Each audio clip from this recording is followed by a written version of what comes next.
Yeah, I'ma hit the road, babe. Yeah, I'ma hit the road, babe. I think we need to go our ways. Don't you see the mess you made? Yeah, I'ma hit the road, babe. Yeah, I'ma hit the road, babe. I think we need to go our ways. Don't you see the mess you made? Yeah, I'ma hit the road, babe. Yeah, I'ma hit the road, babe.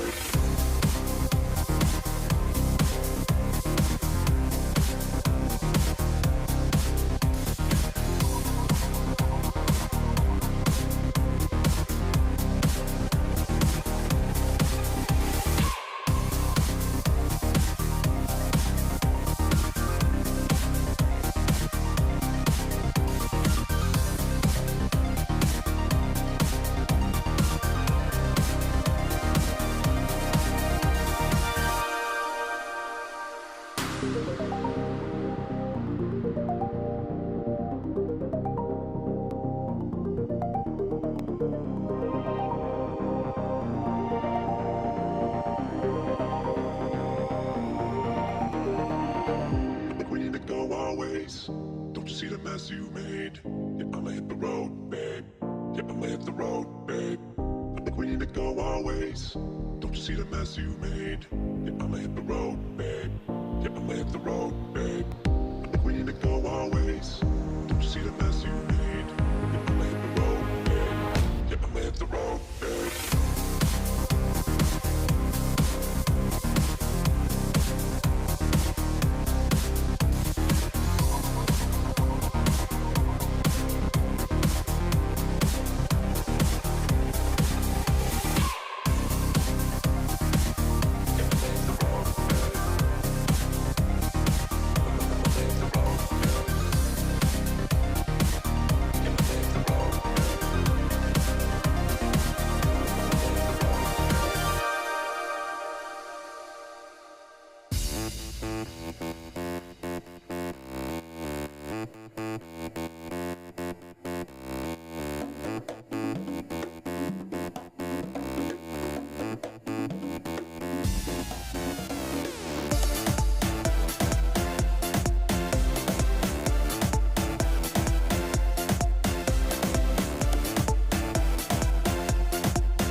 I'm looking forward to playing against a lot of the new academy teams. I think that brings competition and stakes to the matches, so this should be a lot more fun.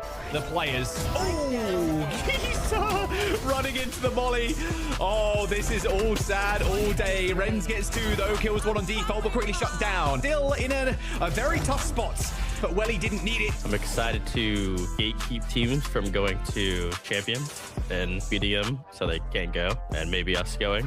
Jerwin finds another. Shondex falls over. Krolik and Geezer at backside. They take a little bit of damage, but Krolik at least kills Welly. But Geezer is all alone. But Krolik finds an unbelievable angle on Jerwin, but they're slow creeping around the corner. It's gone so awry.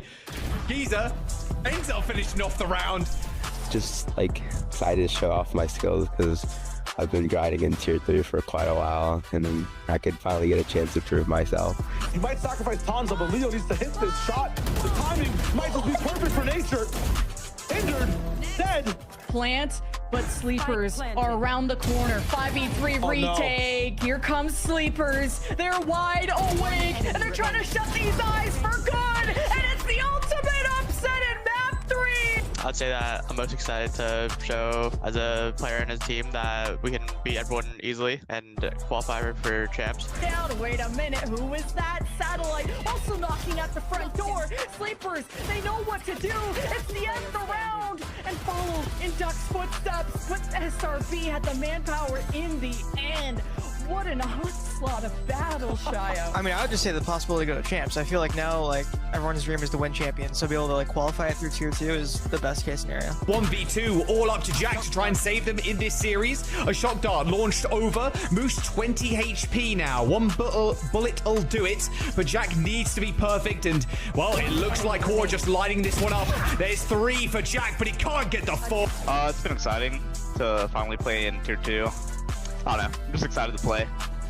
That's all I got. I don't know. Stallion falls though, and well, Moose is just hiding in the smoke. Jack B hopping through it though. Double shorty shot, easy kill. YFP still needs to clear smoke from this cubby holder from YFP. Yeah, unlucky. Didn't really expect that. Now smoke has to look 3 different ways at once, and with that HP, you ain't surviving long. Jack with a nice kill on YFP, and make it 7. Yeah, I'm excited to play Shopify the most. I like nature a lot on that team. So other than that, kind of unknown. I'm excited to play the academy teams too. A lot of friends there too. But for now, we'll keep it very simple and keeping myself humble for now. He's got a flash ready. He's got the outlaw too. QoR not careful. GMD, hello! Look at the spawn. You've been infiltrated by the enemy. I want to show that I could still compete. I do want to come back with some vengeance, and you know, I want to be able to show that I can compete with the best. So taking a 2v2 near the Viper's wall, and QoR still makes his mark. EG just trying to take angles around, surround and conquer. Zerona, Mitch work perfectly together, and EG take the pistol.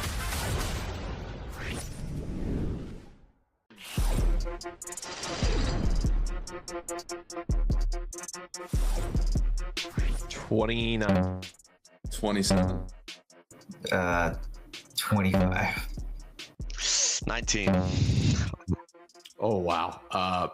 14. Like 21. Oh dude. Shoot. There's like at least 25. There's at least 25. 24. 28. Oh wow. 18. Okay. 26. 30. 22. 12. 23. Oh my god. 30. 13. I think 13. 11. 9. 9. In the map pool 7, total like 10 or 11. 9 or 10. No, there's like 11. I'm just gonna go with 11. Shoot at 11. 11. 13. 13. 13. 9. 11. There's like 7. Total maps. 12. Total maps 10. 6,200. That would be 6,300 or 6,200. 6,250. 6,200. 5,700. Max shield 6,100. Operator is 4,700. With Ghost is another. Dude, I'm so bad at math. Yeah, I would never buy a Ghost. I would never buy a Ghost. I was gonna go 5,200. Throw it at 5,300. 6,200. 6,200. 6,200. 5,200. 6,200. 6,200. 6,250. 5,900. Plus match shield, 670. 1. No, 5. 5. 8. 5. Per reload? 5. 5. 5. Per reload. 5. 5. 5. 8. 5. Per reload, 5. 6. Bro, I'm actually noob. I knew a complete noob. Reyna. Sky. Reyna. I believe it was Killjoy. Killjoy? It was Reyna. The original one. I mean, Reyna was the first character released, I think. Reyna. Reyna. Ooh, Reyna? The first agent. No, the first agent added was Reyna. Reyna. Was it? No, Reyna, right? Was it Reyna? 650. 650. 700. Brimstone. Oh. 900. I want to say 750. 800. 800. 650. 20 seconds. 20 seconds. It's all 20 seconds now. 10 seconds.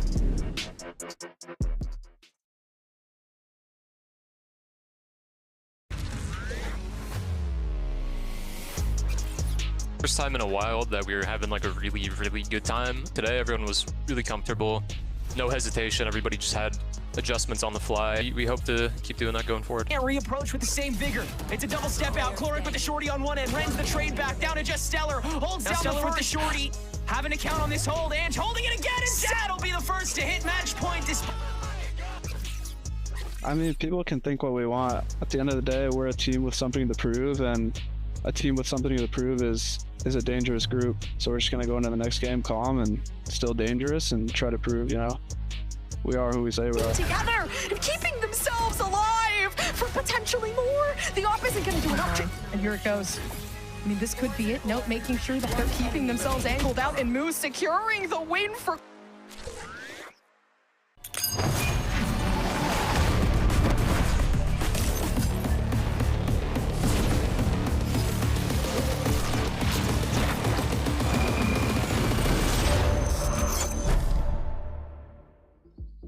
With 3 teams remaining, a best of 5 ahead of us, and 1 spot left in our grand finals, it's time to get started with a wicked day of Valorant, as we only have 2 days left to determine our Stage 1 champions. Welcome, everyone, to VALORANT Challengers North America. It all comes down to this, Ash. 3 teams remain. This lower finals, it has been such an honor to watch the growth of all of these teams, and only 2 days left.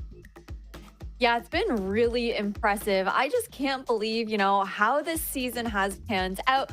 Yesterday, we had like the top 4 from Swiss Stage battling it out through that upper and the lower bracket. Now to land us into the lower finals, it's going to be an intense best of 5 to get things going, I think, to end out the rest of our season.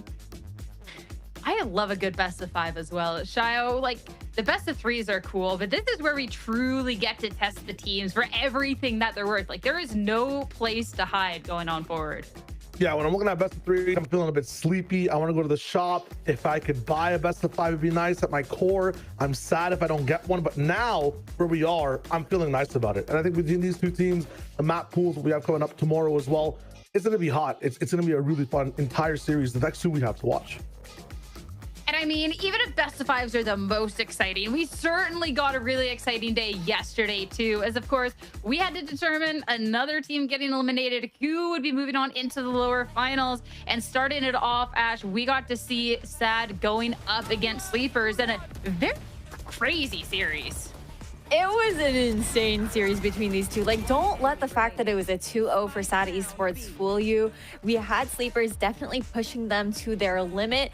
And Sierra, we know that Sleepers tweeted out yesterday that they were going to be running the triple duelist, but we didn't necessarily know if it was going to be true. And again, Salada is the truth, right? He runs that Reyna. It's kind of crazy. It went a lot better than we expected, I think, on Breeze. And then on Bind, such a strong start once again there for the side of Sleepers. But once it got over to that attacking side that we knew that they were so comfortable on previously, SAD were in full control. They had such a good understanding of how Sleepers were trying to play. And unfortunately, we had to say goodbye to the Young Guns. And with that, it'd be SAD Esports going on. But of course, Shayo, yesterday, we also got to see which team would be the first to make their way into the grand finals. This showdown between SRB and QoR, two teams that have grown so much throughout. Yeah, SRB just got to turn on the gas when it came to playing that first map. They were taking a while to get it started, though. I feel like attack side for both these teams were kind of the name of the game when it came to what was going down. Split was close with that comeback from SRB in overtime, but Abyss, I feel like some of us might not want to go back and watch this spot again if you're a QoR fans. For SRB, they were frying on this one, Ash. It was actually insane. It was crazy. I mean, they just looked so good, so comfortable on Abyss. I think we had questions about that composition that was going to be pulled out from QoR. And the fact that it is also a best of 5 series today, it makes it really interesting to see if Abyss will be coming through, considering we do know those perma bans. But overall, taking a look at the bracket to see how we've gotten here so far. Again, just to reiterate, I already said yesterday, we got to see the top 4 teams from the Swiss stage now narrowed down to 3, with SRB already landing themselves in that grand final with that 2-0 up against QoR yesterday very comfortably for themselves in that second map like Shai was just talking about. This lower final, though, sure to be a banger.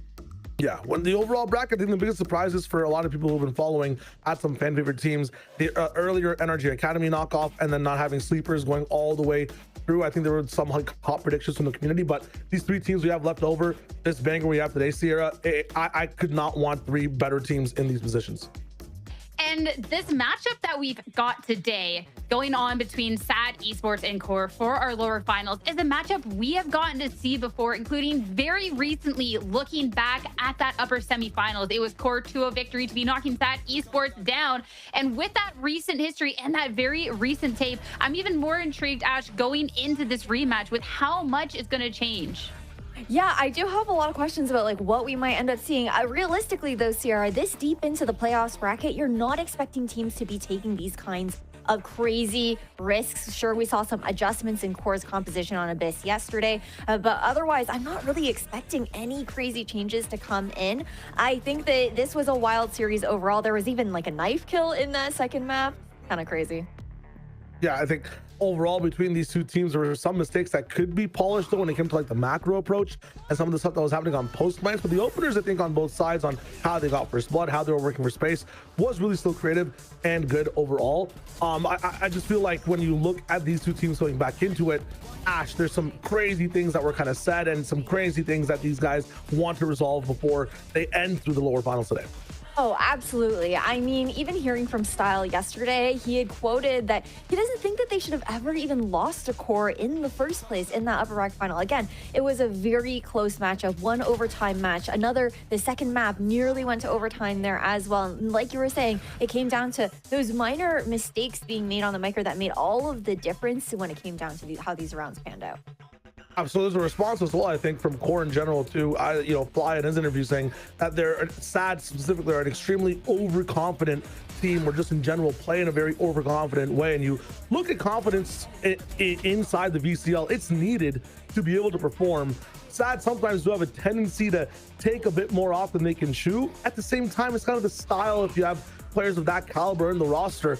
I mean, as Fly is putting facts, should SAD have won the previous match? Sierra, the beefing storyline coming into this, it's fun to watch. It really is, but as well as Fly is saying that maybe the SAD Esports team was overconfident, he also did mention that nothing was for free here in Challengers. So I think there's a little respect put on there, and I'm excited to see going into it. But for looking at the SAD Esports roster, I want to know from you guys, is this an overconfidence or a team that should just have that confidence going on through? Because Ash, we've gotten to see such a level up from these players, and I feel like, yeah, they're confident, but kind of deservingly so.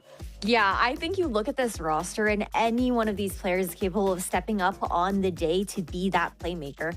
And I think, like Shio was giving a nod to when we're talking about that last matchup, it's important to have that confidence, especially in this meta, when these firefights are making all of the difference. Like, it's really coming down to a lot of the mechanics. That's not to take away from, you know, the macro plays that you need to be seeing, but it feels like, at least in Challengers and even in VCT as well, with how the meta has been developing, those micro moments and being able to disrupt this very controlled kind of style, as well as the chaotic style, has been very important to be able to find this kind of success. And I think for the side of SAD Esports, with the way that we've seen these players pop off, it is something that you kind of expect from them.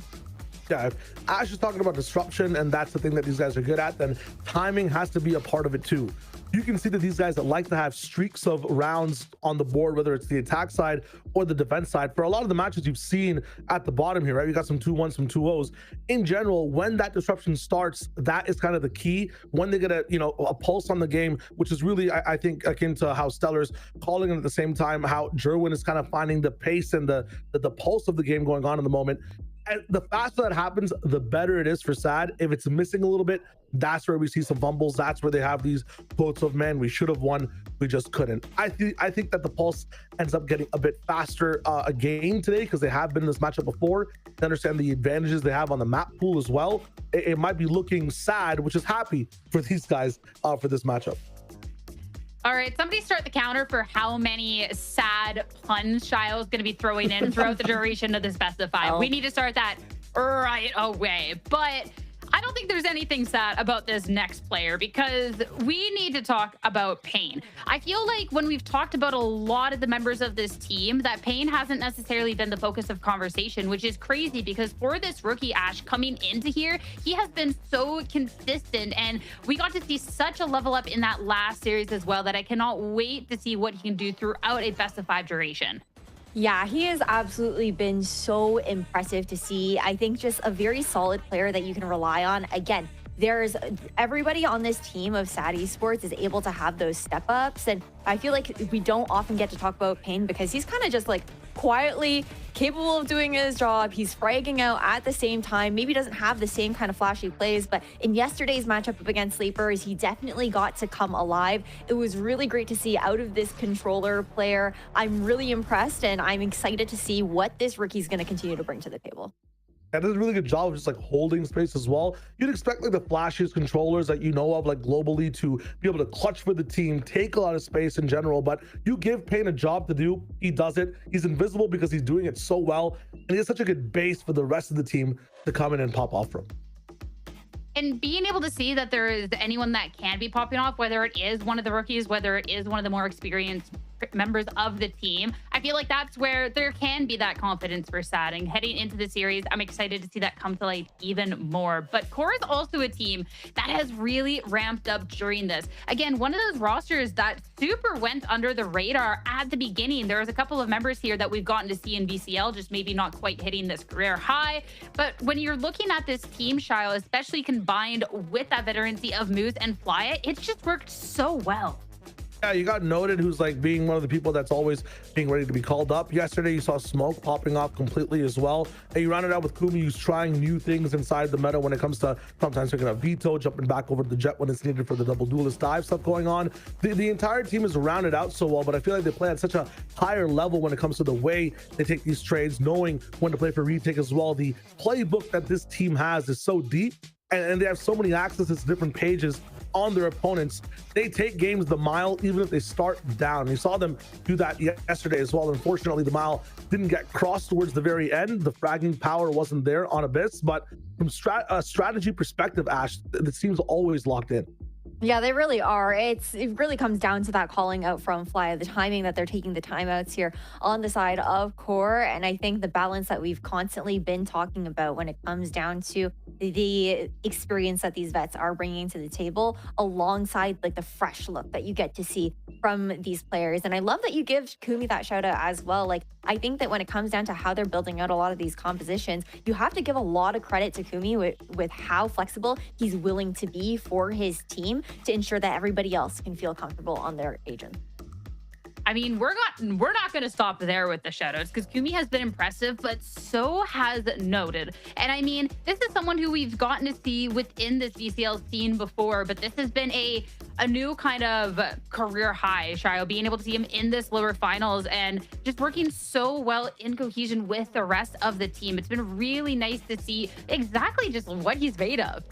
Yeah, I mentioned with Pain, it's all about making that base, holding that base. Noted is that guy who is able to crush bases down. If you're looking for that clutch potential, you're looking for that typical Nats Valen type fragger when he's playing with the space he has. I mean, Noted could easily fit with those guys on an international level, on a regional level as well, if he was ever brought up to tier 1. I feel like we glaze this guy for being so good at his job and doing even more. There's a reason for it. He does it consistently as well. You don't see, even when the team does bad, Noted having the most off game. He's still in the business, fragging as much as he can on either side, doing the most he can, and playing, I think, almost every controller in the game as well. I'm liking it a lot, liking the Astra, loving the Omen as well. Everything about Noted is just getting ready to ascend to the next level. I'm loving the gameplay. Yeah, it's going to be really exciting to see these two controllers get to go head-to-head again in today's matchup, especially when you consider the fact that outside of just the fragging, the impact that they're able to have the team when it comes down to that utility, they're tied with a bunch of other players for that third place when it does come to those assists per round at 0.37. And I think when you're looking at your Smokes players and what they're able to do on top of just like mechanically holding down the fort, you cannot be more impressed. And being able to see these players hold down the fort gives that breathing room for other players to try and have those pop-offs in the server. Of course, talking about our head-to-head going into today's Smoke, going up against Jerwin. Production even called out in the green room beforehand that they were excited about this head-to-head, and I agree. I mean, being able to see the continuation of Jerwin heading into this stage has been so nice. And then, of course, seeing this evolution of Smoke picking up this duelist role and what he's been able to accomplish with it since then, Ash, is so nice. And I cannot wait to see their approach going into today's match. Yeah, it's definitely going to be a fun one, especially when you think about how their play styles are so different as well, right? Like Jerwin being on that waylay, he's playing that full dive agent, creating so much space for his team. Meanwhile, on the side of Smoke, when you're looking at how QoR likes to approach these maps, you'll see him on the Yoru with like an attacking side operator at times. They have a little bit more of that measured, controlled contact style of play to see if they can look to work his one, and then they'll throw in those really quick high tempo rounds in there here and there to try and shake things up after they've done their conditioning. It's going to be a really fun dynamic to see between these two here, Shio. And the dynamic definitely starts with them, Ash, like you're mentioning. The rest of the team, I think, is bolstered up for these two different styles of gameplay at their peaks. They're very high bars, but they're very different on the graph. And as a result, the way the teams get impact is also different as well, depending on who gets first blood, depending on how a round plays out, where these two are in the server as well. It's just huge. I think first blood is a huge kind of thing to look at as well. Jerwin being the one to be able to get them while diving in as well, it means that he doesn't need to be having an op active in every round. But that also means the deeper a game gets, the more rounds you play, Smoke starts to activate as well. So you have like an early riser versus a late closer, I feel like, on the side of Jerwin and Smoke respectively. It's such a cool matchup. It's two completely different styles, and only one can make it to those upper grand finals. So I keep saying it, but I cannot wait to watch this game.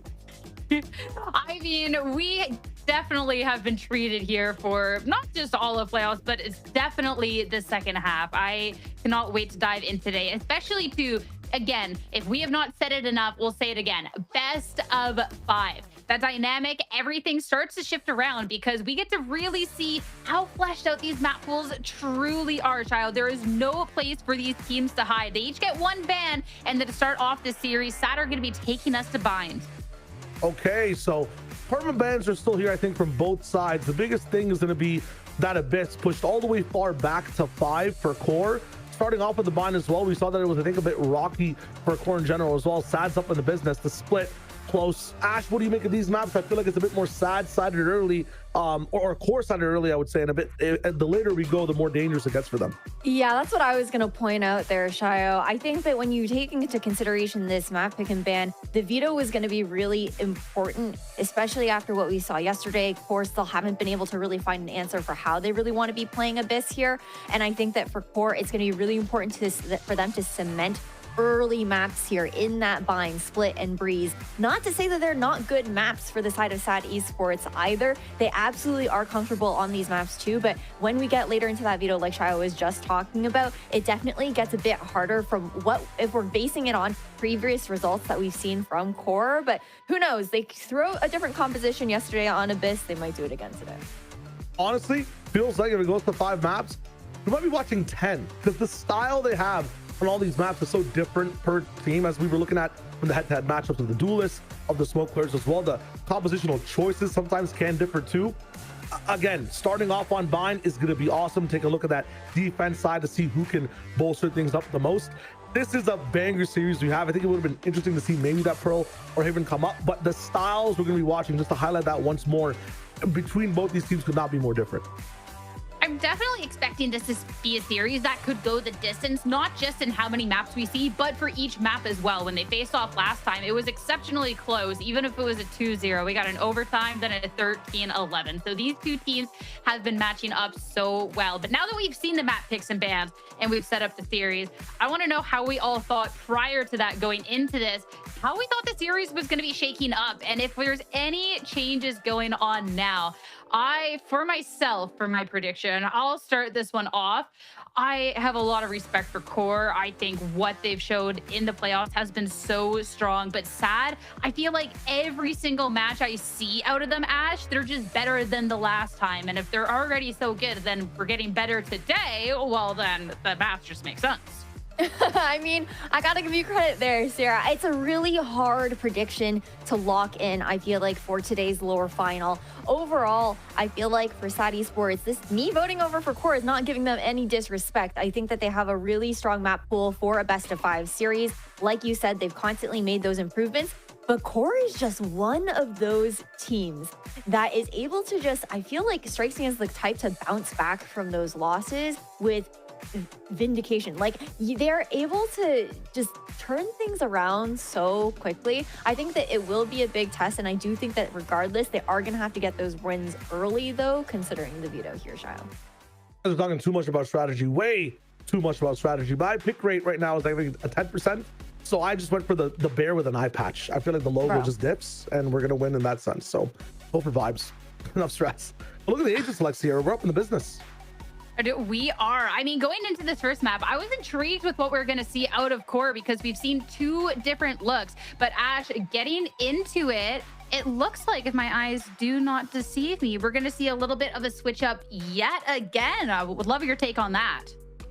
Okay, I think it's interesting to see the change coming in for the side of QoR. Yeah, they did have a really hard game up against the Victix in their last loss on binds here. So the adjustment to go over towards the veto, something that we don't really get to see on this map. And alongside the double controller at that, I feel like you tend to see more of the double duelist, the double initiator, just to be able to have better clearance through a lot of those smokes. So I'm going to be curious to see what Kumi is going to be doing. I'm expecting a lot of like solo lurks or inserts over to one side of the map once we do get on the attacking side for them. But he has constantly shined on the defense here. I think it's going to be a really solid comp here for QoR to try and stop things out, especially with the double dive coming out from SAD Esports with that the interceptor. Oh my god, losing my words here, Shio. So when we saw Kumi, I actually wanted more out of the interceptor. I wanted better timings. I wanted better cross cuts as well. I think there was a lot of work that needed to be done with the veto.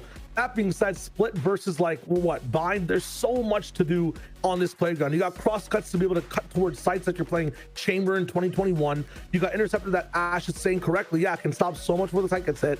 I feel like a lot of the onus here on defense has to be on Kumi and how these guys slotted in this veto into the comp.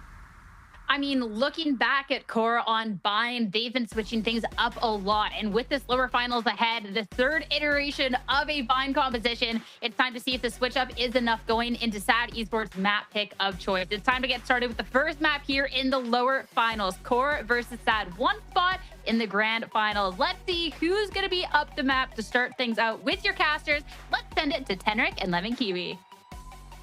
Thank you so much, Sierra. Yes, the rematch to rule them all. The only team to break SAD's perfect season is QoR. And SAD don't think they should have ever lost to this team. And QoR think they're overconfident. Tenric, it's time to decide who truly is the better team. It's been incredible watching both of these teams develop over the course of this stage. So much good on paper talk before, so much good in practice to watch today. But I'm hoping that practice has been a key term for QoR as they've shifted this composition for Bind for now a third time this stage, as the desk mentioned. Kumi's veto has been used on other maps before, but as Shayo mentioned, the dynamicism is still something to be looking for. And Sad starting out on the attack means that Kumi won't have much time to bring that forward. You got so many big playmakers, but when you got more duelists, you got more playmakers, surely, right? Well, Sleepers also showed us triple duelists, and we saw how that went. So let's just focus on this pistol right here. And guess what? If you remember Bind for Sad in particular, Zaj had an ace on this very pistol against Sleepers. So all eyes are on Sad to see if they can have a similar explosive start. Now it's a Stellar, kind of a smaller, and he's sensing a lot of trouble in showers, makes the call for Sad to get aggressive in new hall, which is going to get Kumi to take a step back. A lot of respect here for QoR, playing that distance game, playing for picks, but this space may allow Sad to maybe get up plant. The Prowler is going to lead that charge in Zash with an opener. Pain follows up. They've cornered Kumi, and now QoR try to break back in from showers, and it's all up to Moose. And he's been at deficits before. We can trust this guy to clutch. Already got some high ground in space, so no time to adjust. And well, he's already given himself away. 1v1. Oh, a dink does get Moose to 13 now. It's the mental game. One quick flick and Stellar ends it all, and Sad will claim the pistol. Tight one for sure, but Sad had the right idea of just continuing to press on QoR with that pistol, knowing they would want to compress the space the moment it was over. Aggress with the 5-stack. QoR wants to stall first, ask questions later, but Sad, if they can shoot right through that stall, then the pistol round doesn't really have much to offer against them. Pain getting right in the middle of that with the turn as well, grabbing a second. The timing was just a little bit better their way as well. I like that Sad when they knew that QoR was in this vulnerable position. They didn't just focus on the objective, plant, and stay back and let QoR develop ideas on how to counter. Sad just ran them down, and I like that level of pressure out the gates, because both these teams have a lot to prove against each other. There's a lot of yapping in the chat, and I think even in the interviews, which is always a good time, now a Prowler will lead towards B for Sad. You're going to have that same showers lurk here for Stellar. Just preparing for as many scenarios at once as possible. Any kill they get would be a good one to take here. But Stellar once again on this one-man lurk in the bathroom, potentially red, but not well reacted to, so at least he gets a good sightline for free in this B site. Just gonna keep on ticking away. Feels like the only option you play for is just to go in and die at this stage, especially with, you know, how the top fraggers for Sad are already getting their ult cycles on board here. If Welly gets any piece of that pool, then you have the potential for a nightfall so early on in this half for Sad to just have this momentum and prevent themselves from being able to need to worry about doing any sort of conditioning this early on. Now not wanting to give those ult orbs, as you said, maybe Stellar and Jerwin with a backstab opportunity. Here is the surprise, and they walk into a trap, and it's a full wipe there. Sad with the anti-eco 4 into the bonus, but it's cool that, you know, Stellar is on the other side of the world as the caller, and you have just more vocal players from Sad that can still confidently go in behind Jerwin. So Sad look clean out the gates. Yeah, really love seeing Stellar's call so far, just doing a great job of facilitating the weaker side of both of these pushes. And I mean, with this util, it's been much easier to do so, able to throw these snake bites and poison orbs in to make it so easy for Sad to just start tossing shots in. And I mean, we've been seeing Welly and Pain do that pretty willy-nilly and get so rewarded for it. So we'll see how much they can fire into the crowd this time around. Sad will make the approach on A short this time. See what kind of delay that Moose can create. Just leave that snake bite, just to not let Sad just get this red carpet right into U-Haul, because QoR had to retreat so much in the pistol, and Moose will have his impact felt early, and Sad will be missing on a duelist.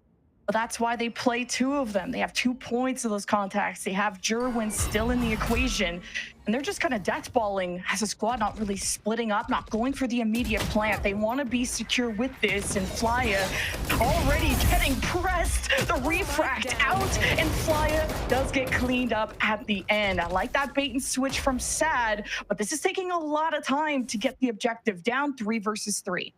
Yeah, this is the one weakness that we mentioned for SAD is just how slow they can be able to play. They utilize it really well on their defensive halves, but sometimes they need too many confirmations in order to subject themselves to these pushes. And like you said, they've been so pack fighty so far, so it feels like they want that security. Core's been so composed as well, so already you see the confidence sort of dwindling from both sides. Well, he has really stepped up in playoffs now that he's on your screen, and he's going to be really an important role for this team to give so much info. When the collapse happens, Core don't have much to say more about this 1v3 opportunity for Smoke, and he has been one of the most exciting players from the Core lineup to watch this season. So young and so much potential. Now has to lock in for this 1 versus 3. Already taking time to have to rotate to this position. Welly is going to dip out of there. And again, you can play your life. You don't have to go for the immediate confrontation. Precious seconds gone for Smoke. And with a rifle and low credits, I like the call of just saving when you didn't get that immediate 1v1 duel you wanted. Yeah, when the economy is already so worse for wear for Core there. You've got to take what you can get. Really smart push by SAD that whole way through. Just sending in Zaj dry so Jerwin didn't have to use any of his kit for the opening so they could take lamps for free. Now that you don't have that Viper in your way, you can kind of take whatever space you want to without the fear of becoming vulnerable. And so you send Jerwin in as that new primary to trade off of. And Flya, his composure, again, looks fantastic to be able to still find that pick, completely ignore Jerwin's push in the dead time he can't fire at you, and still come up with one along the way. But then SAD in the 3v3 have time to change course. They TP, rotate back up, have that 150-50 fake in the 2v2, back on that swing into lamps again. I mean, the heat map there is going to be insane this game. But turning that into a 3v1 like that, huge leverage that SAD can fight for. And that was still with 25 seconds on the clock. They can meld this even more. Ooh, quick contact play, and Jerwin gets the pick he wanted, and that outlaw is something Core had to note. It's either Smoke or it's Jerwin buying these snipers, and now that is part of the fight, Core just try swinging into it, just hoping they could have a surprise timing, and Flya would want to just catch a pivot rotate using the teleport. Zaj just clears the way. SAD are winning every duel, as they should with the weaponry they have. And now Moose is going to be lingering with a Bucky, just hoping to force any repurchases. But the ball is very much in SAD's court at the moment. Yeah, SAD doing a great amount of homework, really. Just seeing if they're able to flush out members of Core, but Core, again, staying very patient, very stalwart, very confident. Exactly how you should be receiving an attack like this. Firepower is just too crazy, though, especially for a round like that. You've checked all the other boxes and wall bangs. You only have a couple directions you've got to look at once, and with the better firepower, is quite simple. No ults on the rotation yet, though, for this new buy that Core will be able to come up with, so no hugely reaching advantages just yet, and Smoke is going to be able to start opping, so the timing with specifically Pain and Stellar, I think, is going to be something to pay attention to this round. Smoke can be so nasty with that, too. I'm really excited. He's going to be just wanting to confront Jerwin at B long, because that's where Jerwin was last time off the rip. And he'll be able to gate crash back, not fully towards spawn, but let's just keep an eye on what SAD are going to do now when they have the orbital strike. They're going to smoke off these sections where they could be expecting some ranged firepower. And SAD, last time they're in position, they'll press past the smokes, but Jerwin does it solo. The spam does get Flya at half health. The Zaj is going to provide another angle to disrupt Core's backline. And with the clones and the prowlers, SAD don't seem secure enough for the plan. Maybe that's all Core have to do is play a very preventative style. I was really solo by Flya, using all of his util to prevent Saj from pinching from the bathroom on top of the push-in, understanding that that's what Jerwin was going to do. As Sad went for that push outside of the smoke the previous time, they went for this default push against the same sort of artillery. Stellar's timing is just off. And the orbital strike to try and make that space, but it's blind. It's not the best read. Core and U-Haul, and they kind of sense Sad being nervous. He had good swings out of Moose, but then Welly and Zash finally take over as the clock ticks down. You got the spike down, and no one left from Core. Make it 5 rounds in a row for Sad. I was winning like 3 one-on-one fights in a row after Sad was just starting to look shaky. Welly kind of just walking it down for a moment there once the tanks had been drained out.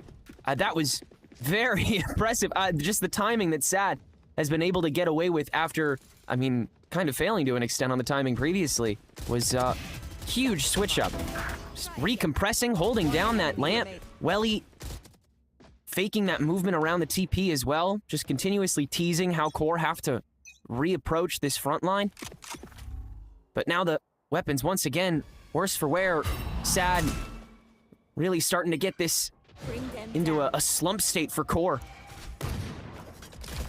QoR very solid with the sheriffs. I mean, they have taken over pistol rounds just using these. Smoke and Kumi especially, when they run the double duelist back on Breeze, they can take over a round with just these. So the Thrifty already looking nice with that first blood, but it's not going to be a weapon that Smoke can go and grab there in Hookah.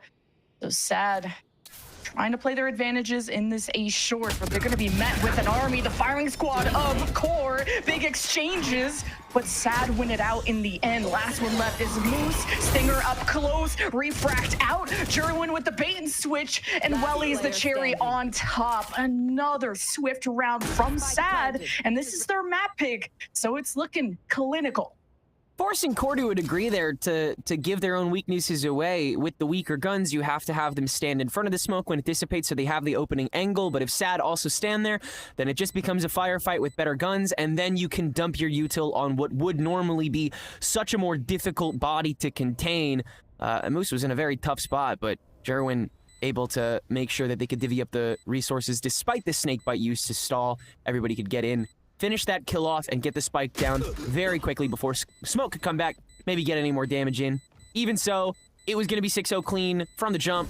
We still got way better guns. Ult rotation is kind of untouched so far from both sides. QoR just haven't really had a good excuse to be able to use one. Now, hopefully, with these better guns, they will. Nightfall available, Cosmic Divide as well.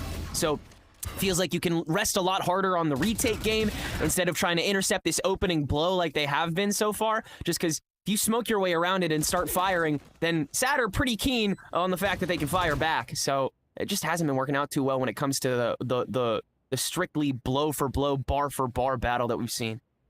I'm surprised it took this long for a timeout out of QoR, but now that you have, like you said, all those ult cycles coming up, you have actually a solid buy. This is going to be QoR's best chance to break into this first half before it just disappears in front of them. And I'm starting to really be worried about it. I think you're starting to see Sad slow it down when they establish themselves on the site, and QoR have inklings of finding the right timings, but just haven't had a united effort to push back on A too much, which has been the site that has been hit the most out of Sad. So I think it's more about coordinating these ults coming up, where you have the evolution from Kumi, and if you're up against the Nightfall, you're up against a lot of things. I want to see Kumi be that first entry, or just be the frontliner for this defense. It would be nice to see him, you know, get to have a little more time to be able to fully utilize, because, yeah, it seems like the only thing he's been able to do is just cross-cut back to take the second fight as opposed to the first. He hasn't really been able to even split his time that much. And of course, again, with the ability you have to maybe rest a little harder on the retakes, that Interceptor might see some extra usage. See how deep Saj can go on this dimensional drift, and it's going to decloak in a safe position. I like this. Already put the pressure on with the flashes. QoR now get also hit by a Nightfall, and that is the moment Jerwin decides to swing. A beautiful double, and even Stellar avenges. Jerwin is saved by 10 HP thanks to Stellar coming in from showers. QoR just haven't been able to find an angle. No gaps have been given, and Sad have the plant time on their side, and looks like Fly is calling for the save. I mean, this site just feels too figured out with this equation in tow. If you're able to negate Smoke's opping for your opener, which all it takes is a smoke to heaven to do that most times, then you have so much more room to kind of just worry about the compressed space that QoR gives you with the smokes, and then extend out like we've seen over and over and over again. That time around, though, Jerwin became super, truly ever present. Able to maintain the lamps control just via the gunplay, and then Welly tossing the Nightfall in from the bathroom, crossing up into the link. The timing is so good on Jerwin stepping out there into another smoke that was tossed in the link. Just such a good safety net. I just loved how proactive SAD works. After the timeout, you're expecting QoR to get this resurgence of confidence to try and take a fight that they have fully planned out on their terms, and QoR didn't even have a chance to use a single ultimate. Now, surely you're going to try and put a dent into SAD. It's not going to be into their economy. They're almost hitting the 5 digits. Like, SAD have fully taken over this map. This is no joke. Yeah, only reason they aren't at max right now is because they got to buy util every round. That's the only thing stopping them. They are good to go. Now, Jerwin's turn to clear the board. Convergent pass into Saturate, but just a little too quick on stepping up to it. Moose with the wider swing able to take him down, but rest of SAD now locked away. They can maybe TP out, but yeah, now you've given Smoke that room to be able to activate with the operator. Yeah, SAD are a very different team when Jerwin cannot entry, so they'll keep their distance, they'll stick to their guns, and they have the spike, but they don't have the other side of the map cleared, so you can't really take the teleport. You have less than a minute, so SAD are just gonna try to repeat this, and Moose, the ever so dependable anchor, has a good showing here for QoR to get on the board. So there's the other side of this, is SAD not wanting to cash in on A every single round, despite the fact that it seems so mouthwatering. Seems free. Yeah, but you do want to make sure that Smoke is still scared. You want to make sure that the stack is still maintained here. So at the very least, SAD did want to cause a bit of a ruckus, and Jerwin, as always, has the ability to refract back after kind of going in like that. But Moose catching him so early on top of his Convergent Pats into the Saturate means that you've already invested all of that opening space into your B site. And with the Toxic Screen about to dissipate, it feels like there's less resources to go for. But again, still Smoke with an op sitting there in the cubby, getting 2 freebies. SAD gonna grab the orb and not have good plan to deal with this pit, because it's not like they have a dimensional drift. SAD just has already used it in the 2 rounds ago, so unless they would want to put Stellar's pit on top of it, I think they'd rather just get a plant than pit on top of their own plant. But SAD have to win this fight in showers. They're gonna just pit to kind of pave their way outside of this choke point, and Flya is still gonna try and press against this. Yeah, we've seen Stellar do this kind of thing before, and it does work on teams a lot. Either you chow who steps in, or you use the space you flushed out. Flya's trying to mock both at the moment, and with the Fade util, you have the room to do that. Now the Nightfall to stall even further, so SAD's got to press it now. As soon as that Prowler came out, I like the timing on the Nightfall, playing with his resources. Flya, though, needs to stop playing with his food. The pit comes down for the defense, and QoR are floundering. Their backs are against the wall. SAD still have their pit up. They have a fortress to play behind, but Note will secure the perimeter, and Kumi on the front lines. Finally, QoR have some momentum behind them. Pit was down, but the location was still so cleared out for QoR as Smoke able to get there back in time, proc that dimensional drift. And, I mean, that is a whole lot of ultis spent on a round like that, but used to counteract the Viper's Pit that Stellar set up to perhaps enable that economic drought much earlier than expected. Yeah, Note, with the help of Smoke, kind of just pushing him away with that presence. Great spin to take that presence back quick. Smoke is so good at making those decisions on the fly. He's a big risk taker. He'll even use ults in an eco if he feels like he can win it out. And that's the type of player you need on your team. Jerwin. Okay. Bomb the guy. I guess that's how you win a 1v1. You got the information all thanks to Welly. But man, these snake bites, his delay from Moose, he is just a brick wall to get through. And Flya, as usual, gets value spamming through the smoke. So SAD have really had troubles getting into B. This is the hard part of being able to consistently take A side, is because Moose is so consistently on short link. And as you saw, it took a whole lot of resources to deal with him, even just stalling with a snake bite. Take him out quickly. This time, seems like they were willing to use the orb to make sure that they didn't have to deal with him for a couple more seconds, but now they'll just turn sights, and Moose, once again, the first to strike on it. Moose just with that suppressing fire just to make SAD nervous, but now in safety, SAD will get out. Had a lot of HP to play with though, and Smoke is tough to fight with an up. We just gotta hard scope this one. Quicker to the trigger. Stellar just needed to hit the one shot, and that is a big one for Core. But 2 versus 1. Zaj just has to play hide and go seek, and it's a deadly game. You spot the barrel, you spot the guy, and you get the pick. Now trying to cross over, just have to prevent the defuse, and Zaj clutches. Amazing work by Zaj to be able to hold that down after losing your opener in such a powerful position. Smoke able to walk that down with the operator. Really looked like they got it from there. But Sad able to recoup, reapproach that A site with Moose having to take a couple more seconds and a couple more steps forward after that spike goes down. That is all of the extra space you need to make sure that you can hold on to the resource game. And Sad, if they have to just sweat it out in these last 2 rounds of the half, they've played enough game to be happy doing that.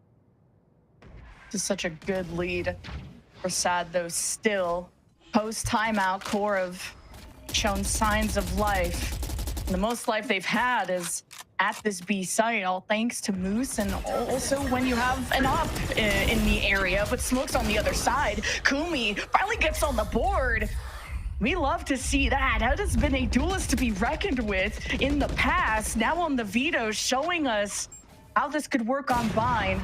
Will put a stop to Sad, who are not going to step foot in this site, not without bloodshed and not without regret. And Sad don't even have the spike in hand. It could be recoverable, though. Smoke. Oh, elbow spotted. Oh, what a flash from Zaj, man. Another 1v1 against Smoke that he has won. And this is winnable if you're hard coping. You got to double your numbers, double your kills, and that is all I've got for you. The round is over. Yeah, we're red, we're clocked, we're good. I definitely, you know, game respect game for Sad just wanting to continue pile driving into that B site, but there came a certain point in which there was just way too much in front of him. Kumi had a great turn for that second on the pane as well. And I mean, that's the kind of consistency that you're asking for from somebody who's not going to be able to utilize that utility as often as Kumi has been able to this game. Just because Sad have been able to jerk this attack back and forth whenever they still have 3 standing. Functional drip. Oh, no one's really peeked out like that. Smoke. What an appearance. Gate crashes out. Sad gonna absorb all that space, lead it through into Hookah, and try to throw as much Welly Util as they can, but Kumi and Moose play so well inside of this box that they just pop out at the perfect times, and it splits the attention of Sad, who, again, just can't seem to puncture their way into B. They were already surprised by Smoke. He starts it, and he finishes the round. Just so tough to be able to maintain a push from somewhere like Octagon or Hookah window when you have somebody like Jerwin who's trying to clear out the backside of B.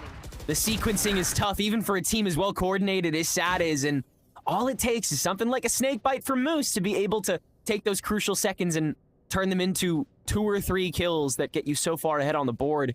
And now Core able to stabilize this half after some mountainous denials like those. Back to the pistol here, and their timing will be everything here with, I mean, the double smokes up from Note and Moose are what I'm looking for the most, obviously, but we'll see if Kumi's able to continue racking up the kills he needs to keep up with this team, make sure that this veto pick is worthwhile. I'm worried about Core because the last time they were on this map, it was against Victix, and it was 13-5, and it was a heavy loss for Core to take. And it was one where they didn't win a single offensive round. All of their rounds were on defense. And Sad already doubling the rounds that they have won on attack when they went up against Sleepers. They've shown improvement here, but Core have done the work. Let's see if they can deliver. Smoke gonna be detected, and he can't even gate crash out. Zaj has just had his number this game, and that's the first blood for the defense. Now Core already changing course. They were a little quick to this, but Zaj getting caught, or excuse me, Smoke getting caught so early, definitely not what they wanted. They'll still move up and at least take lamps. And Moose detected over in U-Haul information as well. He feel confident enough to swing at 50 HP. Hoping for a lucky right click, but no, Moose just better with the Sheriff. Zaj does trade, getting behind U-Haul like that. It's now Core. Just have to hold their half of the real estate. No smokes, nothing to burden. Kumi with the bandits, trades back and forth. 1 versus 2 now for Kumi. Really needs to stand tall, and he does so against Pain, but he was hindered, and that's the finish we needed out of Sad. One man standing, but again, that is all you need in Sad. If they're willing to enable a pack fight like that, while Core still have so much of the site, then Sad is going to be content just keeping one person alive by the end of something like that. Everybody playing mildly individualistically this time around, but that barrel extension on the blocks just opened fire into that back end of sight. Let Sad really have their way with a lot of that back and forth 2v1 into the saturate that's left over. Jerwin's done a marvelous job at holding on to utility for a waylay until the right moments to activate. But yeah, this follow-up looks really well bought out by Sad on the verge of double digits. Now this is going to be an uphill battle for Core. They're not even going to force the second round here of the half. And with classics, with Guardians, Marshals, a lot of good distance between Sad and their opponent. It's really hard for Core to close the gap, especially when they've already been drained a bit. Stellar up close and personal, greets them with a hug, and Zaj will add to that equation. And Core will just go down with the shift. Smoke won't make it a flawless round. But the dance continues. Sad to double digits. Stellar with four kills that round. Yeah, finding a moment to get into the octagon and hold from there. Definitely a slightly riskier move to do in your follow-up round, but especially when you have that coverage on the trade. And Sad, the type of certainty that they've had throughout this stage, and especially now, to know that they can take a fight like that. Why bother waiting? Why bother dealing with that extra pressure in a setting like this one? I feel like the mentality is something that Style and the rest of Sad really have been working on this past year, just preventing themselves from getting boomed, maintaining that level of respect for one another and excitement over each other's prowess. This has grown into one of the most supportive teams in the region. Where are you? Well, he really needs to play his life. He has to be careful in hookah and just dipped out of there because it's a huge part of these retakes as that solo initiator. Of course, there's Saj's flashes, of course, but Sad will hold the line while Core explore their options with the default. But Sad are not going to walk down on them. They may be up in rounds, but they still got brains in those heads, so they're not going to walk into Core's trap. Yeah, not this time, surely. You'll just hold that lineup. And if you lose that first opening, you just set up the next one. Help with the toxic screen means that somebody's got to get aggressive, and Core's going to start to move up. No, turning on to Pain, and Jerwin trading out with the Bucky, short quarter. And you're going to trade out just a little bit more util. Disadvantage there for Sad. Now Moose clears the way for an A plant. Showers, though, you already heard that teleport, so Core have to be careful. You have Flya planting without smoke, but in front of him, Smoke's gonna body block, and Snakebite from Welly not in time to prevent the defuse. Enough to get some decays going, but Core are gonna hide. They'll leave Moose inserted here, but looks like Sad have a read on it. Sad's just gonna check it last moment. Moose moves. He could have locked in 2 versus 2. Both teams feeling the panic and the weight of this match on their shoulders, and it's Kumi that comes out on top for Core. That was so close, and it came down to the micro for Sad. If the timing on that double swing was just a little bit better, they could have had that. Hell, if Sad just sprang onto Moose was a little bit faster, Sad could have had that. That was really bare bones from Core's hold after a quick trade back. Left them, once again, a little weaker. And honing in on Moose has been such a consistent factor in getting Sad across the line on both of these halves. Just the ability for Moose to be that everyman on util, and on timing, and on trading. Always available, but only on one side at a time. Means that Sad just have had to split their resources until they find that prio. It's segmented that time. Yeah, and Saj wanted to take a fight in Showers to maybe get the dimensional drift online. Because of the Prowler and the Haunt invested a lot of util from core early just to establish themselves in those choke points. Core will get the orb, but it's not going to be for Kumi. It's just a normal default here, but with how pushed up Jerwin is, they're pretty secure, pretty certain at least I should say that core are heading A. Noise being cut, but sightlines being given, so core are perfectly content with being revealed here because they don't think they will be, but Jerwin has walked all the way down with this outlaw and caught Spike. So, I mean, yeah, no sense in hiding now. That is a huge pick for Jerwin. Not going to be able to camp out the Spike, but you got core nervous. You're doubling their score. Stellar 30 seconds left.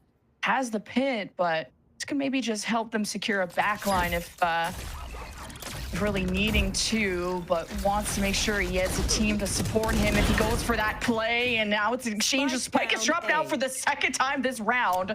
Very dangerous here for core with 12 seconds left. Kumi is just gonna have to take the safe route, play at their half of the site, while Moose feels like he has to be the hero. He's picked off by the outlaw. Showers gets pushed, and Sad crunched them from all sides. And that was a mental boom from core. Probably the highest extent we'll see of a mental boom from either of these teams here, because the moment that Spike dropped, you saw a little bit of hell let loose. You saw Pain grab that free kill on the walk up from Note on the other side of the map, and then core try to activate, but it looks like they may have forgotten who was holding on to Spike, unless they were trying to play it for backside, because Smoke is the one that approaches. Stellar gets the easy trade-off, which core had the read on, but then you have to reposition, and you only have 15 seconds to go.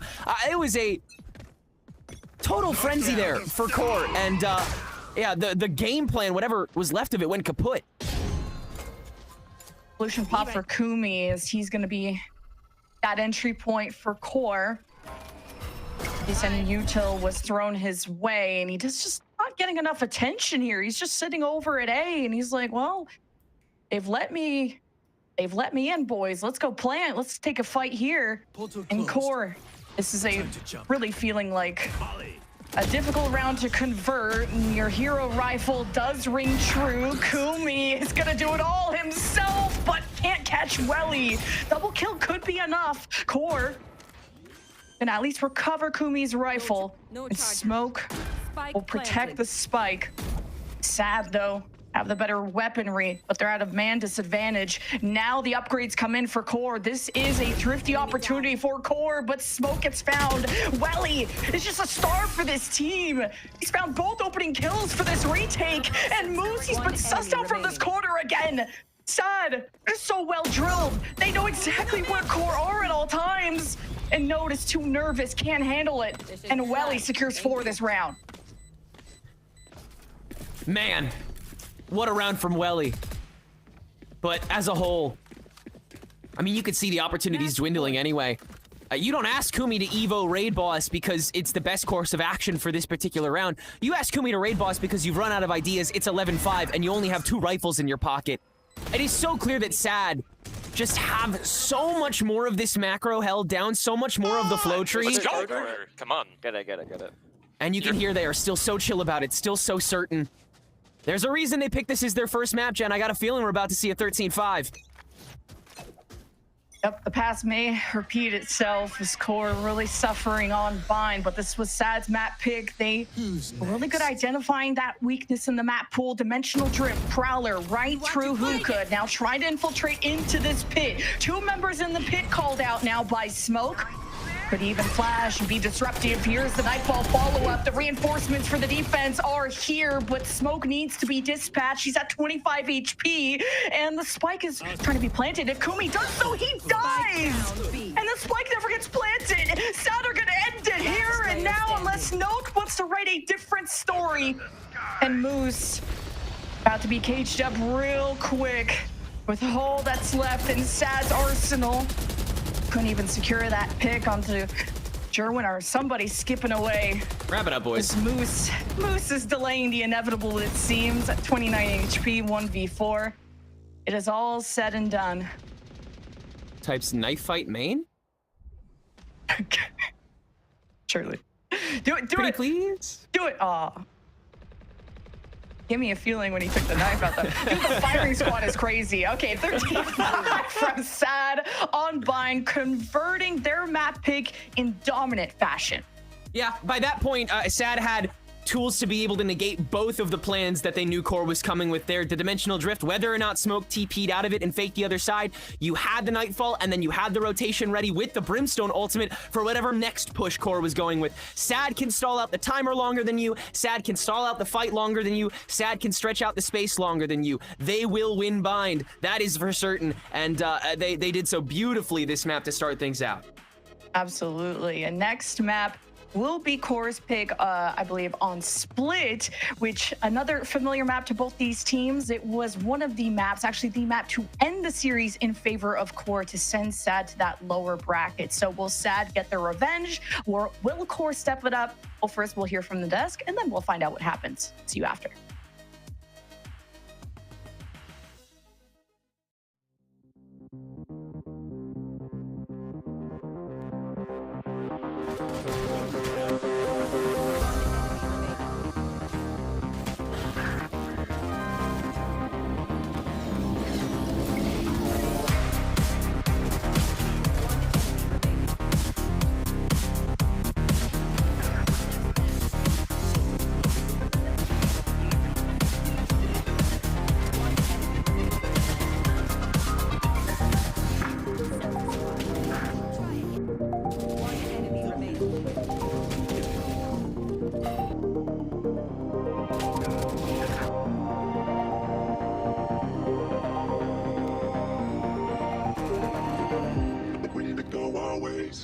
Don't you see the mess you made? If I hit the road, babe.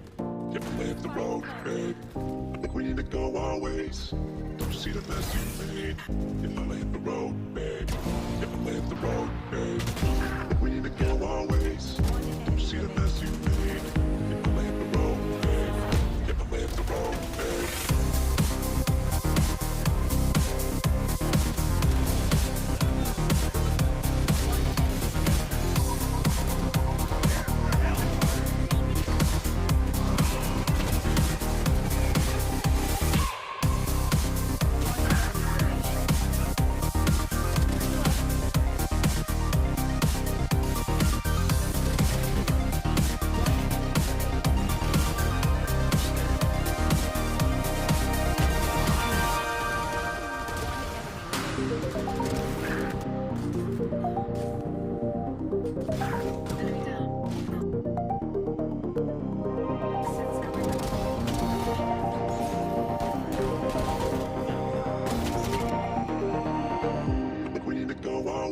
I hit the road, babe. I think we need to go our ways. Don't you see the mess you made? If I hit the road, babe. If I hit the road, babe. Let's go. Come on. Get it. You're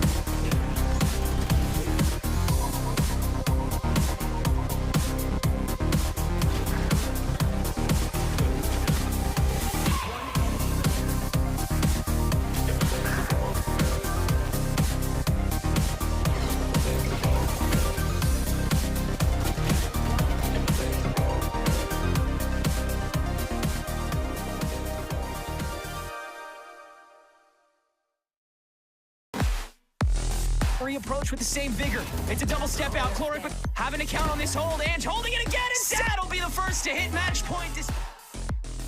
Together and keeping themselves alive. The off isn't going to do enough. I mean, this could be it. Note making sure that they're keeping themselves angled out, and Moose securing the win for. Going into this best of 5 lower final, we had highlighted that going into this, Core needed a strong start, but Bind, not quite their pick, not quite their map, and to be kicking off the series, it's going to be a strong Sad Esports victory, 13-5. I mean, child, looking back at that map, it kind of just seemed at some points that Sad could do no wrong. Yeah, I felt like there's an approach to this. There was so many moments where Sad are kind of using the same things over and over again. This Viper wall down short, they got U-Haul control every single time. Core never had an answer for it until like round 7 where there was a Viper spit. But past that, like Sad was allowed to do whatever they wanted to do on the map 24/7. And I feel like that is just one of the reasons that they had such an advantage going into this. Simple protocols that Core just could not have a game plan to stop. Past that too, some of these clutches as Zaj was in the business with 1 HP, being able to win. It was just, you know, Sad domination, even with the constant mistakes of trying to go up in this B scaling and getting stopped by Moose multiple times. Unless like Core had some ultimates, Ash, there was nothing they could really do. Yeah, it was really tough for them. I think that, again, it just kind of calls me back to yesterday's matchup for Sad Esports up against Sleepers, how we've kind of been setting them up throughout this season as they've grown as a team, and being that team that's just so good at controlling the pace of the game and then also disrupting that chaos like we were talking about in that pre-show. I think that it was a masterclass of it coming out from Sad Esports over here on Binds, and we saw moments where then I feel like when that map was just slipping away, you know, starting off with that 7-0, sure, Core, they finally get around, but we saw a lot of micro, like little mistakes being made here and there, just a bit of over peaking, not looking to take angles together and whatnot. And in a lower bracket final here for Split 1, those are things that we cannot afford to be doing, and things that I want to see cleaned up heading into Split. Yeah, right there, I think from Smoke, taking a spike in you when there's like 25 seconds on the clock. What's going on? Kumi set up as well as like 4 side itself, but no one's actually playing off the trip and hookah, even though it's like a dynamic ability you can throw if one person wants to rotate. On attack as well, the veto is playing on top of their own trip overall, on top of their own chokehold, and there's like a gap for Jerwin to play in. I mean, there's a reason why this was a 13-5. It's both Sad's basic approach, not getting stopped or hindered whatsoever, and then Core, when they have that advantage to come back, not really utilizing their game plan enough and not really being active or awake. I feel like making many mistakes, like Ash said, to get to this point. A clear difference in tier, almost a difference in terms of gameplay between the tiers of this team. I mean, it looks like a tier gap right now. Yeah, you look at the fact that Core, they start out 9 out of these rounds with the first blood, and the fact that 4 of them end up slipping away from their grass. You were talking about those clutch moments. We had like a 1v1 from Stellar and Jerwin each, that 1v2 that you were talking about from Zaj there, and just the ability for Sad to just stay calm, cool, collected in those moments, but also take advantage of the mistakes that Core were making at those times too. Again, looking to like split up. Really nice repositions that we were seeing coming out. I think for the side of Core, Moose was definitely still a light for this team, but it's really tough when the rest of your squad isn't really stepping up to the play. Him being able to get like a couple of frags in each round to try and bring the round back for them, but at that point, like when he's in a lot of those positions, it's already too late to really save it. Especially too when there is a Sad Esports on the opposing end that everybody kind of just seemed like they were ready for today, right? We didn't get to see anyone that wasn't really stepping up to the plate. We got to see a really even performance across the board. So it's kind of difficult to decide who exactly we wanted to talk about. But looking ahead in the series and everything else, I'd love to talk more about this double duelist, this Jerwin and Zaj, because Ash, we've talked about them so much. This has been such a nice duo to see for the team. And when both of them are working in tandem, it's just a big win factor for Sad. There's no other way to put it. Yeah, it works so well. Like, there's a reason why we're highlighting Jerwin at the top of the day, like his ability to play this dive waylay and also capitalize on those picks, right? Like, it's not necessarily an easy thing to do. We do see what flashy waylay plays, but a lot of the time that also relies on maybe styles of teams where they're looking to have that follow-up, get that trade down. But Jerwin is going to be that guy who's actually going to win out that first engagement. And then you have a Zaj that's that late round player where he's going to be that second person in, but also has that survivability into the late round to ensure that they can close it out. And with the fact that they are both having such a hot start here on Bind, I think makes Split a very scary prospect when we're looking at these two reprising these exact same roles here, Shio. Yeah, and even when they got cooled down, right? Like we're talking about the first 7 rounds of that Bind map, even if one of them gets picked, the fact that the rest of the team has the game plan, right? Stellar, the wall comes up, they slow walk short, they have space to work with. The plan B to activate again and just you're able, like Zosh, to get that 1v2 up in the business at 1 HP. Everybody's able to move around a little bit, get perfect timings, use their util really well to keep that space. The X factor for this team is just amazing. And having both those players being able to play on the same team. When we're going to split, there's even more of that. You can get thwarted a bit. There's more lurks you can get with the Viper Wall into A main through attack. You can do it on B main. It's such a lurky map, and if that's what Core has trouble with right now, a doom and disaster for map 2. I mean, I want to go back to the fact that we're seeing these duo and just SAD Esports in general get this hot streak heading into the second map as we have our sights set on split, because we've gotten to see a very recent matchup of these two teams, and it was so close. I thought we were going to OT. I thought it could have gone either way. Core takes it 13-11. So if on the day so far, SAD Esports are really heating up, even if this was something that Ash Core won out on very recently and historically has been really good for them, I still feel like we have to see them come out of the gate really strong. Yeah, like you were saying, it was such a close map, and they really do need to make a statement in this second map when we look at how this veto continues to carry on. Like Shai was talking about it, top of day, once again, that Corrosion Abyss looking much stronger for the side of SAD, sorry, and uncomfortable for Core from what we've seen. This split map is going to be so important for Core, but the thing is, not even like, I think that there are like the recent results that Core has had on this map, but they have that game plan of playing a little bit slower. SAD gets to start out on that defense. A lot of the rounds that we saw Core winning on the attack on split just yesterday came down to Smoke, getting that opportunity to get that attacking side operator online and then kind of like starving information, contact playing up, looking to pick off the defenders one by one. And SAD, I'm expecting them to have an understanding of that strategy of how Core are going to be approaching that attacking side. Ash is breaking it down like strats to strats deep inside these maps, but I want to take it a step back and look at the gold medal of Valorant, which is who wins the pistol round and getting the advantage. In this last matchup that they had against SAD, Core was winning, I think, all 4 pistols already. SAD have won 2, and when it comes to these close games, those pistols matter. It's how Core gets that advantage, it's how they can flip that bonus round. It's going to be the most important thing to look at in this pistol. They lost both on bind. They need to win at least one on this side. Specifically, I think the defense one. Ash, when it comes to momentum with this team, it needs to start very early inside this matchup.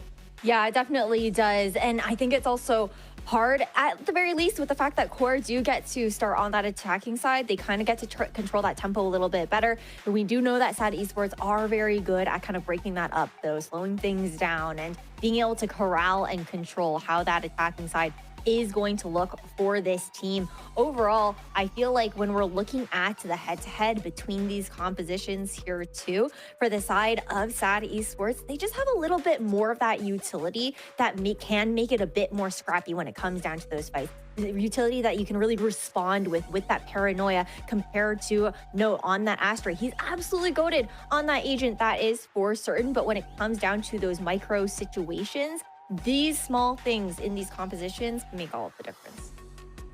I mean, we get to see very familiar comps. We see a familiar matchup. Shile, final thoughts before we head into the second map. Listen, the veto needs to be a bit more cleaner in terms of where you can get advantages on the map. Noted on home ground when it comes to the Astra, but again, Core had a slower start last time on attack. Defense is their side. Need to find value here. SAD looking scary. They have backup plans, plan C, D, E, F, whatever else happens in the alphabet past that. You got to dismantle the words, dismantle the letters, your Core. You got to lock in. This map needs to be a win because Abyss is waiting on that map 5. I mean, there is a reason that SAD Esports and Style had said after the last matchup these two had that shouldn't have lost there. It shouldn't have been a loss. They should have been going on in that upper bracket and maybe even in the grand finals for now. So it's the SAD Esports with a confidence, but it's time to see if Core can break that confidence heading into their own map of the series. Let's head to split, see who's going to come out on top with your casters. Back over to Lemon Kiwi and Tenric.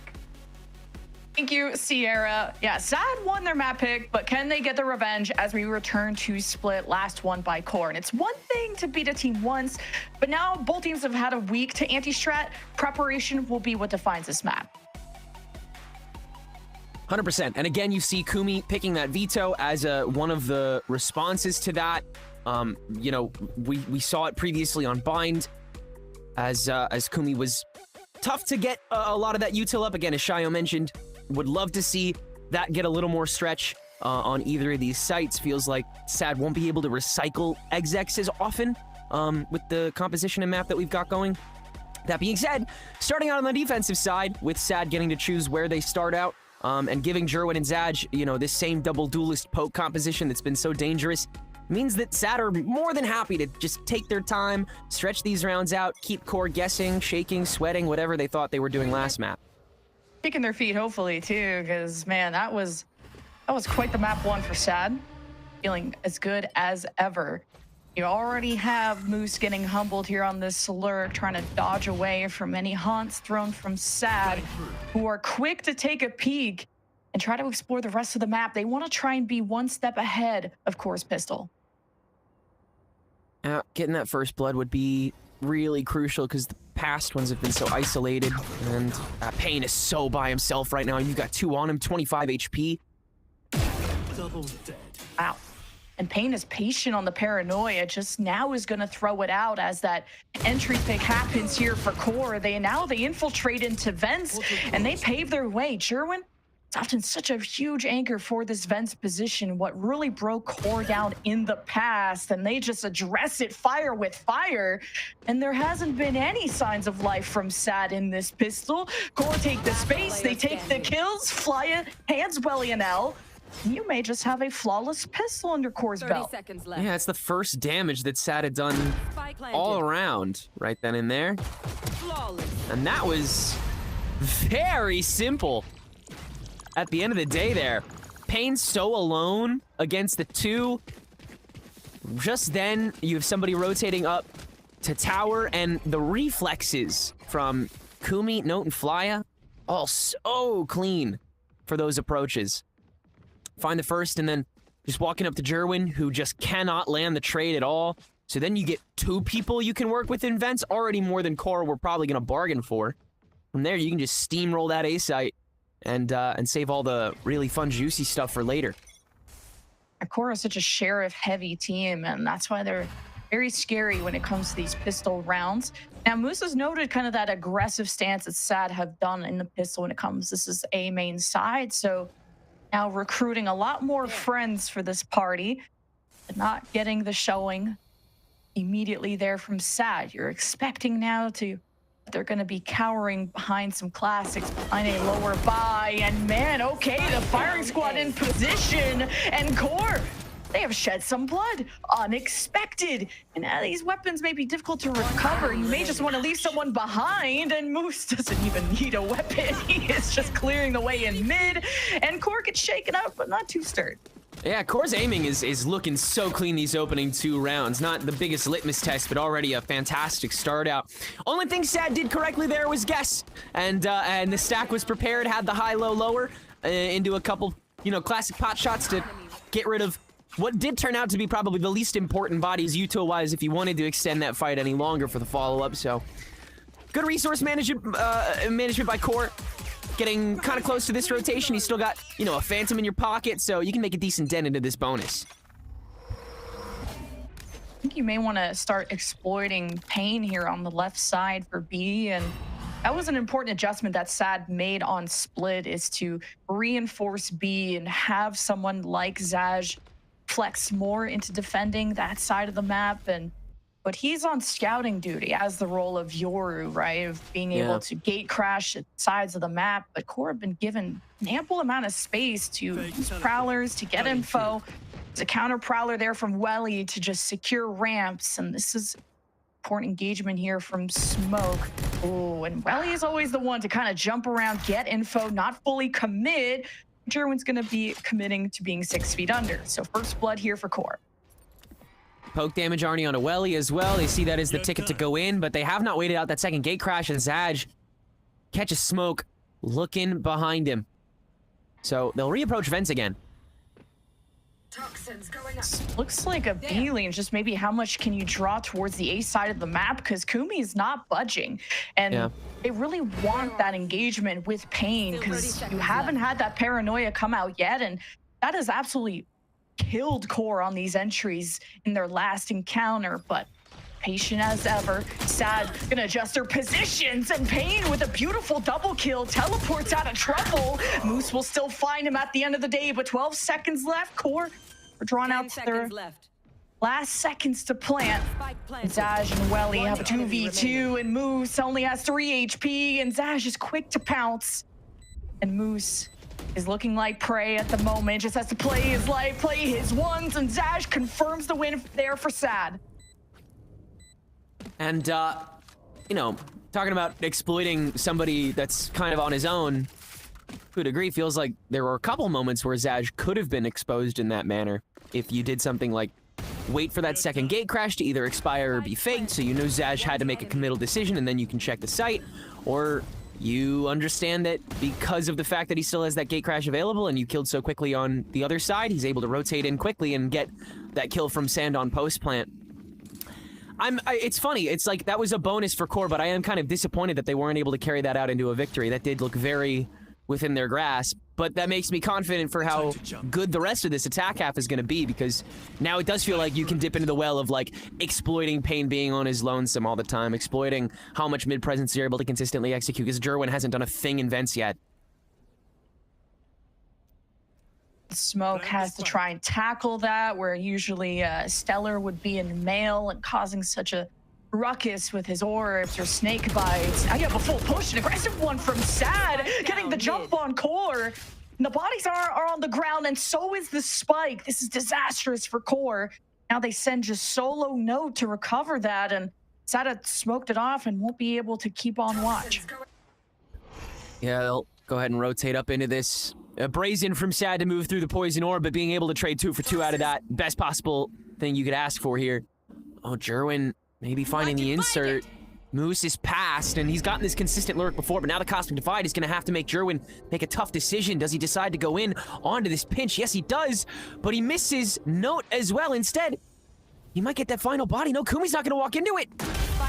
Kumi's worried about mid, and the spike did get planted. Jerwin immediately on it. Moose lurking away and finds the back of Jerwin. Jerwin was so paranoid about like a backliner here, like where Kumi is. Now that he's assessed the flank, Kumi can assess the front, and Sad are established. Moose has to play preventative duty, takes a 1, has to prevent the defuse, and can't! Oh, by the skin of Stellar's teeth, he will give that round to Sad. So close, and Moose's TTK has been one of the best in the lobby so far this game. You know he's mad at himself that it wasn't even shorter in that 1v2, but, I mean, even that being said, it was so dicey this whole way through. Jerwin getting in so early on the CD, taking forever to find a body, and it was right on top of the spike where he had to just stick himself. Thank God it took just a little too long for Pain to die. Stellar just barely able to get away with the defuse here. But Sad still don't have any sort of certain game plan to take rounds. So far, it's purely CoreOR in the margins. That was just a hard round to come back from for CoreOR when you had dropped the spike in mid and seemed to be finding decent enough adjustments, and a clutch there from Stellar is the only thing that gave Sad the win there, I feel like. But here comes CoreOR just sending all 5 down mid. Prowlers gonna battle bot through mid here as Stellar gets pushed back out of mail, or not Stellar, where Stellar usually is. Welly is gonna cosplay as that, and now that CoreOR have broken into there, they're gonna be able to keep watch over Pain, who wants to take this fight here in Garage. Already hearing the jumps from Flya, back down to half HP. Pain in maybe some trouble as he teleports out, and CoreOR, now it's time to go and find these defenders. It's CoreOR's slow scaling affair, and that's given enough time for Sad to get on the flank. Jerwin could get active here, and Pain is still gonna anchor so well. Kumi has to do something and change this to get CoreOR secure, and Stellar holds to front with the judge, but at range it's not enough. Jerwin may just be enough as the flank starts to activate. Convergent pass not gonna affect Kumi, and this Jerwin, he still secures the kill. Oh, what a fun round. Wow. So much to touch on for that one. For one, like you mentioned, the switch up from Welly as opposed to Stellar on the tower, it's a good lack of intel that you give momentarily, but you still just save a little bit more of the bank for the reapproach. You still have a very readable position on where Stellar is, though. And really, you have a pretty readable position on where the rest of Sad is now that you already know that Pain's been hyperextended in the same spot he's been this whole time. So Moose just starts walking down the tower into the staircase, finds Zaj in CT, and then walks back, runs directly into LOS so he can't get an extra peek even after he had potentially the drop on them. And then Jerwin uses his ulti into this open B site, still gets the kill. And now, First Blood is already going Core's way after this eco is a little torn down. But Smoke down to 9 HP as well in the op trade. Lethality feeling like it's dissipated when Pain has been removed. One of the hardest working players, according to his coach, when it comes to Sad's lineup. But this judge is going to be painful. Smoke at 9 HP is going to be a next victim in the Sad death note. And with the delays created at the choke, Sad have kept the opponent at bay. They nightfall the opposite end towards mid, thinking Core we're going to pinch from all sides. Zaj tries to get ahead of the situation and maybe even an upgrade on his classic. He'll pick up the Vandal through Garage. Now the flank is something Core have to worry about. And, well, let's say they've got 99 problems, and, well, landing the spike ain't going to be one because they're dead. 4-2 now for Sad. Once again, like a little addled with mistakes here for Sad's defense, assuming the 2-stack was going to be careening down the tower, so you launched the Nightfall so prior to this, and then the Dimensional Drift in the 3v2 because you want to guarantee this economy, but Core's economy is still, like, not awful. So, I'm not seeing a lot of, like, optimization here from Sad. It's very different to, like, the big picture visage that they usually have. It's very much more round to round, but it's working so far. 4-round streak, and you've got only one rifle to worry about this round, so no need to stack either. And they'll switch up the mid presence again. They're going to insert Jerwin this time. And Smoke being denied his op, he has been such a star for Core when he buys those. Of course, it's awkward on attacking split, but because you have these Viper walls into the mix, it's denied a lot of sight lines. And oh my god. Oh, Jerwin's on the flank again. I blink once and Jerwin's on the flank. Just such a good read. He's been fine. Oh, but Moose not prepared for that. And you figure if anyone, you're going to find Moose on the lurk because he's always been that guy, but completely ignoring the potential for Moose to still be stuck in mid where he's usually been stuck. And that's an easy rifle pickup.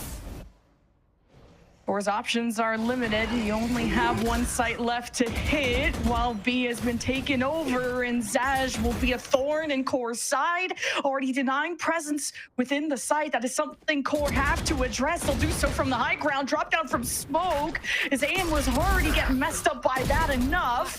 30 seconds and he left. just can't seem to get access to screens, not without dealing with the final boss of Welly, the initiator to fear in this series.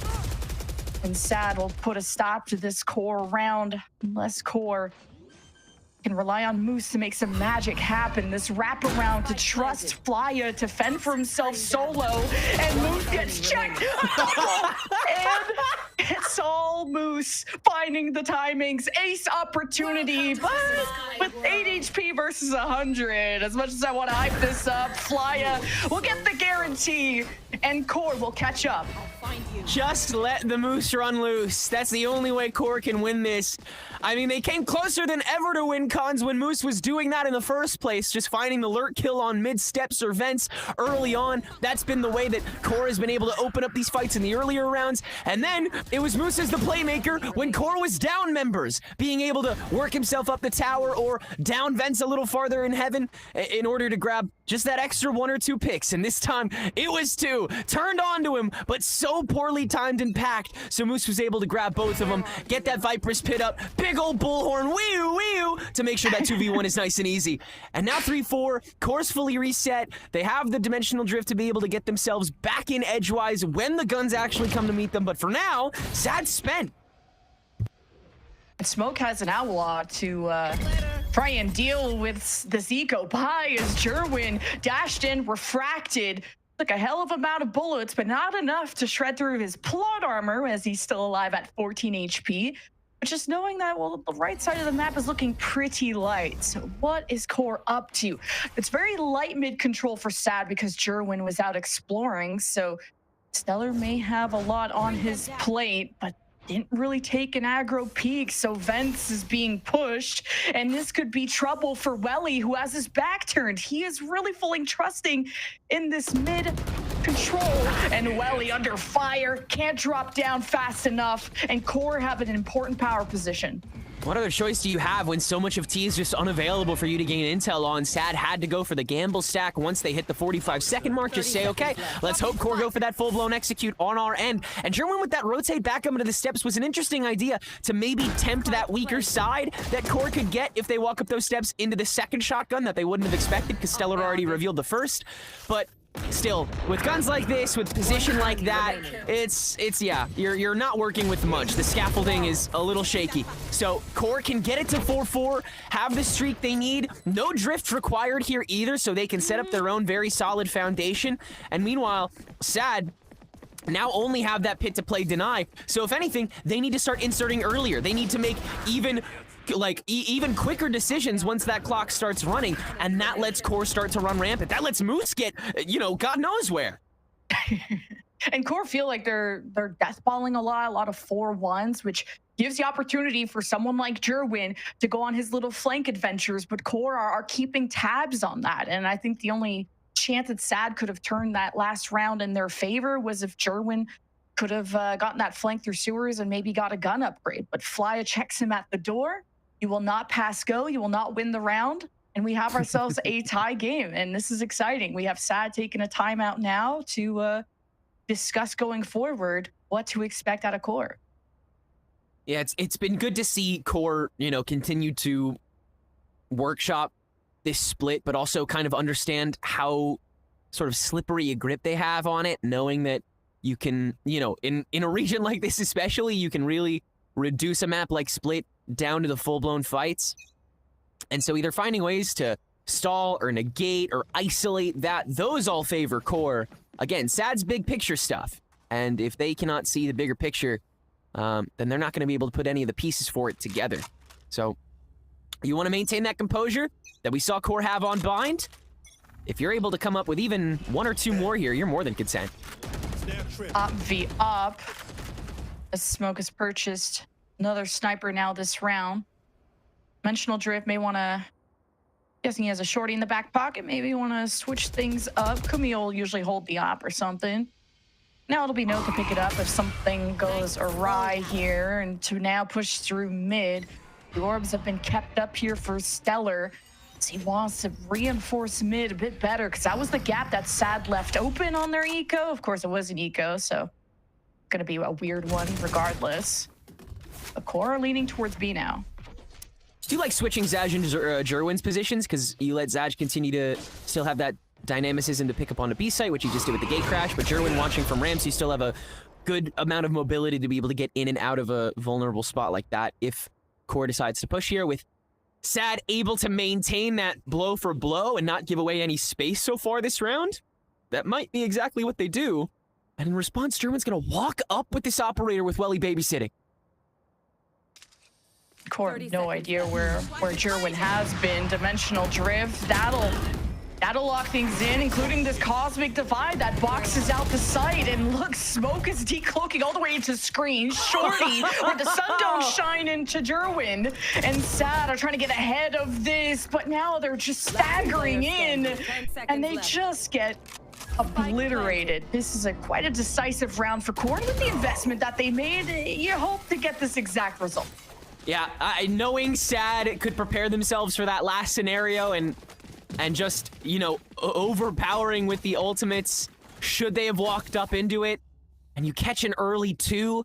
Props to Welly for being able to trade Kumi out on his way down, but Jerwin had no such luck, and with the Cosmic Divide available for the pushback, Sad had to make that one-and-done call of, do we try to intercept now with the sort of piecemeal structure that we have as we're all just sort of scurrying back over, or do we take those extra couple seconds, let Core spread themselves as long as they want, up ramps, up A, down screens with the help of that CD? They didn't want to take that chance. A Smoke is going to take a chance at B. We haven't seen QoR really take a peek at this in quite a while. It's been a pain point of their attack, but pain point is at the back of Pain's head. Really beautiful shot from Smoke, getting ahead of this. Now the orb for QoR, and what's feeling like an opportunity to maybe have this Yoru gate crash in, make that space. Prowler just to make sure. And Sad are nowhere to be found on B.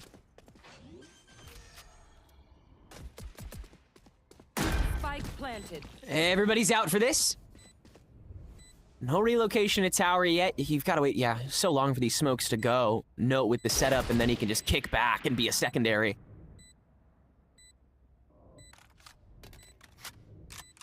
Now it's a even waiting that one game. threat on the tower. You put one star down, well, he's so terrified. Take hold. And Sad, I'll find you.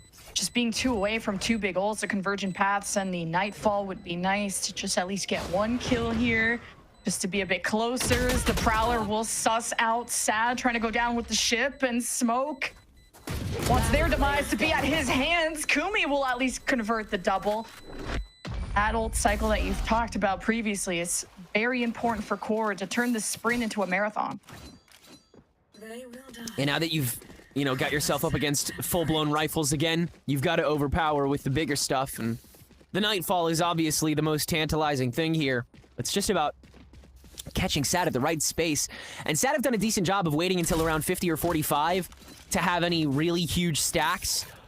Like, you've still kept Stellar in on either the steps or the vent. You've still kept Pain basically on the woodwork this entire game.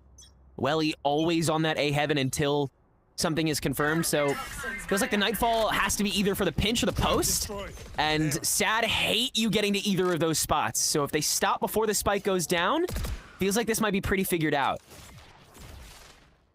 You have the pit and mid, and of course sense that this is still a weaker hold on mid, and there's more importance on the perimeter. It wouldn't be beyond QoR to just Nightfall through that, or Kumi evolution through the pit, but QoR mid more centered around catching Jerwin in these aggressive peaks, as the Prowler from the defense marking some presence here on the right side of the map. And a slower default for QoR, try not to give any gaps for a flank opportunity. Oh, Smoke has caught this just as the Evo's been popped. I agree. I think, yeah, if you want to take this pit, that's the way to go. Have him and either, yeah, Flya or Note enable with all of this util dumping. You don't know how many are stacked up here. Face your fear. But Jerwin's still getting punished on ramps. That's not something that QoR expected they would get to come away with. So they're already super happy with this. And yeah, he just gets to walk past all of that, dude. 30 seconds left. I like that decision out of Stellar. You don't need to be greedy. You don't need to try to be the hero. Let the pit drop it, and you trade out the pit for evolution and the Nightfall. Pain gets to backstab, and Sad are not just gonna lay back and let this all happen. They'll take the map control you give them, but Note's gonna take the bodies. You'll feed to him. This is like fodder. You need the objective down ASAP. 8 seconds. Sag focuses on the bodies he can see, and his vision goes to black as QoR up to 7. Last round in the half. So much time still wasted, and QoR are still the ones that look so chill about it. The nerves were getting to Sad on those duels there. Aim not totally in for Welly or Stel as they reapproach. And, I mean, they had the compress. They had the moment where they could really chow down on this stack coming in. Because QoR is still playing it a bit slow, but walking through that Evo, being able to punish the operator on the ramp. You have so much space, you've already just gotten handed over. At that point, you have to win the fights that everybody knows are coming, and Sad just sweating a little bit more. It was a 7-5 defensive half for Sad. Deja vu from how the series ended last time they met on this in the upper bracket semifinal, and QoR have done the work and have found what has been successful for them. That success may just ride on how you're going to counter Zaj. Gets ahead of this dimensional drift. Is going to spot the lurk. They're going to just throw a Nightfall. All of that just for Flya? I would be jazzed. I would be flattered that I got 2 ultimates committed for me. Yeah, for me? For All me? of this for me? Yeah, you're more than happy with that, dude. Are you kidding? They just use so much just to find him, and then you still force the wrap through spawn. Oh, but Sag catching two. Nah, if this works out for Sad, that is so insane. 1v1, and Moose, he knows how to win those. 8-4 for Core, trying to get to that finish line to tie the series. Man, what a strange bunch of rounds, I think. I mean, that, yeah, that's just, you used everything for one dude there. And Core, I mean, you haven't even figured out that they're already fully basically set up on B main. Like, that was one of the faster execs we've seen from them, despite losing that first blood. But, I mean, shoot, you've already read that there's 3 on the other side. Why wouldn't you not gun it? I just, yeah, feels like Sad, little boomed there. Felt like they saw each individual threat as too much on its own, rather than, again, the sum of its parts that Sad is so good at taking down when it's all strung together. On the attack, hopefully they have a little more say in how that goes, a little more agency in the structure that everyone has to maintain. Got the double duelist on attack, though, so there could be a lot of pain points here for Sad, and they're just going to decide to funnel everything into this choke point, and a little fake there as Core panic and make sure to spam through the smoke. They're not just going to watch this happen. Sad they got time to play with, so going to go elsewhere. Kumi, ready to check this again. I think 2 on either side of mid. Not something we saw Sad do too often, especially in the pistol, but 50 seconds to go. I wouldn't be surprised if we saw another rotation even this late into the clock, knowing these guys, especially if you spot Kumi's util on this end.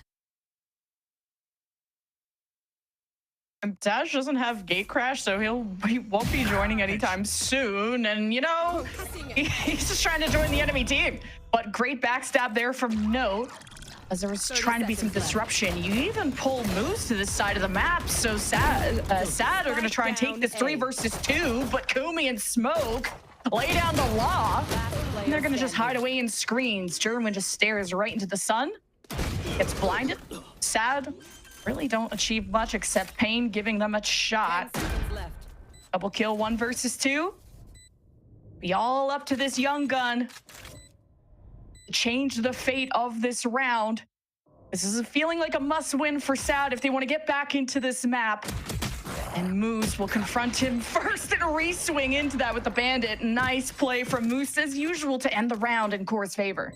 Dude, yeah, Moose has been a shooter this series so far. So locked in, very quick with the openers.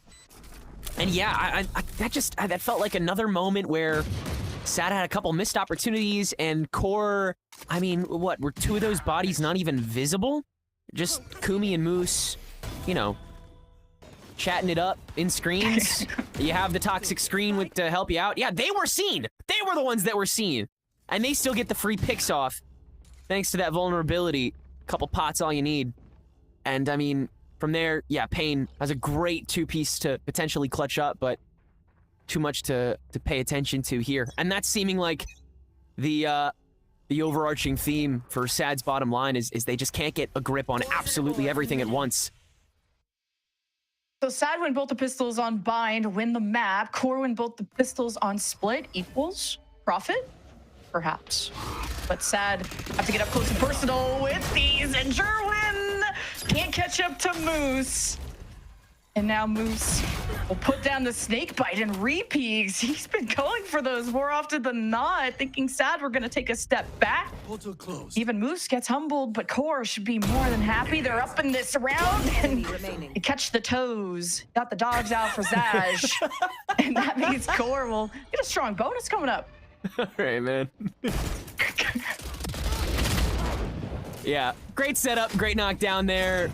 And, I mean, if anything, you want a statement piece up in the vents like this, right? You want to scare Sad sideways every inch of this approach. And with the double duelist, mid feels like, you know, that end that Core can very much rest on at the end of the day with the smokes up and your Fade util to stall. Just way harder to poke and light speed your way in there as opposed to one of the main lines that QoR can continue to pay slightly more attention to now that they don't have to, you know, toss 2 members over here. But Sad on the bonus. We'll see how much work they're able to get done here. Last time, I believe it was only 1 rifle they were able to hold on to, so it's slim pickings. Ella from smoke. Oh, come watches on, B, man. Kumi just builds a wall. No lurk chance for Stellar as Sad's options and chances in the map start to dwindle. But Welly just overpowers Moose, who was more in an aggro position in mid, as the Prowler may just catch up there to Node as he tries to delay. Jerwin up and above, looking up like William Dafoe, and he's just dead. Sad, 3 versus 3. This could be an important round, and Pain always gives him a chance. The hero, the cape on his back. But the spike hasn't been planted yet. Kumi and Fly need to work together, and they're split. The crossfire is strong, and Welly splits them like the Red Sea, and it's all up to Flya. He's gonna watch this go by. Barrels spotted, and Pain at the right moment, at the right time. 5 to 10 now for QoR. A lot of individual firing tests going both ways for a round like that. Starting with, you know, Kumi being able to fight off Stellar, who is 215-4. God, that's ugly. I shouldn't have looked down. But as that wall dissipates, you get rid of your lurkers so early on. So Sad have to press just a little bit harder. Welly able to find 3 along the way of that smoke. Unable to land those very crucial outlaw shots that could have done so much damage in the middle of this. And from there, it's too slowed down. QoR can't reapproach with what they have left. Now, that could potentially change, but Sad is very much stocked up to deal with it. Oh, but Moose! Again! You can just put Moose in the middle of the map on an island, no raft, and he'll still survive. Like, Sad have tried to just death ball into him. Moose gets out a 2nd kill, just punching through the wall. And it's just, when it rains, it pours, and Sad got no umbrellas. The blues continue. And QoR will get up very close to the finish line coming up. That's when you thought Sad, just based on how that map 1 was so dominant. Yeah, it went strong in their map pick. It's their map pick. It's going to be strong for them. QoR, this is their playground. And they're repeating the result that they had against Sad, but doing it even better. Yeah, not seeing many differences, funnily enough, between these 2 teams. I think everybody's maintaining kind of the same mannerisms. If anything, I'd say the 2 smokers, Note and Pain, have stepped up a little bit in this map. The individual responsibility placed on them is so great, particularly like we saw Pain on the defense so much that he had to hold on his shoulders very often. And now here, as you know, that active smoker that you have to take over a site without the conditioning necessary, Pain's paranoias are huge for something like Jerwin or Zaj being able to move in without that extra help. So all about divvying those resources up, and he's been having to aim on top of that. Note obviously coming through harder in that front.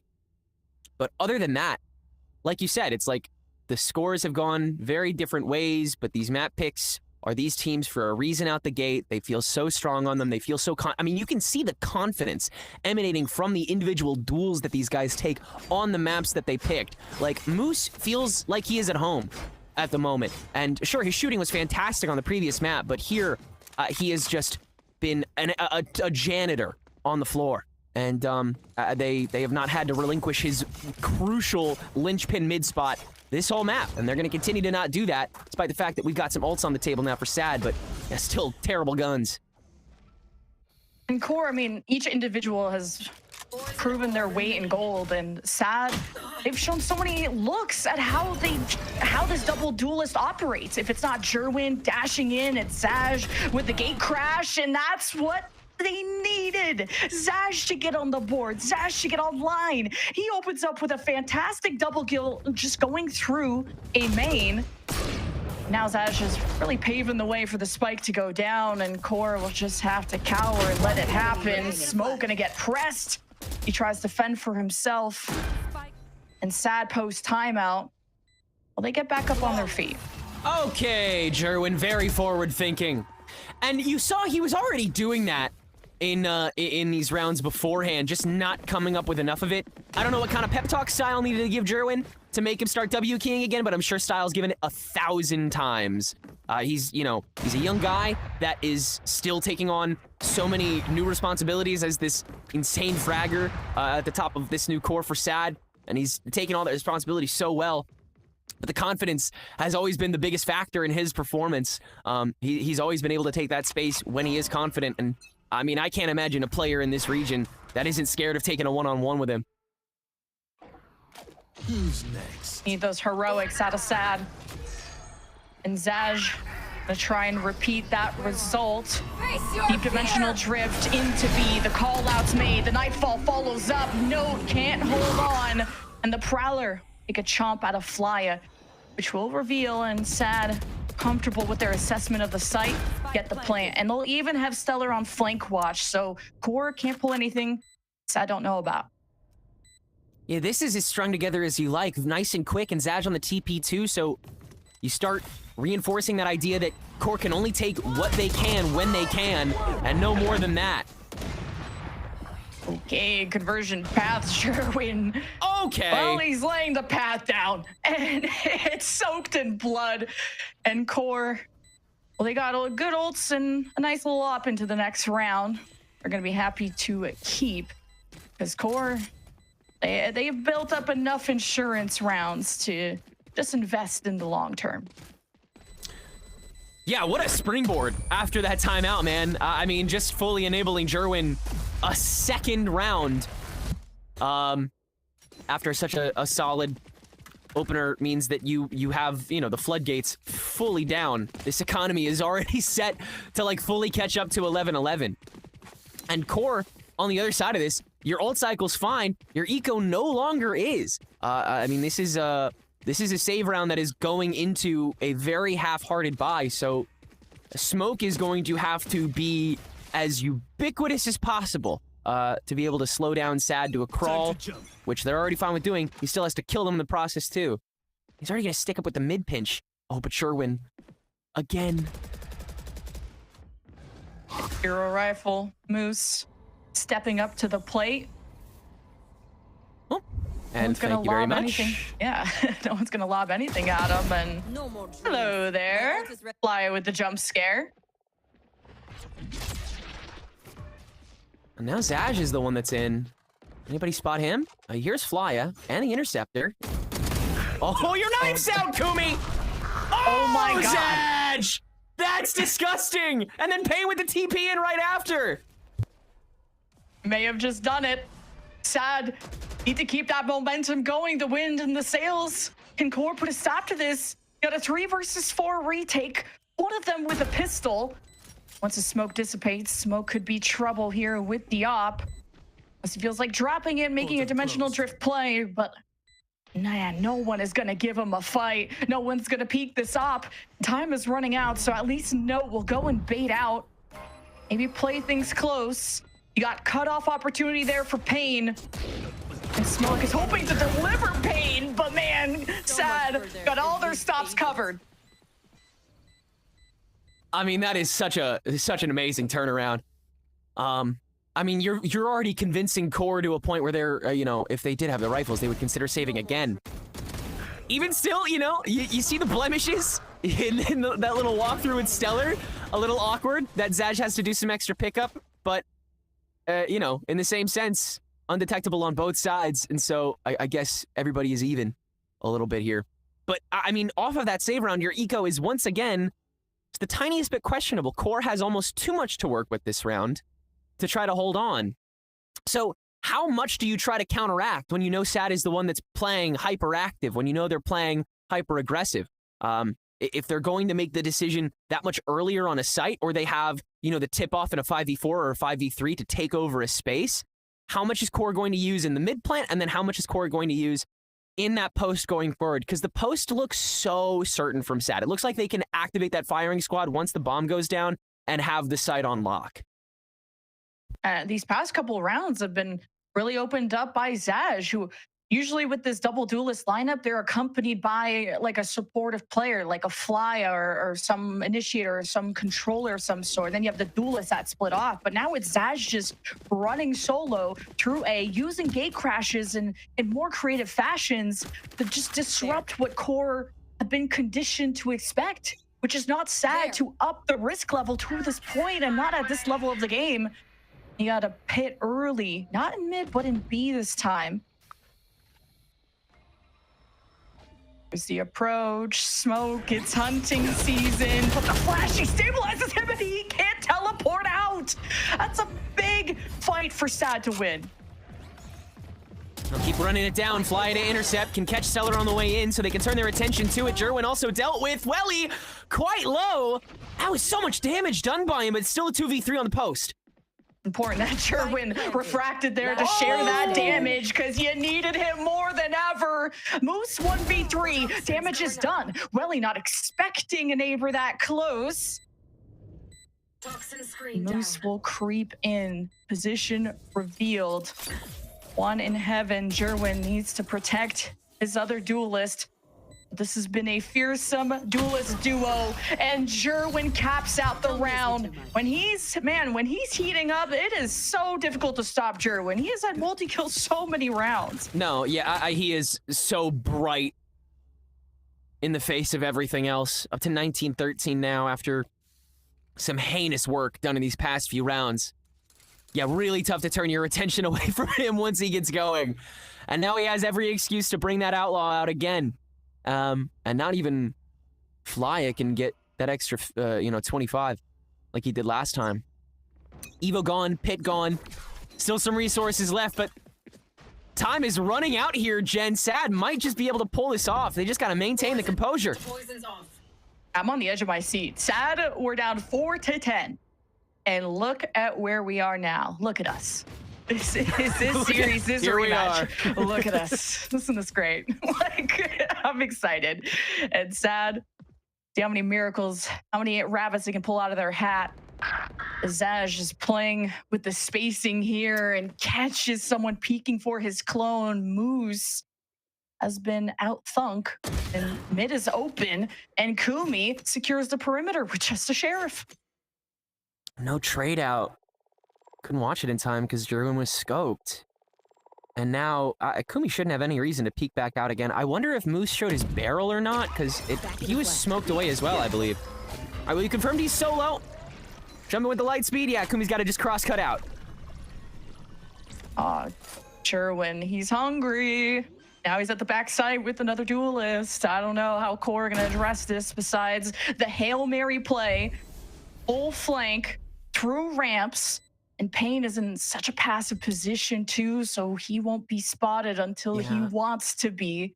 This rifle, that's what they're looking for here, that they can pick up at least to have something. But Payne with this backstab, eventually that can get counteracted. But he's missed the timing, so they're already in. Payne's got to get active. We just know how hyped this guy can be. Well, you gotta show up. Your team's getting pushed, and it's the Payne sandwich. Oh, and that is just delicious. On the menu today, we could have a real comeback, guys. I'm glad that he at least got a little in on the action by the end of that. But I mean, he was a bit of a failsafe by that point with how slow he was moving. But again, I mean, yeah, you run out of safe options, and it seems like core is trying to apply as much risk management to this as possible, because it's like individual kills don't really matter. Just taking rounds does at this stage, and I mean, there are certain points in which you just have to hand this over, hold on to what else you've got left, and, you know, Smoke's got his op back again, so this is the round to really do it. Otherwise, you got an easy path to Sad getting the first map point here. Core have to dim this sparkle because Sad have turned it around. You have so many good ults if you're Core, but it's about how you use them that matters. Poison's off. You really want to be sure. You don't want to blind Nightfall. And despite that presence in mid, that wasn't enough for Flya to be able to pull that out. But Smoke keeps Garage in his favor. And Sad start to throw util in his way. Force the gate crash out. That could be that could be just a ghost sign for Sad. But of course, more than ever, Moose has to protect this corner. And now he's got multiple places he's going to be pushed from. Hindered, conversion pass, the Nightfall, anything but the kitchen sink. But Core, they got guns. And man, are they good with it. Mechanically, Core just going to win it out like that. Now needing to use an ult against 2 from Sad invested. Stellar needs to turn it around. He just can't. He is having such a rough split. But Smoke, man, he won that for Core. Yeah, thank your lucky stars Smoke managed to stay alive after that first frag with the operator, because they needed him so bad. Jerwin from the tower winning that duel against Kumi, hairpin, then catching 2 on the convergent paths, forcing Moose to tuck up, who also, by the way, gets 1 on his way down. So crucial to that round as well. Then he gets on top of the box, gets 1 more before falling down to Smoke, who has to finally pay attention to him before being able to turn back on the rest of the team. And then Core maintaining personal advantage from there. They're able to hold it down, but it is so damn close here. They have their guns, they have their util, they have their ultimates still as well. Nothing used there. So everything in the cards to take this. And Zaj, oh buddy, what are you doing there? He's looking at the wall. It's nice, but watching paint dry ain't gonna win you the round. But Stellar trades and gives them an opening. And Sad really gambled that this would be the part of the map that the op isn't at. And Smoke will be on his way soon though. So Sad gotta work their advantages. They're so worried about the back spawn and how they've given time for rotates to come in. Kumi, you have to address this problem. And Stellar and Welly will funnel in. They've removed him by force. The pit, the walls have been built. Surely this round is secure here for Sad. Yeah, I think you gotta give it over. You can't risk losing that operator when everyone's economy is so slim. Sad will have the opportunity to play for overtime here. But now without the pit, Stellar using that now is a very, it's a loud decision both sides are making. Sad proclaiming that they will not need it. And both the pads and the Nightfall were already used previously. He can't fall back on that. It's got to be the double TP. Payne with the misposition, Zaj with the guaranteed aggression into a stack without potentially being killed in that 1v1 like we saw last round. Already, they're going to be able to squeeze a lot more value out of the first bits of a round to get them to this endpoint that seems so certain. But there is still not a solid answer for Smoke. And, I mean, Moose is going to win this too. Yeah, Moose has won every 1v1 he's taken this game. Like, there is still so much about Core that is practically unchallengeable. Or ults to almost 1. I would like to see Zaj maybe go for an orb here, because I think that would be your best chance to having an easier time getting into the site, especially trying to suss out if there's an op, or just at least what the setup is for the defenders. Could be going into OT or Core, call it a fake comeback. And with what Core have in store, seemingly in their favor on paper, but it's execution that matters. The second go around on this very map, Core gonna deliver the 2-peat. That tip of the spear is Smoke. Doesn't even want to reveal the op is on this side of the map. Here is the peek and right into the gut and through the heart of Sad. They lose their initiator. No repeat here for Smoke. Ork just wants to make sure, and Sad got nothing to work with now. They've just lost their lurk. I'll handle this. Fighting too hard for the hot button issues they already knew existed. And the Nightfall on top of the crowd. The Dimensional Drift tries to chauffeur in. You've got to fight Death here. Smoke will be decloaked. Oh, and Smoke's all the way back. Oh, Sad are just absolutely surrounded. Jerwin, the most important 1v1 of this map. Here is the peek, but the shot from Smoke, the one to end it all. Sad only have 2. And it's the rookies that have to do more than ever expected from them. What a cosmic divide. But Fly, it was just to confuse them, and that is it. Core 13-11 to deny the comeback out of Sad. Oh yeah, Axe as fake a comeback as can be. mental, refusing to be addled from either side. But at the same time, the strengths can never really be stopped here. Smoke was an undeniable operator throughout this. There was no beating him in the fight. There was no denying him any leverage. There was just avoiding him as long as possible until he became the tiniest threat possible. There was no stopping Moose from lurking. There was no stopping him from winning the fight against you. There was only prolonging the time in which he could only facilitate those fights. Core always had the win cons available. They always had the better players for this map in particular, and they always had this one in the bag. We're going to map 3 even Stevens. And with the same scoreline, 13-11, as their last encounter, I mean, the script writes itself, folks, and we're just here along for the ride. And if, according to that script, we're going to another familiar map, Breeze, chosen by Sad, another revisit of that last rematch where Breeze was won in OT by Core. That was how they kicked off the series. But how will this series continue? We'll find out after this.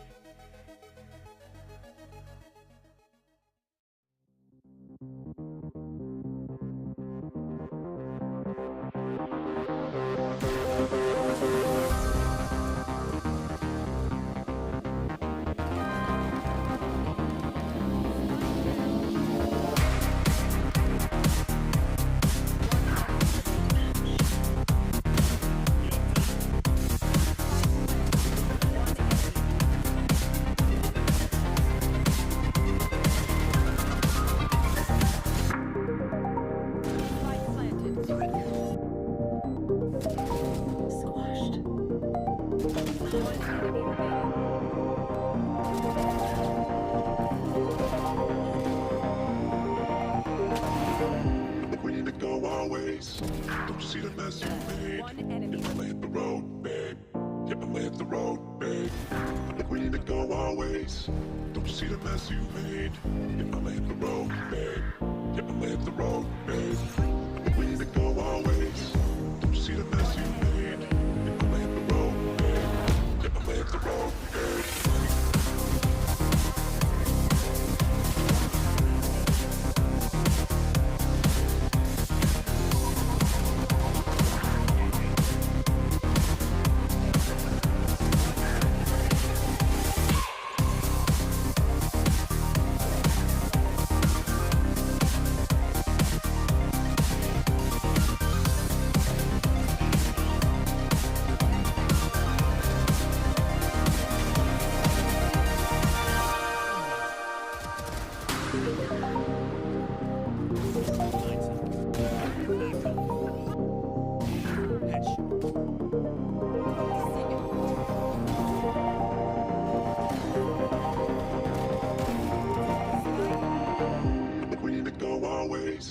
Don't you see the mess you made? Yeah, I'ma hit the road, babe. Yeah, I'ma hit the road, babe. I think we need to go our ways. Don't you see the mess you made? Yeah, I'ma hit the road, babe. Yeah, I'ma hit the road, babe. I think we need to go our ways.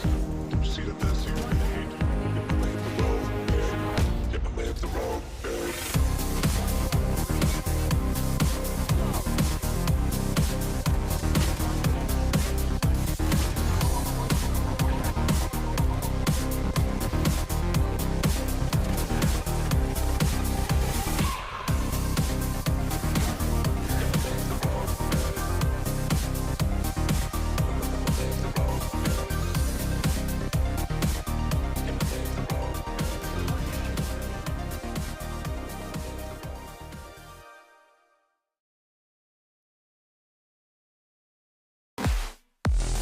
Approach with the same vigor. It's a double step out. Chloric with having to count on this hold and holding it again, and Sad will be the first to hit match point.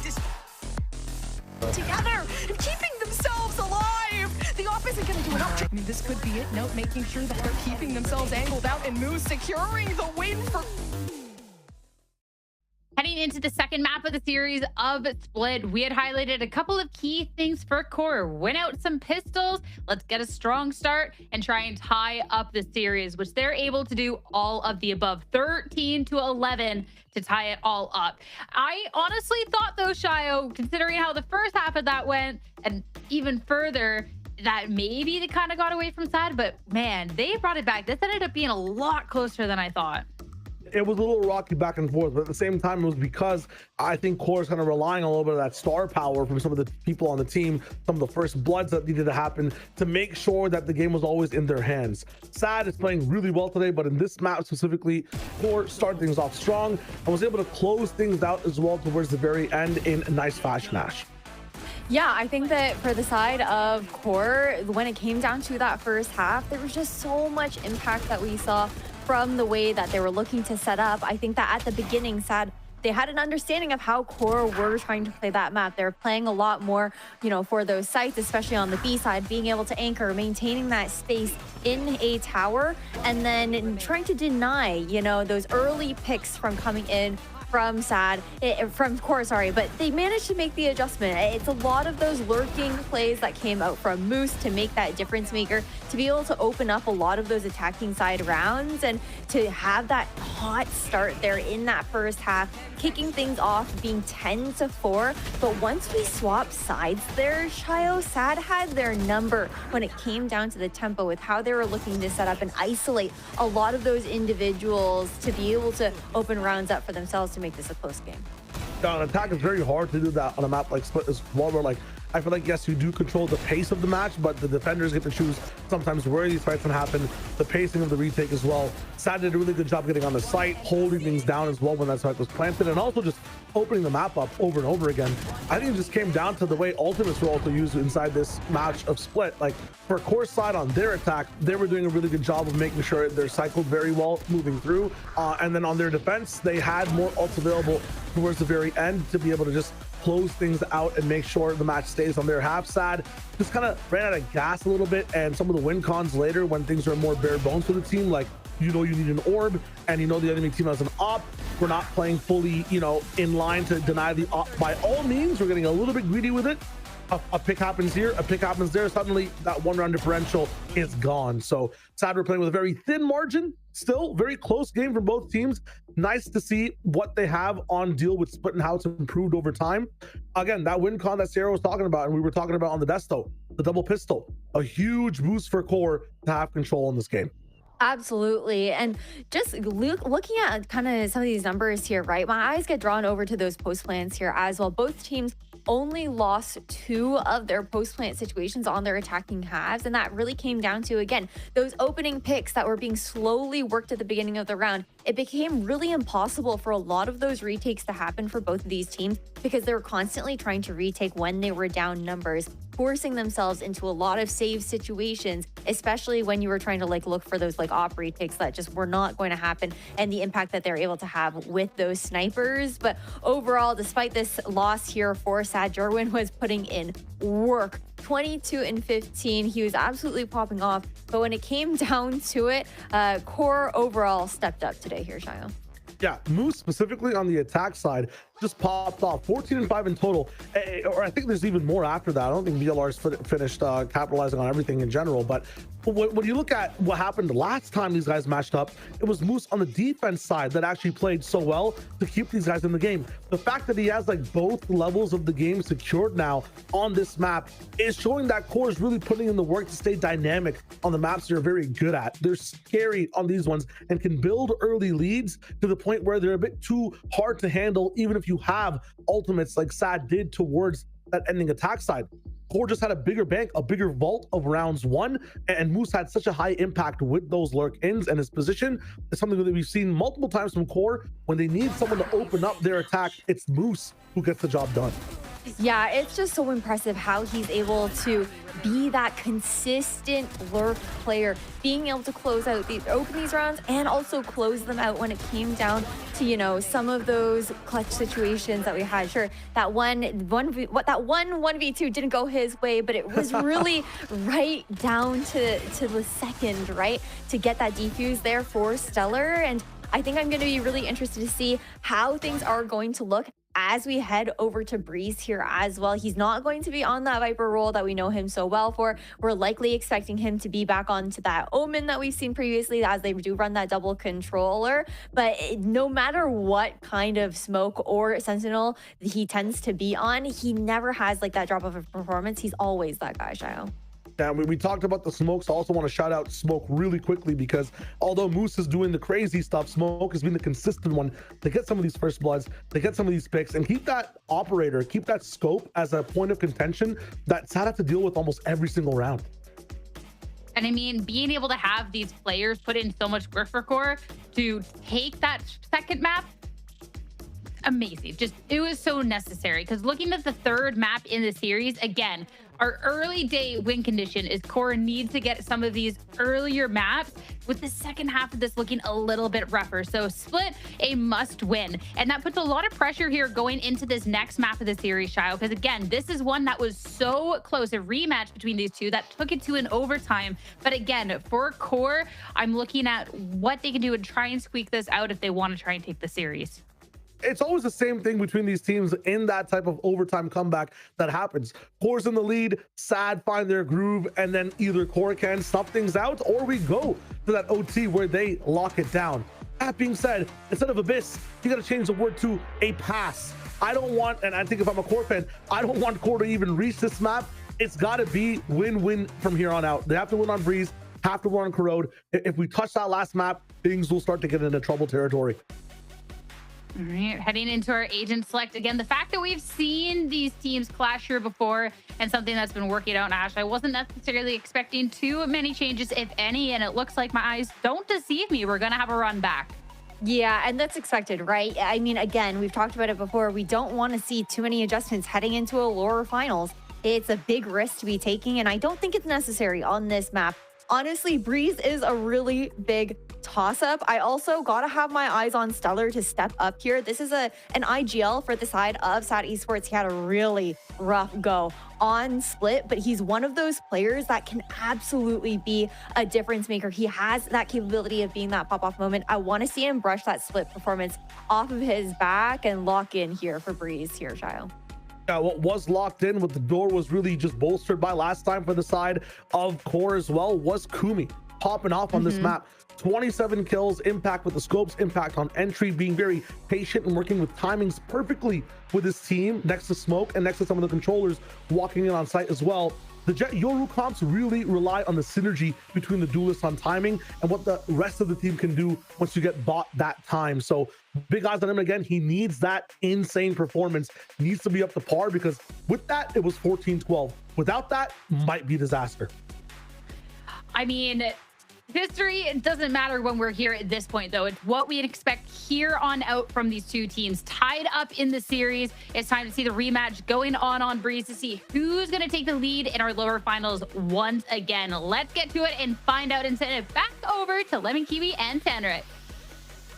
Thank you, Sierra. Casters say the thing. We have a series on our hands, folks. It is tied 1-1, but I'm a little worried about Core still, okay? Hear me out. Yes, they won in OT on this map, but Tenrik, at one point, Core were up 11-6 over SAD, and SAD forced the OT. I mean, even last map, SAD almost got us with the comeback. I still think this map's gonna be close.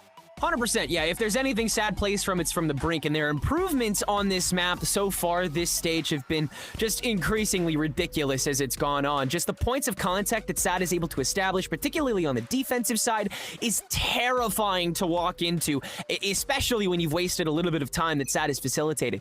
On the attack half, though, we will see how they time themselves out. It's been a lot of fight necessitating, and SAD have not won every fight with Core so far this match. These guys, they are locked and loaded, so it's gonna have to be the hero plays that kind of separate things to start out. Is Haj gonna be the first hero of the moment?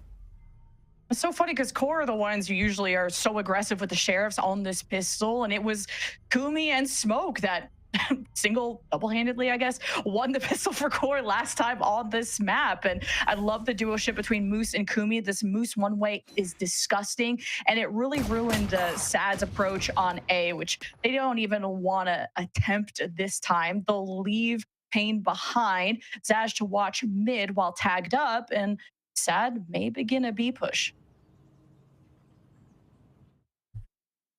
Feels inevitable.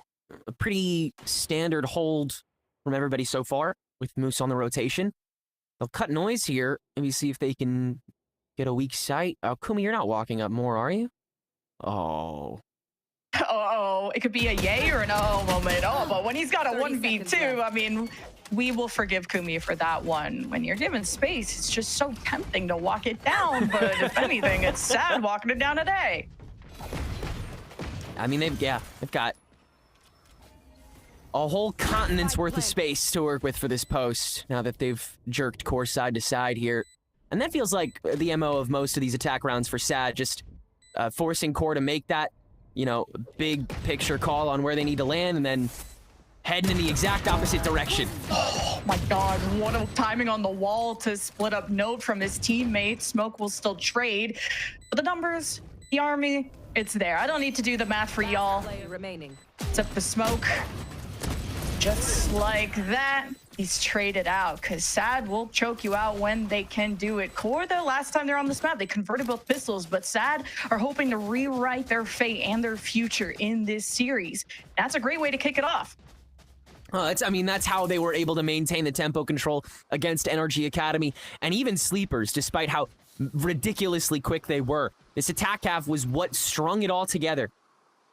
And you know that SAD is going to be able to do that so consistently, even without a mid-lurk, which they're going to start enacting once either Zaz or Stellar feels confident enough more consistently here.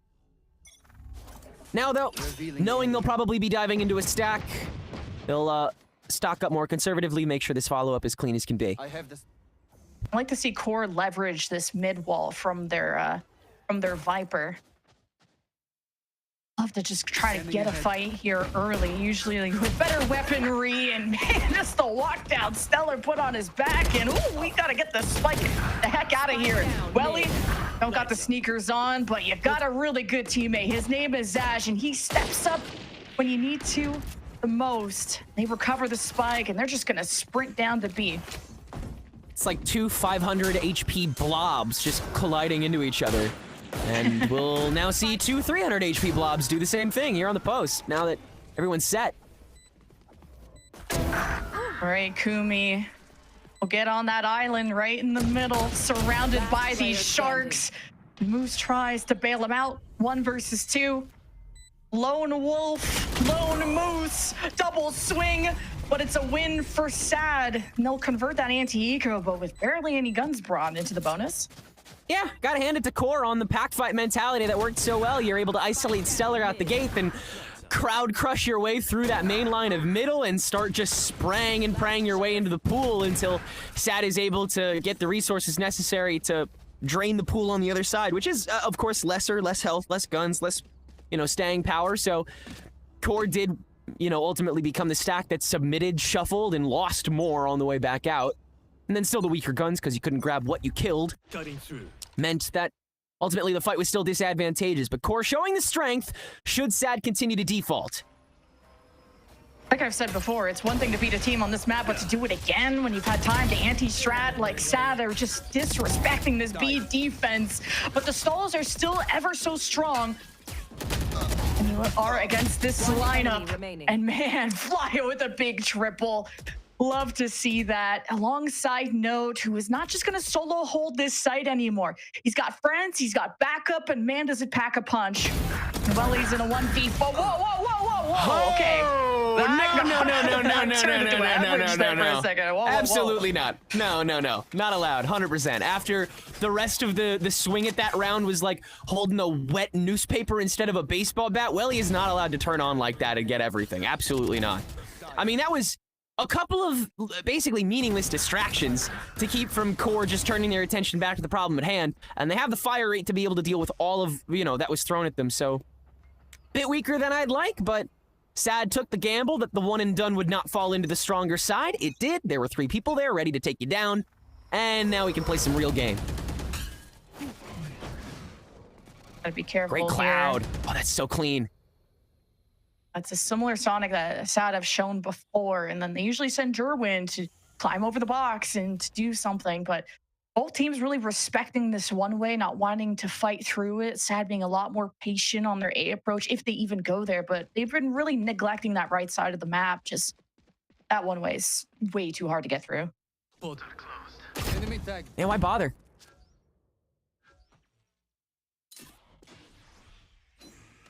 And time wasting here. Sad really likes cashing out on B elbow in the opening quarter of regulation, so I want to see if they can take a couple more fights up Nest, but if Core is able to condition that mid presence more consistently, then that becomes terrifying. And Smoke on this operator, he might just walk into this. He was a menace at the end of Split using this very op, and he could be the thorn in Sad's side, although they do get pinged on the perimeter here, and the spike is dropped. Sad are just caught out in the open, and this central pillar is such good protection for Core.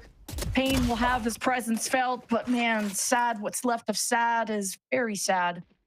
Stellar 1 versus 2 with no HP and no help on the way. 2-2. And wearing the loudest shoes in existence as well. But no time to waste at that stage. And again, I mean, we see like a very simple push and pull. The TP and dash in from Zaj and Jerwin, and then the wait out from Payne and Welly to try to get back on. But in those crucial couple seconds, Core can kind of just step out of their cover, look into the 2 spots that the members of SAD could be hiding, and just lay waste. Like, there has to be a little more of a through line here. And I think, again, like, SAD had it really down on the pistol. Like, you're able to force these members that have to stay back in CT, like Flya and Moose in particular, and force them to just kind of jog back and forth between these sites if you keep them guessing. This is the first time SAD has really, outside of the first round, taken any attention away from the main stack at hand, tried to forward multiple threats at once rather than just going for maybe a 15-second long fake, which, map as big as this, a team as defensive as SAD, no one's falling for that. I think going through B main hasn't been successful for SAD. Now that Core have weapons, they have just shown that B is their stronger side. But A is still a question mark because SAD haven't really tried to fight through, at least too much, through the Moose one way. Now that is soon to expire, SAD will to go up against Kumi, who isn't going to be aggressive on his swing outs there. SAD going to take advantage of mid, disrespect that Viper's wall, see through double doors if they can access the backline here of Core. We're gonna watch this. Now the orb comes up, Kumi could have a surprise timing here. Did just hear the arrow get drawn, and the spike has been dropped yet again. And Core have been revealed, and SAD just can't fight back. They lose every duel and every fight, get caught with their pants down, and Core are about to make this a flawless one.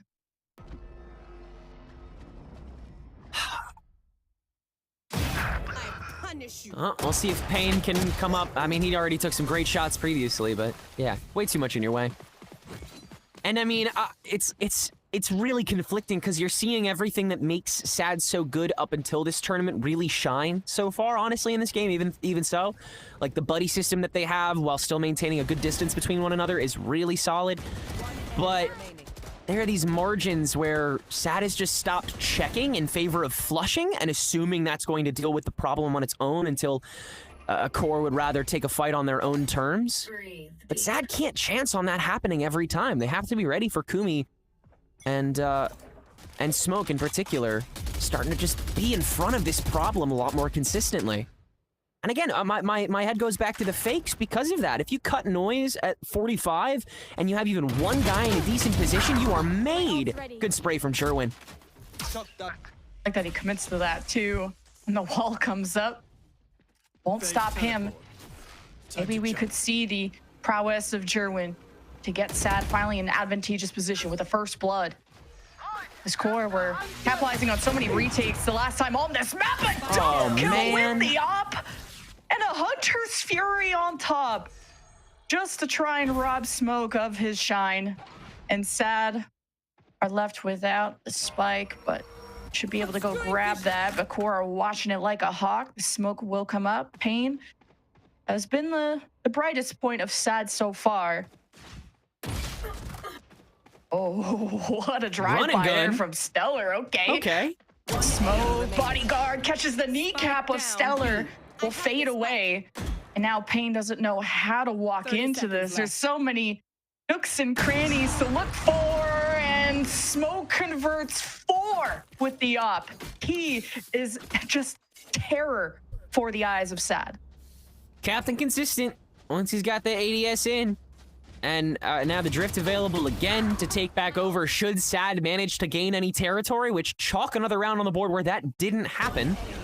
two smokers just kind of wandering around in the main lines, not really making any noise, any sort of distractions, just enabling a push or pinch, potentially, should they find one. But that's what SAD were doing, is looking for one, instead of finding that certainty. And it led to Flya with the unorthodox early Hunter's Fury into Smoke finding a collat down the doors. That's just utter dominance of the neutral by QoR thus far. Defaulting is a no-no. B-exec is a no-no. What do you do now? That hasn't already been studied by QoR already. Because SAD, normally, they would go back to the elbow, start fighting for Nest, have the easy archway into B. No thanks, everyone is already denying there. Note just backs up a little more, Smoke backs up a little more, Moose holds a smoke on the archway instead. Nobody contests Nest, you double swing the arch, you're fine. How about A main instead? Well, it seems like we have a smoke on that as well. And everyone just holding from the doors is fine anyway. Plus, we also have, you know, our own dimensional drift available now to sort of just waltz in, take over that open space that would normally be a breeding ground for you to be able to spread thin once you get the spike down. But QoR are just, I mean, they're reducing it back to step one. There's so much that SAD still have yet to figure out, and we're a quarter of the way through the game. Mastery on the op and of the Yoru, where Smoke, where you need him the most, he will just simply appear. But Jerwin brings the knives out. The snake bites weren't enough to really hinder SAD as Jerwin tries to access the backline, and Smoke buries him, shovel in hand. And SAD don't have an answer because there was two snipers, guys, in this round for QoR, an op and an outlaw. Moose has the other one. And it's an easy read. I'm surprised SAD even planted there. That was so much action. Yeah, they were able to get the spike down in the middle of all that, but I mean, the breakout on the B main, again, you gotta respect the idea that blister through with Jerwin getting the opening frags on the knives, all very nice. And then Smoke turns the gap, swings onto Jerwin, high flying, nails the op shot, lands the shorty follow up on the trade back, and now where is SAD's spear tip? Nowhere. They're all on top of the spike. The rest of QoR is already, you know, made it through. Cavalry's on the way back. And like you said, Moose just happening to pick up that outlaw. Actually, kind of a dream scenario for him in this situation. 5v3 with open territory and a post plant. Yes, please feed me more. Zash has dimensional drift, and usually SAD like for really deep mid controls so they can just maximize the value and the time of the dimensional drift to assess every nook and cranny of B. He's on his way. Where is he gonna decloak though? Vandal in hand, just right in the middle of the map, and kind of a bait and switch with Jerwin getting a jump up on No.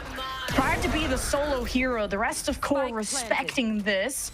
Maybe playing off of Smoke's dimensional drift. But they're going to first start with the basics, the drone, and you have a Moose flank activated. SAD bunkering down, Jerwin on the jump up, Smoke going for that is insane, but Flya bails him out.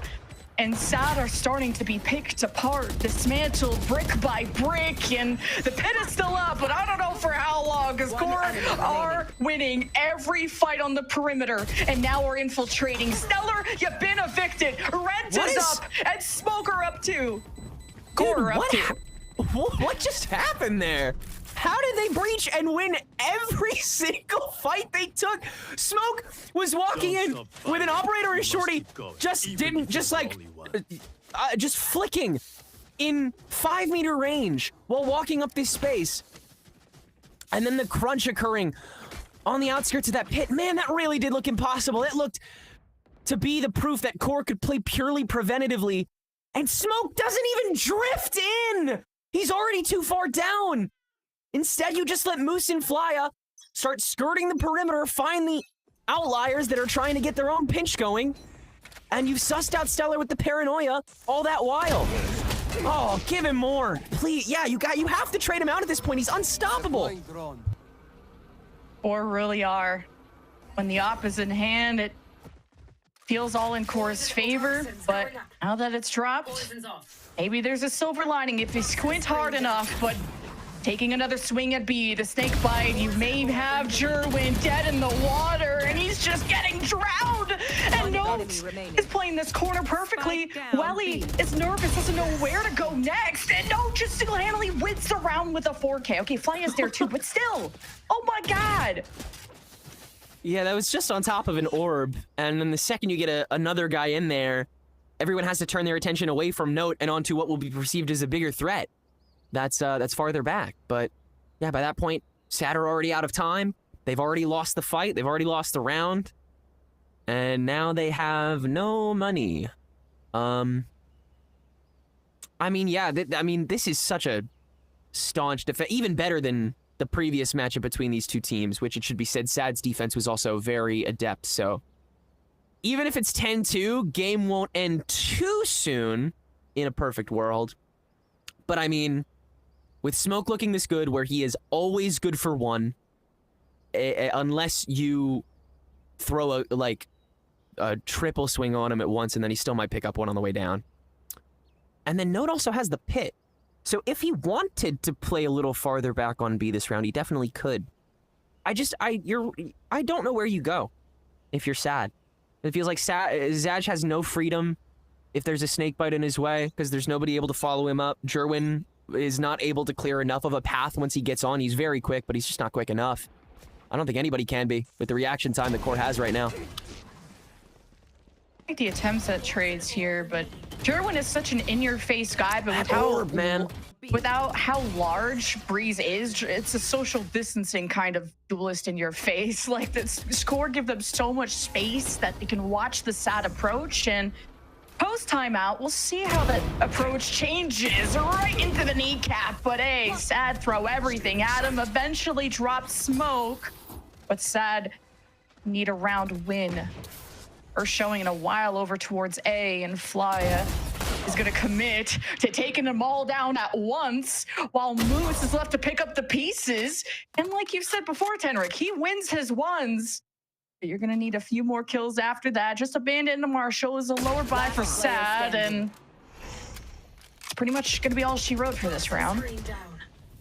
Yeah, Welly's position already confirmed with his first frag, so not too many options left after. Stellar with the rifle. Oh, Moose just smoking himself off to spray through. That's kind of disgusting, man. 3 for him, 8-2 for Core, and that was pretty instant A denial. It really does feel like SAD is only able to win on a macro scale when the bullets are hitting a little more consistently. I mean, that was a rare moment where Smoke missed his second shot on the Outlaw, where that could have stopped so much more of the push.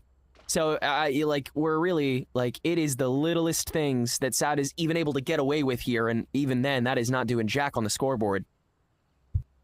And SAD are not faking or pivoting too much. Like, we've seen Welly in the previous iterations, like, throw a Sonic, try to play solo, and it's really just a full commit onto the site. Now you're droning to try and disrespect the Moose one way once again, but the op is something that lingers at the back of your head if you're SAD.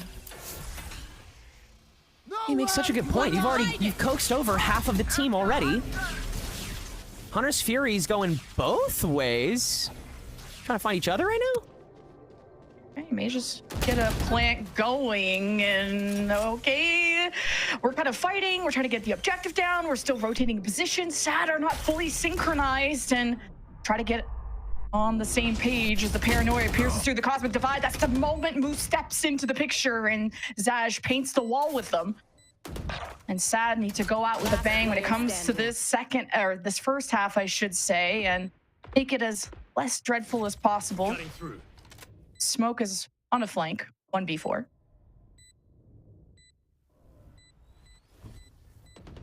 Infinite money too, so might as well. Okay, Payne. All right. But, props to SAD for being able to gain that distance there. It was obviously Zaj that did all the work that time around, just able to swing around and get 3. Very impressive stuff coming from him. Really hasn't stopped aiming well this whole game. Just not a lot of positions where he's able to prove that that's actually the case. Gotta say, the Cosmic Divide, obviously, as well, helping out a whole lot and making sure that Core had to take more coin flip chances on opportunities. You saw how much of the util they drained just for places they thought SAD could possibly be that they didn't want to deal with should they re-enter on such short notice. But SAD's first actual attacking half win off of an A push, and you got that first blood from Zaj. This is off to a good start, but this is the best case scenario end on a good win for SAD when it comes to this half. Dimensional drift from Zaj. It always seems to be a B lean when they use this ult, but look at where Note is inserted. Does he get spotted? He could have a moment to cut off SAD on their walk-in, and well, he's once again caught and surprised. It's traded, but SAD is costing bodies. Doesn't matter. It's not how you start, it's about how you end. And Smoke is gonna go out kicking and screaming. He'll reposition with the dimensional drift and wins his one against Pain. You gotta respect the op, but it whiffs. And it's an 8-4 half as SAD showed signs of life there at the end. That's the same deal with SAD's attack against such a good defense from Core. It's not about stopping the threats, it's just about avoiding them until they're the only things left on the field. And right then and there, Note completely cornered away, still good for one, but that's all he can do. Smoke smoked away from that vantage in the archway, has to rotate all the way back. Still gets one, but that's all he can get. Now, swapping sides, SAD's defense has absolutely been the better part of this map for them as well, so we'll see if they're able to manage a comeback, but it all comes down to the speed Core is able to have on their own side, and I feel like Moose and Smoke are just so keen today to prove themselves. They look so solid and consistent. Feels like if they get the springboard here to 10-4, it's inevitable. Ooh, pings on 2 players from Core in the middle of the map. Like I've said before, a very sheriff-heavy team, so they can be explosive in these fights. And just like that, like deja vu, the same chapter written here by Kumi, a big double, as they establish themselves in the middle of the map and ready to fall back as Smoke could gate crash out if trouble arises here from SAD.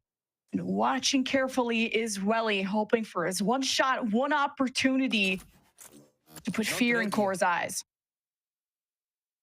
No reason to move here. Seeing if any other member of SAD tries to catch what would be a lurker normally, but instead this time is 3 members staring it down. And down members, Stellar, that IGL, dares to walk down the nest into mid, into Smoke's face. Trade 1 for 1 in the door peek, and now Moose can finally make that peek onto Pain confirmed. Only a couple spots that he could be if he was still on site. Process of elimination, and you just got to get one more done this post plant. 30 seconds left. And this is disastrous for SAD if they drop this pistol, which Jeez. There it is. Just Welly gets evaporated there because SAD have been able to force OT in what I think it was a 6-11 deficit last time they encountered each other on this map, but it was not this severe of a deficit. We'll see if Core can convert the anti-ego here. SAD are not forcing Jack, so I'm starting to really worry about SAD's ability to crack down on this. Yeah, this is getting a little bit dicey going into even map 4. Does SAD just have that firepower to match up? At some point, can you in fact contest? With all of this in front of you, surely after the follow-up, it might be possible.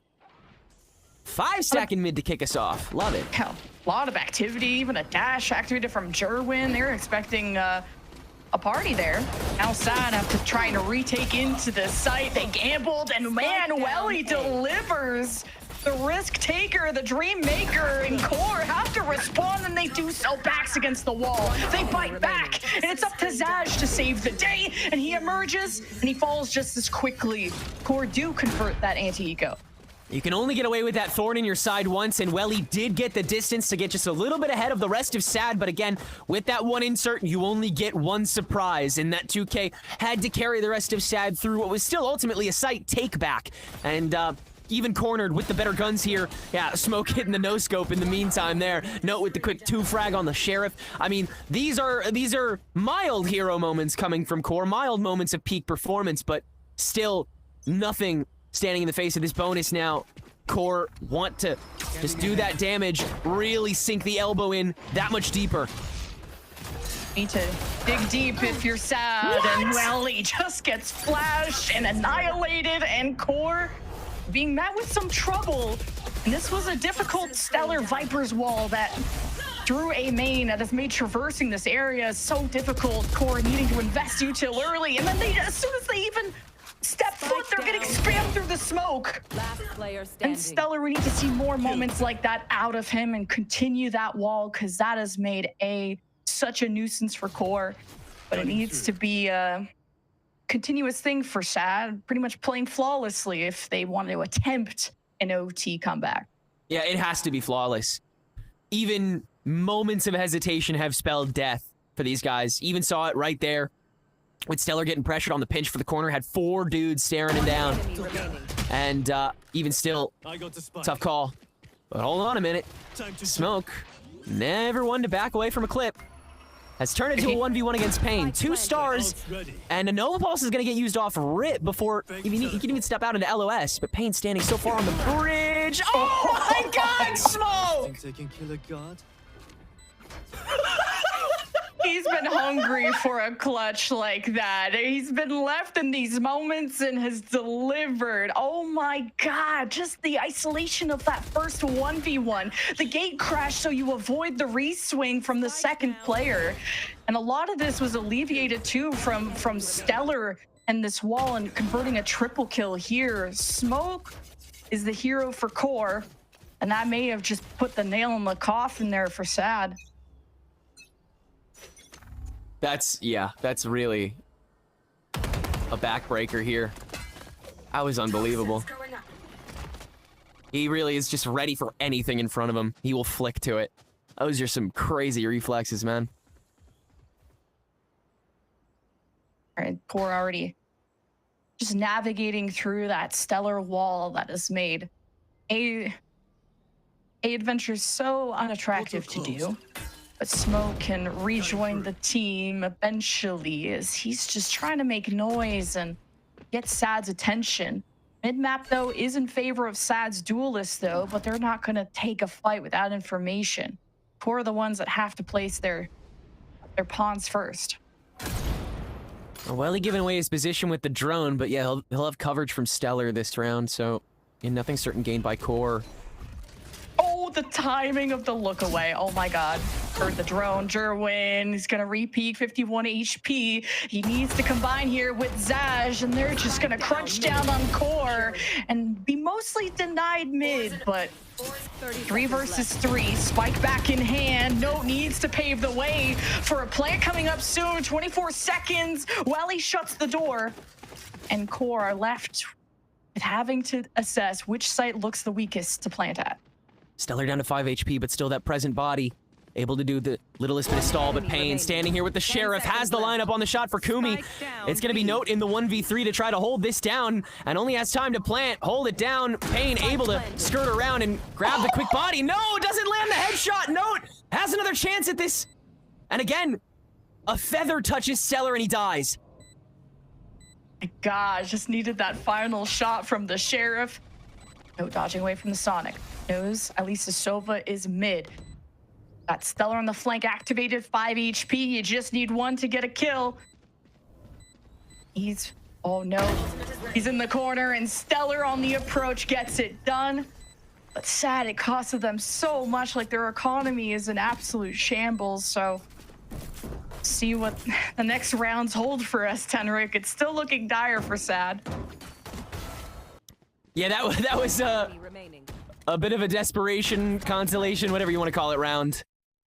Being able to find that sandwich for Zaj on the elbow, and even then, Core being able to still read SAD the whole way through, consistently pressuring Jerwin so he couldn't make as much of an impact.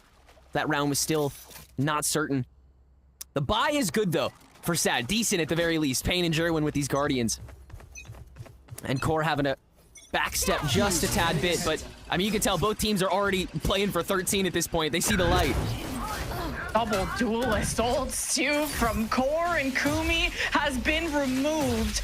Got Welly trying to bail out the B-side here with Hunter's Fury, but Core are quick to race back to plan B, or plan A if you want to call it that. A SAD even approach with a pit. Stellar could be safe enough to do so, but now with the drone out, that gets dismantled. SAD are just going to choose to wall up and spam through it. And Note, I guess, gets lucky there. Does that inspire Core to get active? The wall is down. The skies are open. It all comes down to this fight. and Sad just annihilate Core on the entry.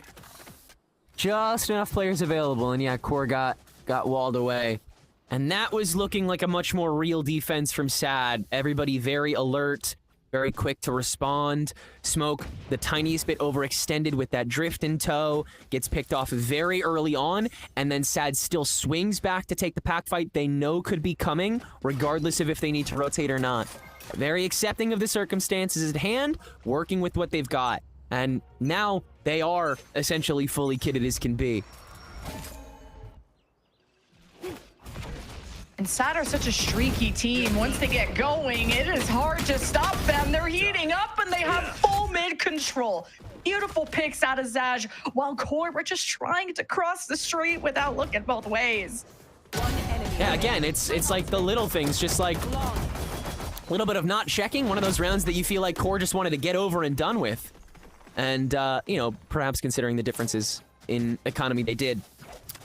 But now, come back to here around 19, you have Smoke on his operator, you have a pit available once you get the spike down. Can't be about these stiff giveaways anymore like we've seen in the past 2 rounds where you're just wandering into that open territory and imagining that Sad is going to condition themselves to not be prepared to fight you. That being said, yeah, Stellar with his own pit available now, Zaj with the drift to overextend on his own terms.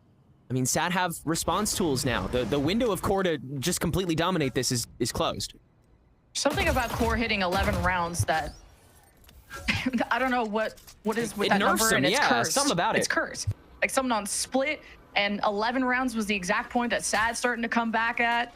So hold on to your horses. Let's not. Okay, well, let's not look at that one. But if you ignore that, you're still hyped about Sad.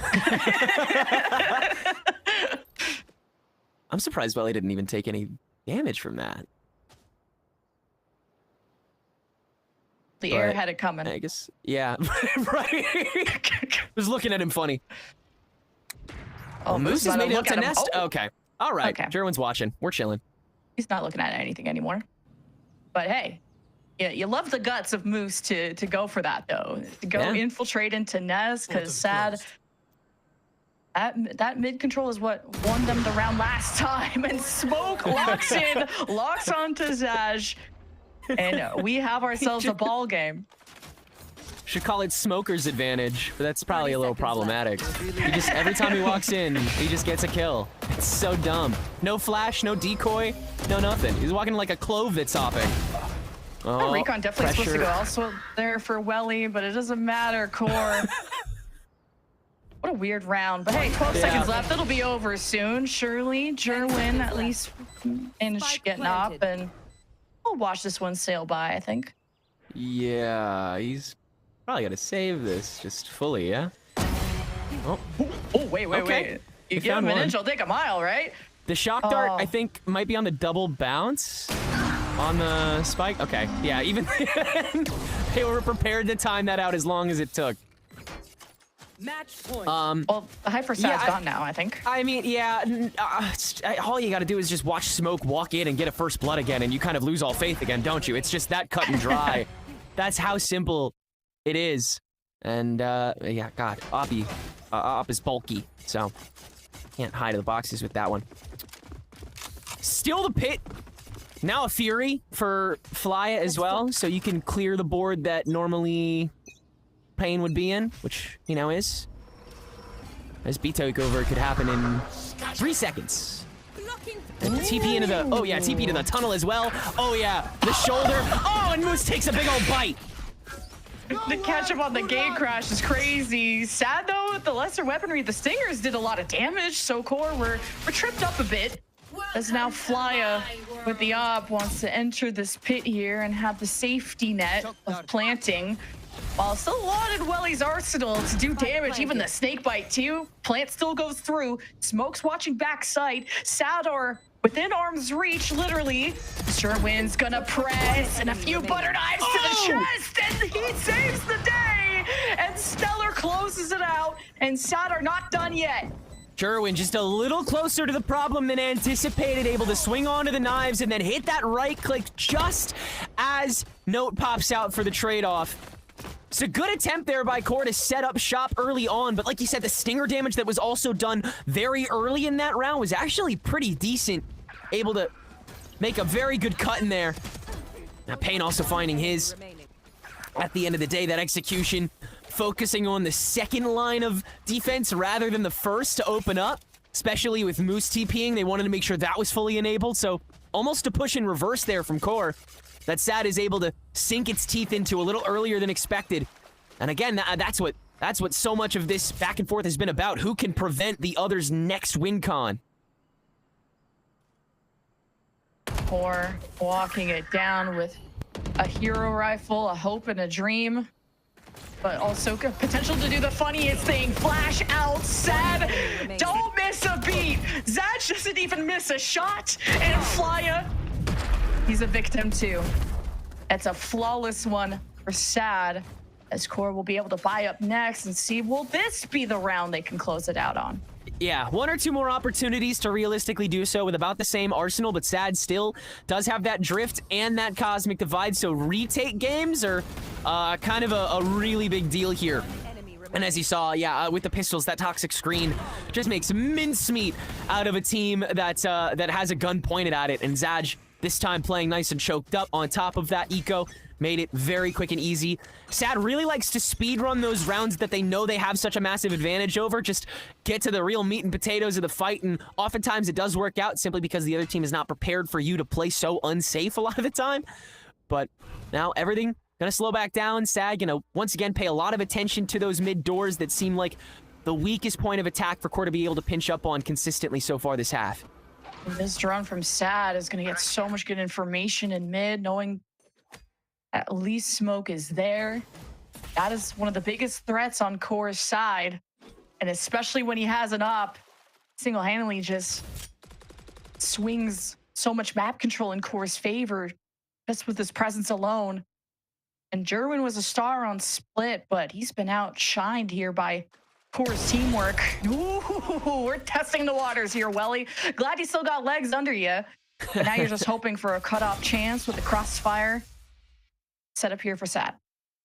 This is draining the poison orb and already forcing positions for Stellar and Welly, so a lot of this pinch is already read by Core. Or have to risk it for the biscuit. The jump in, you got the dash from the Jet, the gate crash. No, not a gate crash from Core. Really just trying to catch SAD on the walk-in and stab them from behind, but Core joins, addresses this from front to back. Got the cosmic divide from the defense to seal off A main, so it's forcing Core in a fight, in a very secluded one. Maybe letting a chance for Zaj too to activate on the flank, but he needs to do so quickly. Yeah. Core want to get ahead of the game, and it's Stellar who holds his own, now giving a chance for SAD to continue the streak. Man, they're like cats, they have 9 lives. And Kumi falls at the end, despite pulling off some heroics.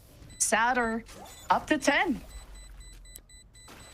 Big ups again to Stellar for calling that round there, because that looked so cooked. Core with the toxic screen up, having the man advantage, already forcing Jerwin out. But then Moose sticks around on top of those boxes. He tried to get a high ground on to open up the fight, and Jerwin finds the angle from the tunnel to be able to at least take that down. From there, SAD can start moving forward on top of it. The Cosmic Divide up lets Zaj walk up A main for free as well, so you have that if all else fails, which it did not.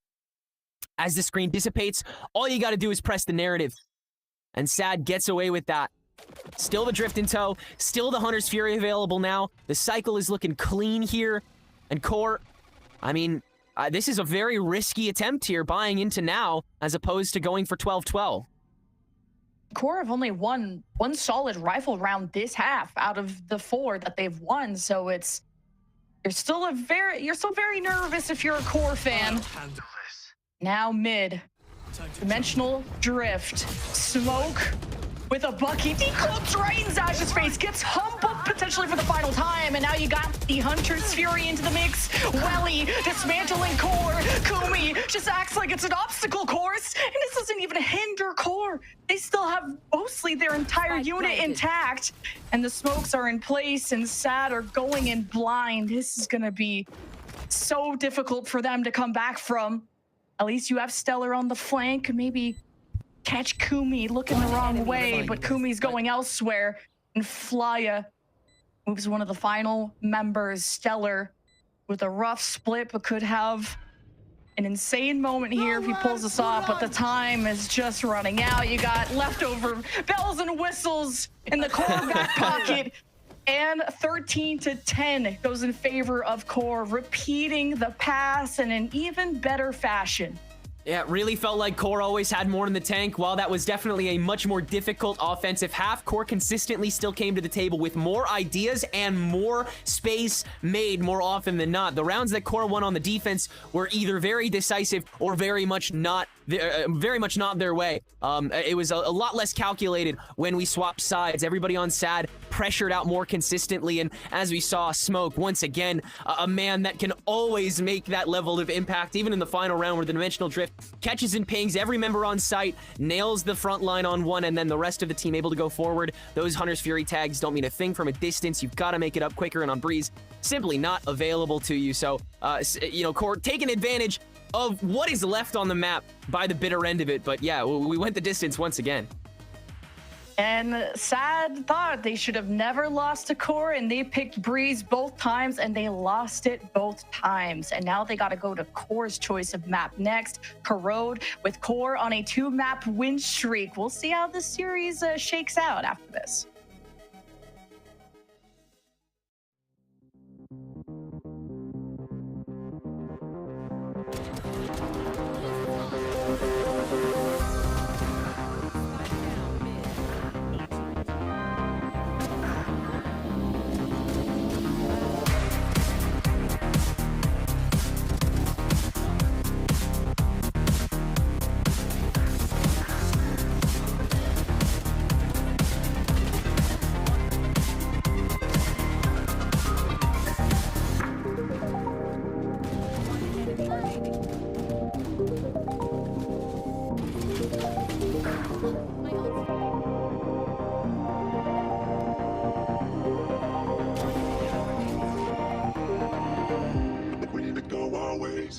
Don't you see the mess you made? Yeah, I'ma hit the road, babe. Yeah, I'ma hit the road, babe. But we need to go our ways. Don't you see the mess you made? Yeah, I'ma hit the road, babe. Yeah, I'ma hit the road, babe. But we need to go our ways. Don't you see the mess you made? Yeah, I'ma hit the road, babe. Yeah, I'ma hit the road, babe.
Approach with the same vigor. It's a double step out. Chloric having a count on this hold, and holding it again, and SAD will be the first to hit match point. together and keeping themselves alive. The op isn't going to do enough. I mean, this could be it. Note making sure that they're keeping themselves angled out and moves securing the win for... The tied series between QoR and SAD Esports heading into the third map of series, Breeze. Something, again, we've seen from these two before. Going into it, again, QoR, we needed to see this momentum. And Ash, they certainly get it. They lose a smidge of it at the end, but they're able to finally find that opportunity to close out 13-10 to take the lead in the series. Yeah, it was a really impressive lead that we saw on the side of QoR. The fact that they're up 11-4 at the beginning when it came down to this map. In that first half, they had full control of their defensive side. Like, the way that they were working these picks across the map, it felt like they had SAD Esports' number. You had, like, some of the aggression that was coming out from the duelists on the side of QoR, but at the same time, they also had really great anchors coming out from Note and players like Moose there as well. I think that overall, it was really hard for SAD to just get anything started on that attacking side. It was really hard for them to, you know, find a lot of comfort after those openings and whatnot. Like, even though Zaj and Jerwin were getting opening picks, there was a bit of that lack of, like, follow-up. They were constantly being traded out by those core players here, Shio. Yeah, but then past that, you know, a little bit of a tumbling tower of Jenga on the side of QoR to be trying to finish this game in a clean manner. You're giving, I guess maybe it's a strat to give SAD some hope, I guess, that you can come back and tax the mental a bit more for some of the more upcoming maps. But we saw some, like, mismanaged util usage, some mismanaged scaling as well from the side of QoR. SAD also throwing some weird ultimates down at certain times. Things basically got a little bit scrappy with some of the first bloods and then positioning after that as well. It's still nice to see that QoR never falters and plays for a win con towards the end of things, though, right? Like an exec after conditioning some of the map, even if you're losing, it's really nice towards the B side. Using some of these ultimates to bolster up your mid takes and A takes are also very nice. We can see some of the gaps, though, with, you know, Astro Walls up, flanks coming in, and some of the patience from the side of SAD to utilize their ultimates for deeper runs in the comeback. But I think for both teams here, QoR had control on defense. QoR leveled up a little bit towards the end of attack and had some scrappier rounds. You just need one clean one towards the end of the day. Coming into some more of these maps, will the pattern continue? Will it always be QoR supremacy into SAD comeback? You know, or I guess a sorrowful comeback. I have to find different words because of the org name, but it's that's the question. I want to see SAD with control. This time QoR didn't get both pistols either, which is a big thing. Like, they only worked with one of them to try to come back on everything. So big ups for that as well. It was a harder game for them to win. This Breeze match, though, I think was just about the whole team being a factor rather than just one player. I mean, I'd be so curious about this map if we didn't just see this absolute run of rounds earlier on from QoR. As soon as they lose that pistol, Ash, like, there was just a fire underneath their belly, and they just racked up so many rounds that once we kind of got into the later half of things and we saw SAD slowly but surely get back into it, there just wasn't enough rounds for them to really work with. I think QoR did a really good job of being able to secure that, and evidently so too with the step-ups we got to see kind of across the board. Yeah, I think that talking about those step-ups, like, even though we're not necessarily seeing it here for the side of QoR when it comes down to Flya, like, I know that Smoke definitely stole the show here for QoR on Breeze today, but Flya's performance on that defensive side was also just so instrumental. We were talking about how, you know, SAD Esports, you did have success out of Zaj, out of Verjerwin for getting those initial first bloods on their attacking side. But whoever was getting picked off, like, it felt like Flya in so many of those rounds on defense was such a savior here for QoR, helping them come back into rounds that they really had no business getting back into with some of the multi-kills we saw him pulling off there. Yeah, it feels like when it comes to Breeze, there always has to be some form of a hero standing out on the side of QoR. Obviously, last time it was Kumi. This time it was Fly on one of the halves, and then Smoke just being in the business the entire time. That scope, Sierra, is just absolutely lethal. And I mean, that's not the first time that we've seen Smoke be popping off with this Smoke, anything else within this series. Looking at the impact, it's kind of hard to see the impact that he had here on map number 1, considering, you know, you get 13-5, you know, it happens. But you get to see this op in hand. You get to see the impact going on forward. And Ash, we got to see that so much in the later part of Split and Breeze, and is really so much impact for QoR. Yeah, we were kind of worried. Like, he did look a little bit cold at the beginning of Bind, started to heat up a little bit later into that map, but heading into Split and Breeze, he definitely came alive. He's such an instrumental part of the success that we expect to find from QoR. And I think what's going to be really interesting, Shayo, is that we see him the most comfortable on the Yoru, right? Like, up until that loss in that upper bracket, he was the top performing Yoru player in playoffs. But now, as we look to head over to our next map of Corrosion, if they're staying with the same composition, Shayo, he might be back onto that Waylay, which still looks good, but definitely doesn't enable him like the same way that he likes to play that Yoru, I feel. Yeah, a lot of his Yoru like win conditions or success conditions on what is a good map for him, win or loss for the team, comes with having pressure on first blood. This is a very interesting situation on this Breeze. As you can see, the follow-up on first blood here and just in this series is detrimental, like from 30% going all the way down to 8, but he still had such a big impact. It's just Breeze is one of these maps with Yoru, just like Corrosion, this is why they're related, where when you do defuse that first TP from Yoru, when that gate crash comes through, the second one's a bit harder to lock down, where Yoru's position is might not have the most impact, but Smoke played so well with the information he did have.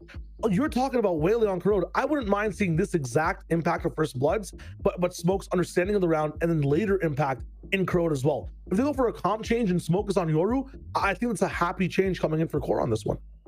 I mean, heading into this fourth map to reset the stakes here. With these two teams, Abyss is the final map within this best of 5, and it is still a relatively unknown quantity on the side of SAD Esports, so it's not completely cooked if we go there for QoR, but what we know from QoR is it has been a struggle. So if we're looking to win out the series, so much of that we have to look to Corrosion. And Ash, looking back at the results, they haven't been the most winningest on this team, but if you look at the losses, they actually have been exceptionally close versus some really good teams.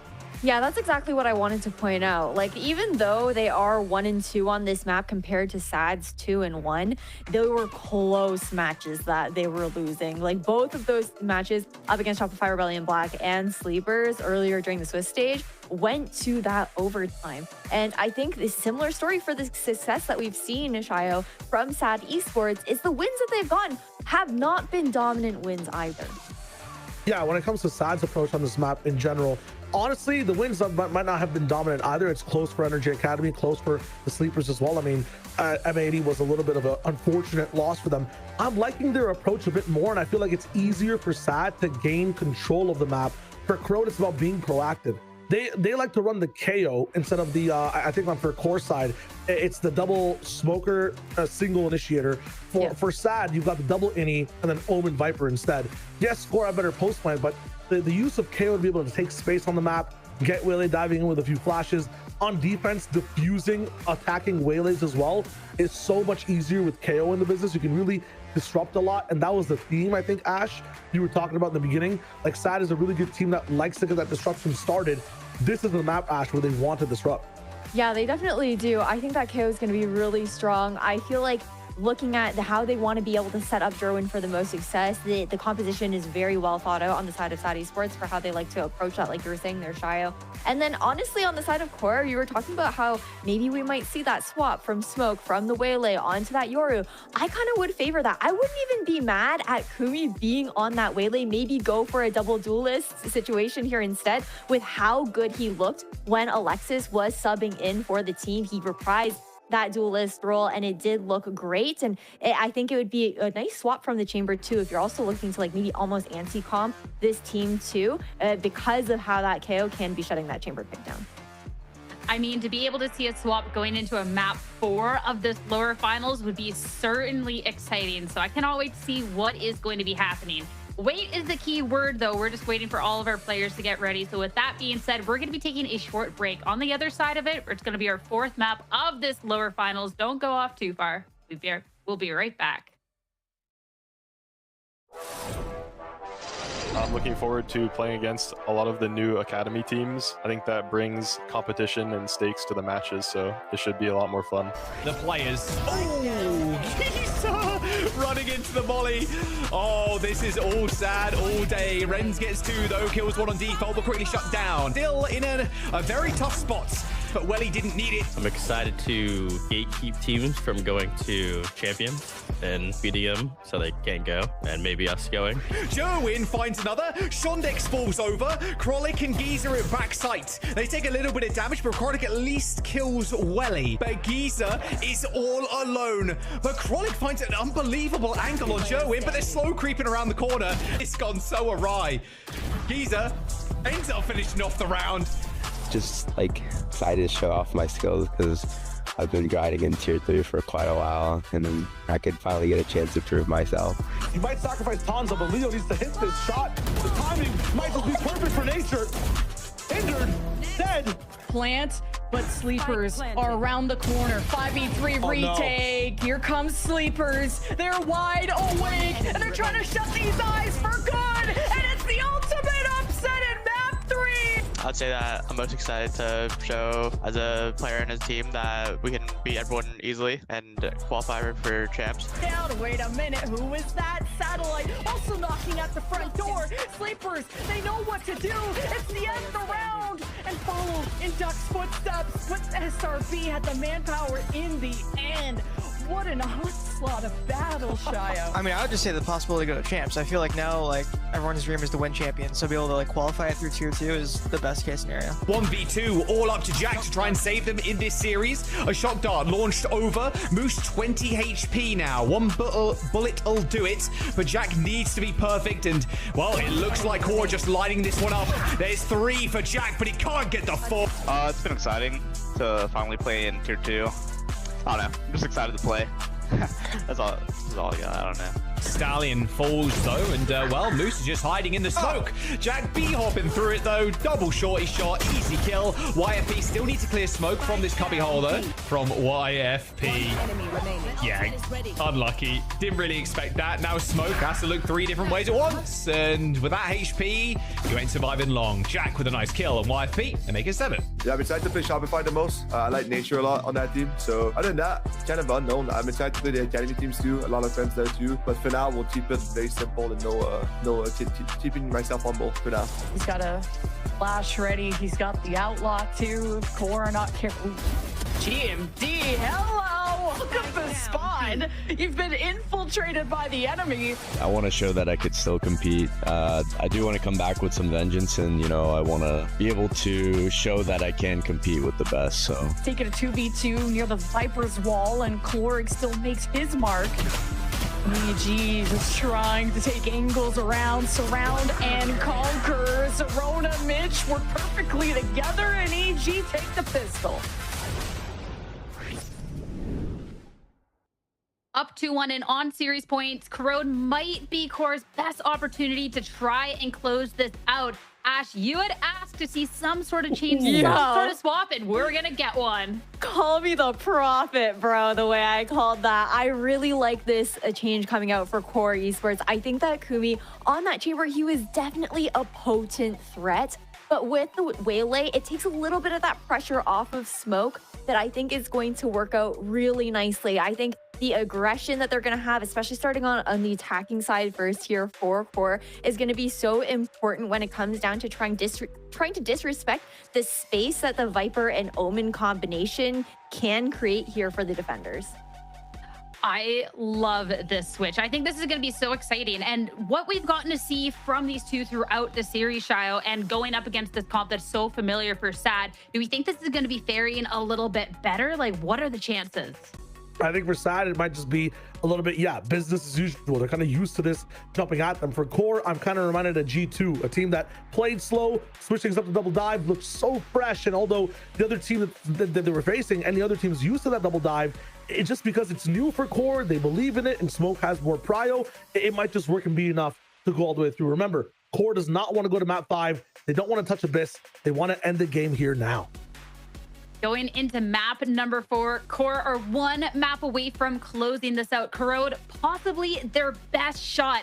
Is this comp switch enough to get it done and find themselves into the grand finals? Or are we going to have a series all the way with the SAD Esports win? It's time to find out. Let's get to it and send it back to your casters, Tenric and Lemon Kiwi.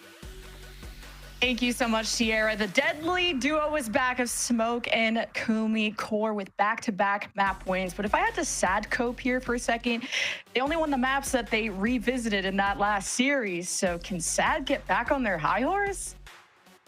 Yeah, I mean, I think Cope is definitely the best course of action here after we've seen Core really start to take that cut above as a whole. That being said, starting out on the attack side, that's kind of where I'll start coping. I think, as the desk mentioned, Sad can kind of just return to formula, do what they always do, intercept, cradle, and then dominate their way back on. They definitely have the resources to be able to consistently do that. Obviously, my eyes are on the one outlier when it comes to this composition switch up. Stellar on KO, as opposed to Smoke on the Yoru. Obviously not as much mobility. Obviously a far different role that Stellar will be playing with at facilitating. I'm not sure how active he's going to be allowed to be, especially in this starting half. Definitely the scariest thing that stands out to me, but we'll see how he's activated. I'd like to see Stellar just play more with the team. Like the last time we saw Sad on this was just like 2 days ago. 13-11 win over an NRG Academy, and Stellar had like 11 assists. So he's such a good enabler of the team. And as a caller, you may want to just have him stick close to everybody else, because Jerwin just needs so much support, as you know, Zaj is not going to be on that secondary duelist. So it really is up to Jerwin to make these entries. But people like Moose, people like Node have made his life a living hell when it comes to actually getting into the site. Yeah. It's going to be a tough call. Core's going to be able to mount up aggression in a lot of different times during the round, and so Sad has to be uber preventative. That's already some good spray damage through the Viper's screen, and they're going to be hitting that up very consistently. Yeah, Stellar's already inserted. I mean, this is classic. And Core looking to take a fight at B and at least get productive. This could be a big moment for Zaj, and he already floors Smoke. Gonna tuck away. Flya gets a pick at mid link, so the path is still paved here for Core. Zaj doesn't want to get too greedy. He wants to be able to retake with the team, but his patience will not pay off. Flya will just hunt him down, and Core will get the objective down. 3 versus 3 on the post plan, and Sad are around the corner, knocking at the door. Their only tool, though, or 2 tools, is Flash from a KO, a Paranoia from an Omen. Trying to cut them off is Flya. Best course of action, as Core we're hoping to dodge some of this util, and Flya jumps out, greeted by Welly. But Stellar with the wide swing gets the successful trade. Note, watching from above like a feather, he floats down but can't sting enough. It's coming down to the last duel for the pistol, and Stellar's been tagged. Kumi is on his last legs too, but the spike has been planted, and it's Sad has to be the one who diffuses, and Kumi holds on for Core. Oh, if that is a sign of what's to come, man, I fear for Sad. I mean, that was so well timed on every side. Flya managing to infect that B site so quickly, turning onto Zaj. And then Node with the Nova Pulse intercepting what was left of the util dump coming in through the link, stopped everybody. And then Kumi just standing down Stellar on the first tap. You know he's not hitting that. Able to wait, stay on 15-ish HP, and stick out that 1v1. Nerves of steel coming from Core to open up this map. Or one now, the last 3 pistols. It's Sad. They will not shy away from this. I like this tuck from Welly. Leverage that Viper's wall, and the gimmicks, it works out. And we'll get a Sheriff. Not the craziest upgrade in the world, but hey, you open up the left side of the map, Core, gonna run it down to the right. It's actually huge that they get that so early, because Sad can now turn their attention that much quicker. And Welly in particular, with that Sheriff, can actually do a decent chunk of damage to some of these guys, so... Spike planted. God, everyone's at 150? That's kind of crazy. Now you've given plenty of time for Core to establish a post plant without stress, and Smoke's gonna disappear into the shadows, tuck away, and really bunker down. As Core have no beam, that tip of the spear, but Welly, hey, that Sheriff does do damage, but, well, Core do more. That's the beauty of Bulldogs. They do a lot of barking. Welly, put a good dent into them, but this is now playing the long game of how many weapons can he remove from the bonus. And it doesn't look like he cares to interact with anyone. Yeah, even just having the Sheriff is still such a big difference in this kind of round where That one headshot can fully silence a direct threat to you in a moment. The Classics just don't have that luxury, so Assad feels perfectly comfortable opening up against the rest of the squad, tearing them apart.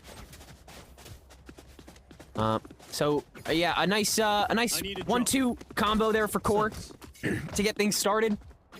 Obviously, this will be one of the tougher rounds of the opening half of the game here, but it seems like Core really want to toy with the level of aggression they're going with, particularly up B main, with this conditioning Viper screen that they've got going. They want to see who's going to be guarding here more often than not.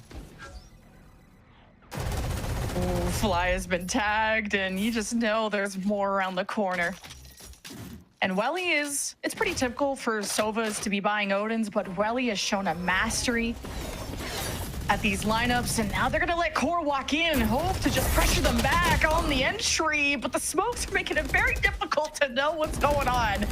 And that's where smoke will surprise you the most. But Sad re-established, and it's thanks to Zaj, who gets their foot on the pedal.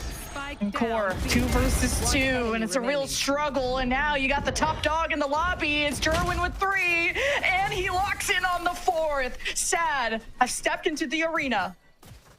Bit of a single file line to get back into that site, though, as Core were able to jump in very quickly and stop Welly from doing even a shred of damage with that Odin. The lineup was not. And the saturate tossed in by Kumi there was nice and quick. Jerwin, luckily, though, able to get more than just himself, and then the light speed to get the higher ground on top of the paranoia, just making sure that 2v1 was as clean as could be again, maintaining that discipline throughout the chaos. And Sad now holding on to some economy and a defense that they can be happy with. Core just gonna keep on experimenting, see what they, what they are able to get away with, and just try to twist that knife deeper and deeper. 2-1-2 default, and Flya has already a round 4 Hunter's Fury. All the plants and kills going his way. Fantastic start for your caller here on Core. Despite the initial aggression, at least on the B side of the map, isn't that immediate reaction for Core. But Smoke's gonna pull them towards the side of the map, and man, Zash has got a really nice Guardian Angel by his side at 10 HP. Toxin screen down. This is pretty telegraphed by Core. Sad just doing a little bit of homework, making sure there's not the lurk on the cubbies, but that leaves so much time available for Kumi to just get in sight. Zaj may need to just tuck away even further back, because you should expect Core to extend out and look for these kills, and there's a punish. Jerwin bails out his Viper, and this retake's got some kick to it. It's looking spicy. No, gotta be careful trying to take a single duel here. It doesn't matter. He just will take them all on. He's feasting. What? And Moose protects the mid-angle, and Core look nearly flawless here. Just stellar. He's been, through the wall too, but yikes. Yeah, that burned him, dude. Jeez, that was quick. Oh man, I hope we can get a look at that double kill from Note in particular, because the guy wasn't even flashed for that. Yeah, we got to see that again. Oh man, catching both on the trade. That is so clean. I mean, that is a pretty impactful round already here from Core. Showing that they can door bust B so consistently, and Sad can't really hold a candle. They just have to sort of back out and fight their way for it. Makes the two who hold on the front line want to play even more preventative. So that means that you can just go hyper-aggressive the other direction. And No gets away with that. And I've liked the balance that he's struck through this season of chasing kills, but also being measured and not really inting either. So he gets that double, and that's what seals the deal here for Core. The 1-4 split, and kind of almost looking too open. It's a full save for Sad too. Just a bunch of pistols, and Payne's gonna try and take one to the grave with them, and almost could have taken more. He got 4 shots out of that sheriff before Core put him to sleep. You let that much value come out of a member of Sad, you're going to regret it. Core have got to nip this in the bud, and with an Null Command and Convergent Pats, they've got to stay mildly separated while that happens. Flank watch, and you got a lot of bullets in the chamber, and it roars force through Sad. And good ideas, but QoR just steps ahead of them. This is the type of momentum that QoR are used to building up after a pistol. So at what point does Sad take a timeout to try and put out the fire? Usually it's closer to a 6-1 or a couple more rounds before Sad really start to ring the alarm. Yeah, this is not the biggest snowball in the world yet. It just looks a little terrifying, but Sad, now they have the guns back. They have, you know, this insane cycle going.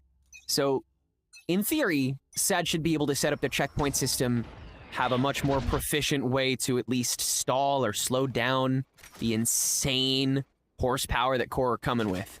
Who's next? Intentional drift. QoR getting information. Cosmic Divide.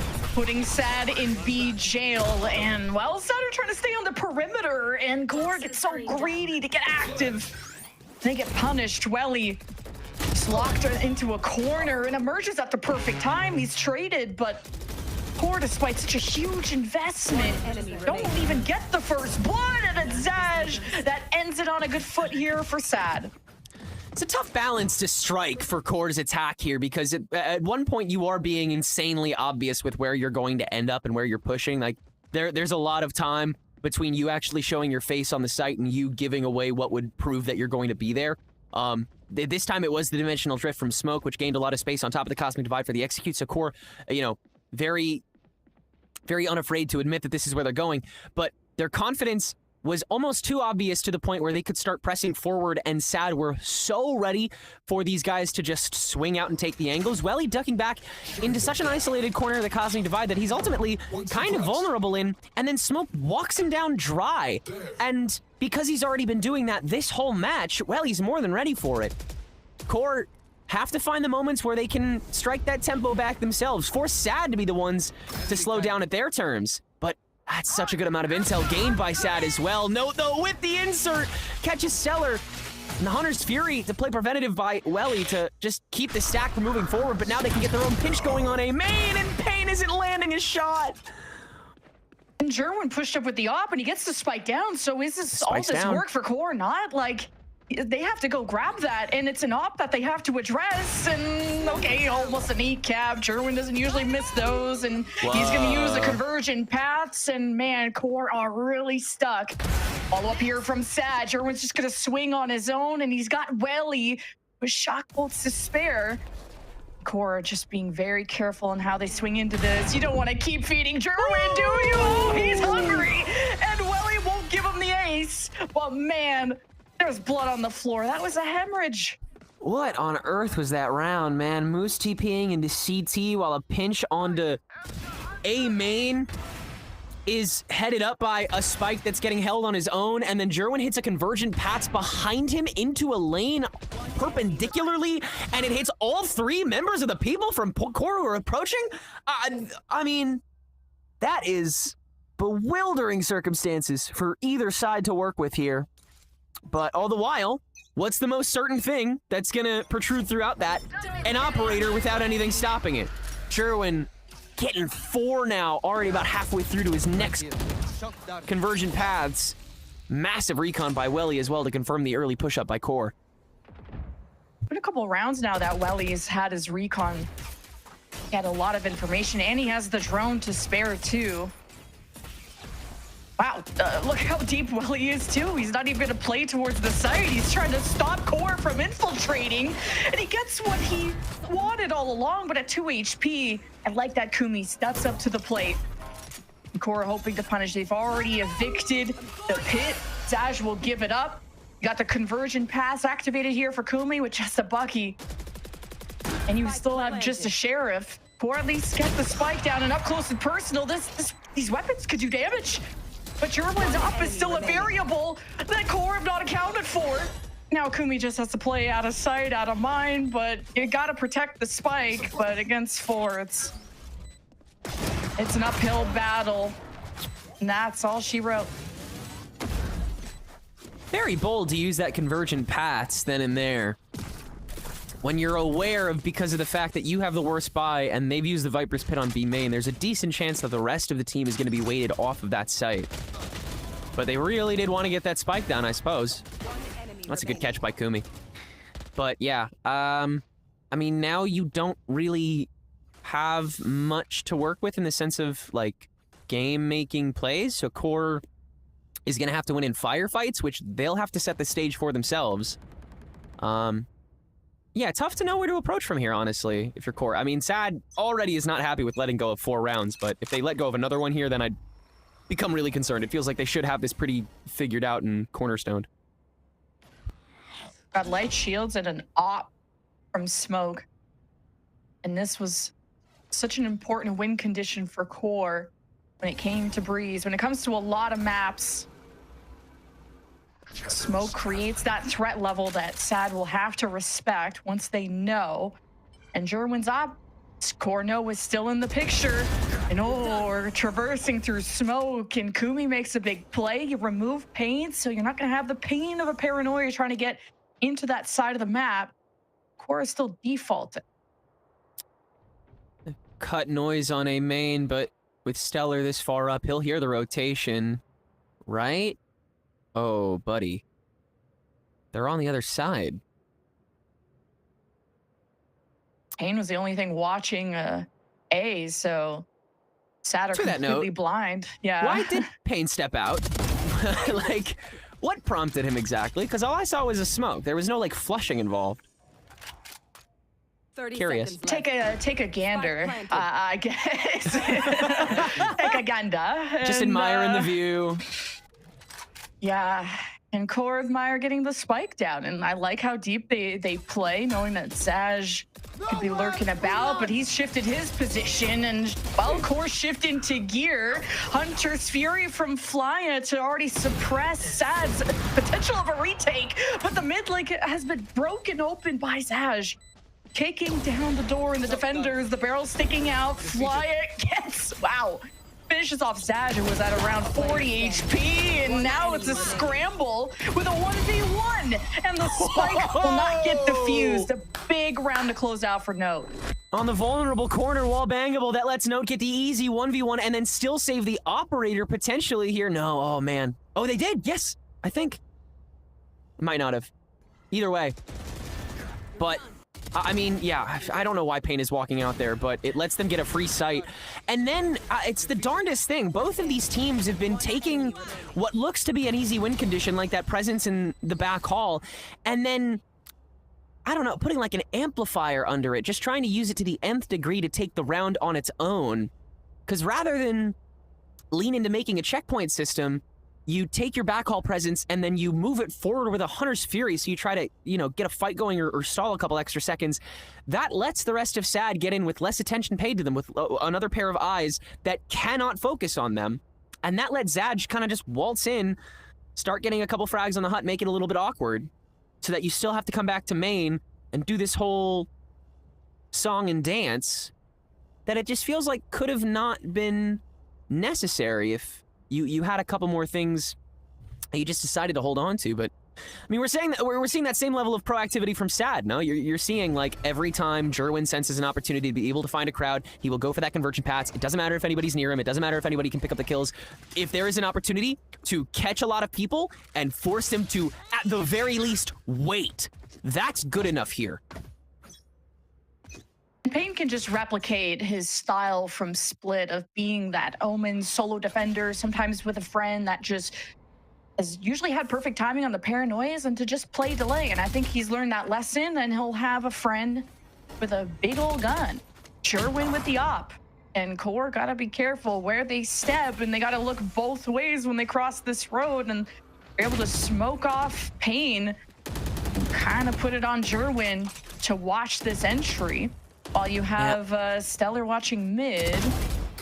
Okay, we're just walking up, not looking. Well, what are we doing there, Smoke? Big question. There's 2 of your intel gatherers in the most obvious spots possible up top mid, and you're sending your opping Yoru up first? And now the insert on a Moose. See, I like this much better. That's very different You don't have a KO that can just tell you where everybody is, and Fly is more centered on info at B, so going in blind, you can't let these gaps happen. Stellar been on that mid watch for a while. See where Core, oh my god, Moose. Where is he? Oh, he's deep. He's looking for Christmas presents. Finally Yeah, get 4 he's Gerwin, back. and that kind of opens up mid. He's back in CT again. I mean, shoot, if Kumi's able to hold his own here, then this was the right call for Moose, but oh yeah, Payne is right in front of this, and he's able to just catch Kumi. Yeah, that is dunzo. 10 seconds. Everybody's so creative. you do get spiked down here, though. Oh, no, you don't. Everybody's here. Never mind. Okay, now everybody's gone. Let's not give Moose the round. Like, Please, yeah. Everyone's overheating like hell this this round. Like, yeah, everyone's this was just a the little weirdest excited. round. Deciding so to like excited. walk back to CT, and then yeah, I don't know. It's like, I guess they just wanted to keep going with whatever plan they had in mind beforehand. But yeah, I got a lot of questions about that one. The walk up into Stellar's sightline when he had already taken shots. And then you have, I mean, having somebody to trade off of that when you know there's 2 people watching as well. That was raw instinct, just getting body slammed. 5 up now. Assad will, in fact, get theirs, and they have ultis to spare here, so, I mean, you can make this anything other than 7-5. I think Core would be very proud of himself. Right, Cosmic the buy. Core is still gonna invest with a slightly lower buy, but the Come on, opening is dude. all they need. Payne will peek. He tries to put it on himself to be the playmaker, and now Sad are left to pick up the pieces at a disadvantage, despite having a stronger buy. Derwin's across the way too with an up, so technically there's only 2 from Sad against the 4, and Stellar, he's worth it all! $1 million bucks! A triple kill! Ties a knot, ties a bow on this round. Now it's just Flya, and he still has to plant, so Sad are still in a good position, knowing where this last player is, and they have sealed off the exit. Just like that, it's over. And that moment was truly individual from Stellar, just holding in that corner all the while and then finding the lineup as Core makes their approach once the stars are back in alignment. Check your corners, people. Whew. Otherwise, that happens. Up until that point, again, I gotta say, really respect the approach Core took. Kumi with that opening frag onto Payne, as always, getting the drop shot, huge factor there. And then the Cosmic Divide to force Sad to just guess. Make the flip, make the call. They're already so choked up, though. They'll take that fight, and with the slightly better guns, means the world. So Sad is the round they're fully kitted, and can take it to 7. The Core, again, the fight will be a little flighty. Absolutely. Drone this time. Welly gonna be watching towards A to support Payne, while you'll shift Derwin to be aggressive. But now the op was just spotted there by the drone of Flya.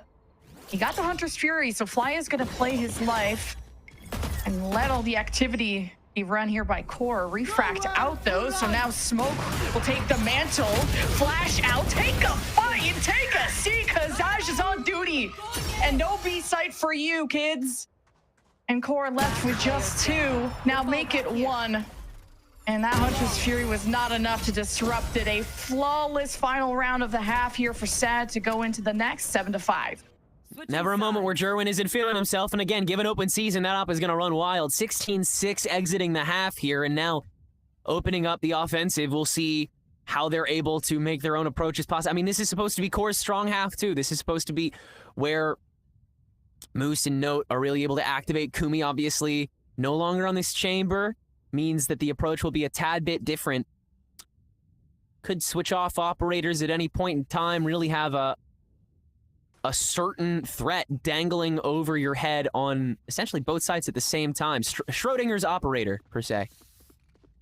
Sad. I mean, yeah, this is, it's gotta be morale carrying them through, because the ability is there. I think these guys are so evenly matched on paper. Comes down to the confidence that we know guys like Derwin have had this whole time. Everybody's got to maintain that. Oh, Kumi suppressed, but not stopped and not silenced. He will just take a step back, though, to play off a paranoia from Moose.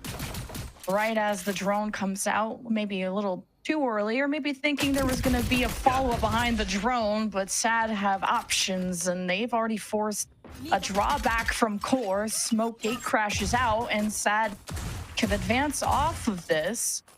And Sad are the Titan killers of this playoff bracket, like taking down NRG Academy and Sleepers. I have no doubt that Sad can have a big impact in this match, and it does not start with Jerwin, does not start with Dash.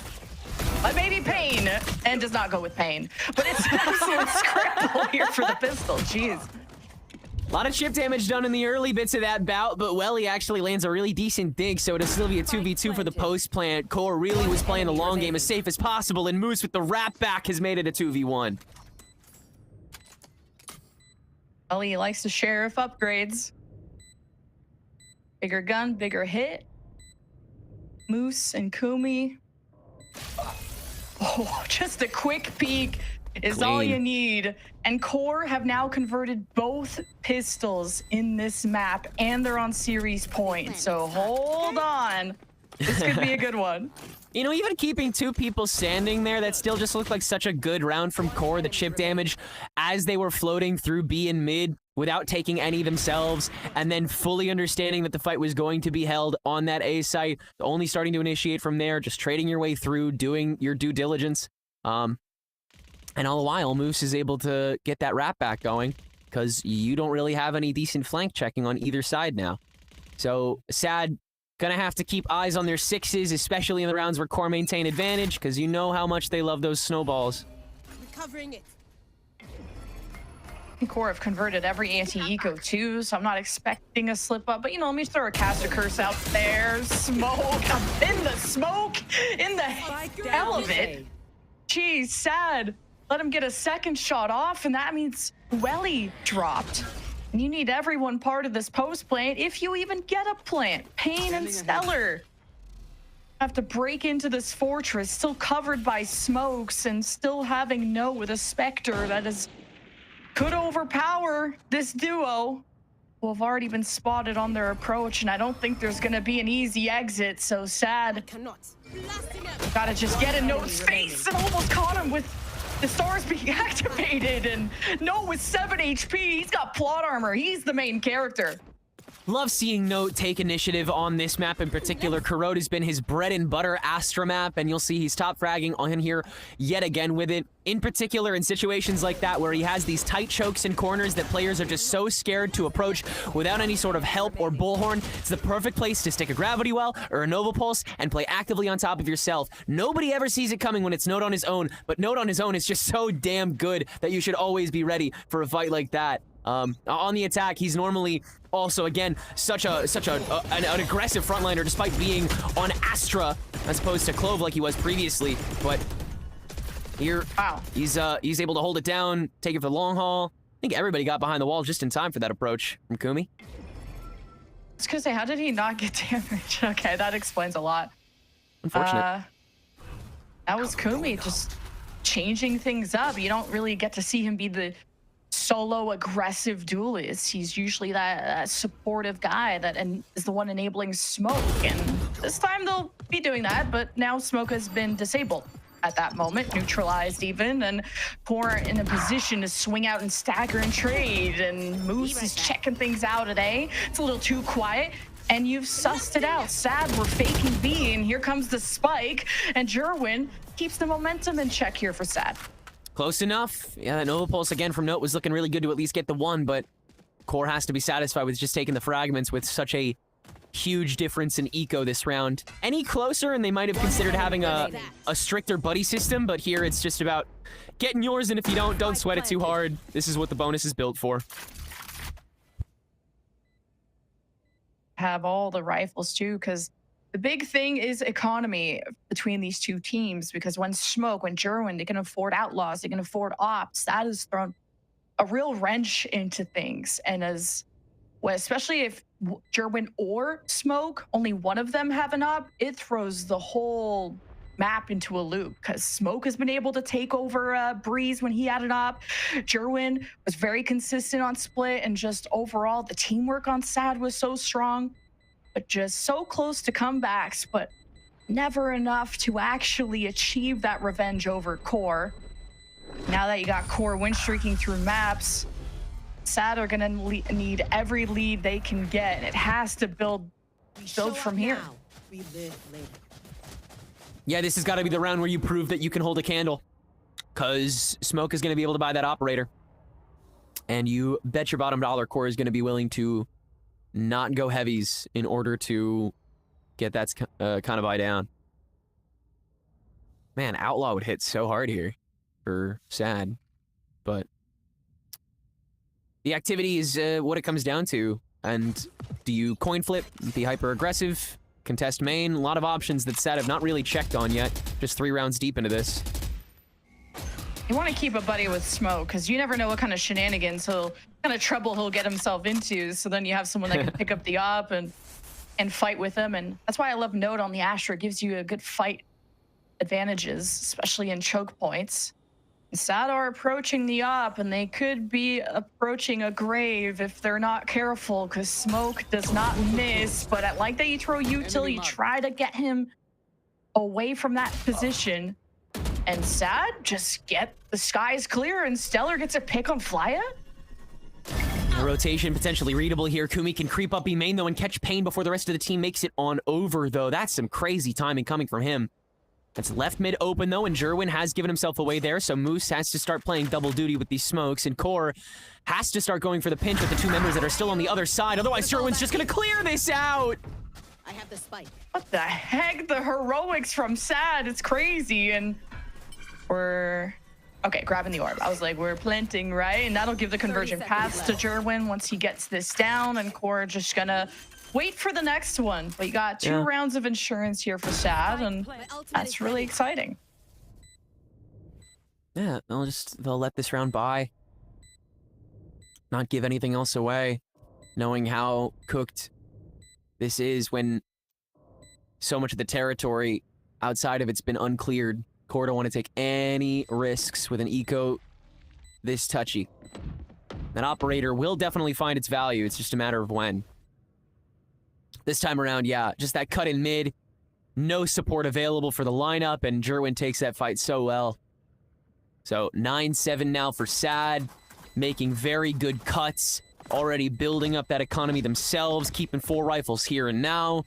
The stage is absolutely set for them to hold their own here. Look at this fella, even has a perfect idea where they're at. Little smirk there at the end. But the difference between both these defenses is that Core, even from Breeze to this map, they just give a lot of space. They play really far back on their defense, and they play for picks. They don't have like a Stellar type of insert where he's deep towards enemy spawn in the middle of the map and he can listen in. Like, Core just playing the distance game, and that couple of exploits here in mid could maybe create a trend of can SAD continue to take advantage of Flya. Yeah, keep catching him in transition so you can force a quick decision from the rest of SAD, or the rest of Core, on which direction they have to fully commit to. Ooh, you got a tag on that. Forced already some dashes out of Kumi. What? And he got the finish. Whoa! Will he track that? Waited for the dashes to be done and got the execute. That is sick. And he's still got a duelist in the back pocket. He's still got smoke. What is smoked? Oh no, we're walking up with op. I'm scared. He could go back towards A-Link, but maybe these kind of inserts is what I was hoping to see more out of Core, but I'm still worried. Yeah, this is like the right time to do it, but SAD might be keen. So a lot rotating purely through T. Is Stellar sticking around here on B main just to force a stack to maintain? But yeah, I mean, SAD have already flipped, and there's only 1 member ready to receive. 30 seconds left. Yeah, Stellar had his teammate tag, so he thought maybe Core would get antsy and want to fight that. So Core will not bite. They will stick to their guns and play a more safe, passive position, which Node kind of wraps around, gets timing on Zash through the wall, and he still lingers. And SAD just focused on what was most important because time was running out. Spike is down. and you still don't know where Note is, but you think you've got him injured, you've got him scared. It's who's going to bail out Note that you're really worried about. Yeah, they're going to wait for the pinch regardless. Not that they have the position locked down. Note could go for a bit of a wrap here, and yeah, he'll use the Cosmic Divide to show for the rest of the team in. Ooh, 2-hit with that paranoia from QoR, and Pain wants to get eyes on the spike, and man, he drills them right between the eyes. Insane step up from Pain, and Sad get up to double digits. Yeah, huge work there by Pain. Just walk it on down. Got a little bit to throw in there right in front of you, and tight enough space to make it worth your while. Yeah, that was the pads out from Jerwin. Just catching everybody. Quick work of that one. So now the eco reset for QoR. That was the round that Sad knew they needed to take by any means necessary. Now they can pump the brakes a little bit and not have to spend as much. Only a deadlift too from Stellar and Jerwin. Like, oh man, they're doing the work. Right here. Yeah. Oh, but some stomping in mid here. QoR gonna wait for their moment to double swing out, and that is the one that rings true for No. And Smoke Oh my god. subtracts more members out of Sad, and this was with Sheriffs. What the hell is going on? Zaj puts them all down. What? A triple kill. Clutch feed clutch. Sad is better.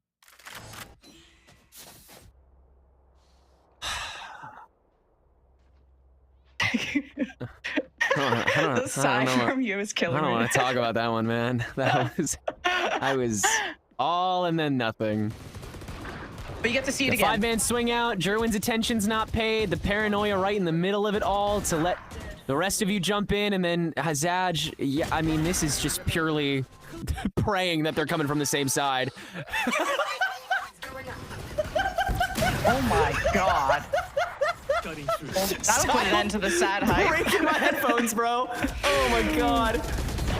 Imagine being on that team. Oh, I can't imagine that. Well, Welly has now definitely been silenced after that shot from Smoke, man. These walk-ups.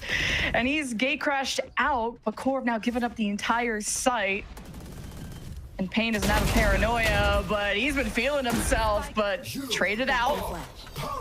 Numbers now for QoR's retake. Null command, though, is going to make it difficult for to navigate in, and they're still going to use it with the power of numbers, the power of friendship, and all the bullets in store for Odin, but it's all lined up! A strike for Jerwin! No util to swing in with, and Jerwin making the wrap back around so that there's two in front of the spike. Jerwin! My god, man! He is just how we so go to game 5. locked. This is game 5-able. I mean, sure. that's after 5-round another. streak. That's a live performance from Smoke there on the operator again to get QoR over the line. Look, Style is getting to a point where he can't even believe it, and he believed everything in Jerwin. My god. Hero play out of hero God. play. If it's not a Zaj 3K, it's a Jerwin 4K, and now it's a first blood for the Ace Up Sad sleeve to send us into our decider map. And QoR got to quell. They got to deal with this. And Kumi, conversion pass. They're taking a fight, but let's get some information. Let's have Smoke look around, and Kumi is wanting to test this sniper, and he let's get the assist from Note. And now the odds, the tables are even. Splitting back apart again. No dimensional drift available now from Smoke. So spreading back thin again. Early on. Again. Now mid, something that Sad have had a lot of success in. They're gonna send Pain, infiltrating to the top of the tower. Nothing seen, but does not commit. Sad gonna funnel in together. And Kumi will be the one that can deny with the crossfire there from Moose, and he's just gonna do it all himself. The conversion pass through Sad, and they just kick back into gear. And Note and Smoke can extend this map. Welcome to my world. But they'll have to fight through the pit on Sad's terms. and they're coming in at different angles. Smoke's got flashes. He's got a hero complex, and I'm looking forward to seeing it. Welly be removed from the perimeter. And now it's time to evict Sad. 2 versus 2 for the map win for game 5. And you Cosmic Divide, you try to split apart the fight, and Smoke finds the back of Zaj. The pit comes down, and Sad rely on Pain to deliver just that. We're going to game 5. Just counterplay on top of counterplay, and then when all else fails, run straight through until you can win it out. And the aim on everybody in this lobby has started to light up. No room for mistakes anymore, and no room for any other maps to be lost. Sad Esports are able to take us to Abyss, the place that all core fans feared we would go to, but at this point, core, nothing can scare them other than fully dropping out of this tournament. And that is a tight turnaround to try and improve Abyss. I mean, they left it towards the end, and this was failed just yesterday. So how much work could have core done overnight? It all comes down to this map coming up. But first, we got to get the reactions from the desk. We want to hear from you, chat. Let us know how you're feeling, but we'll see you after the break regardless.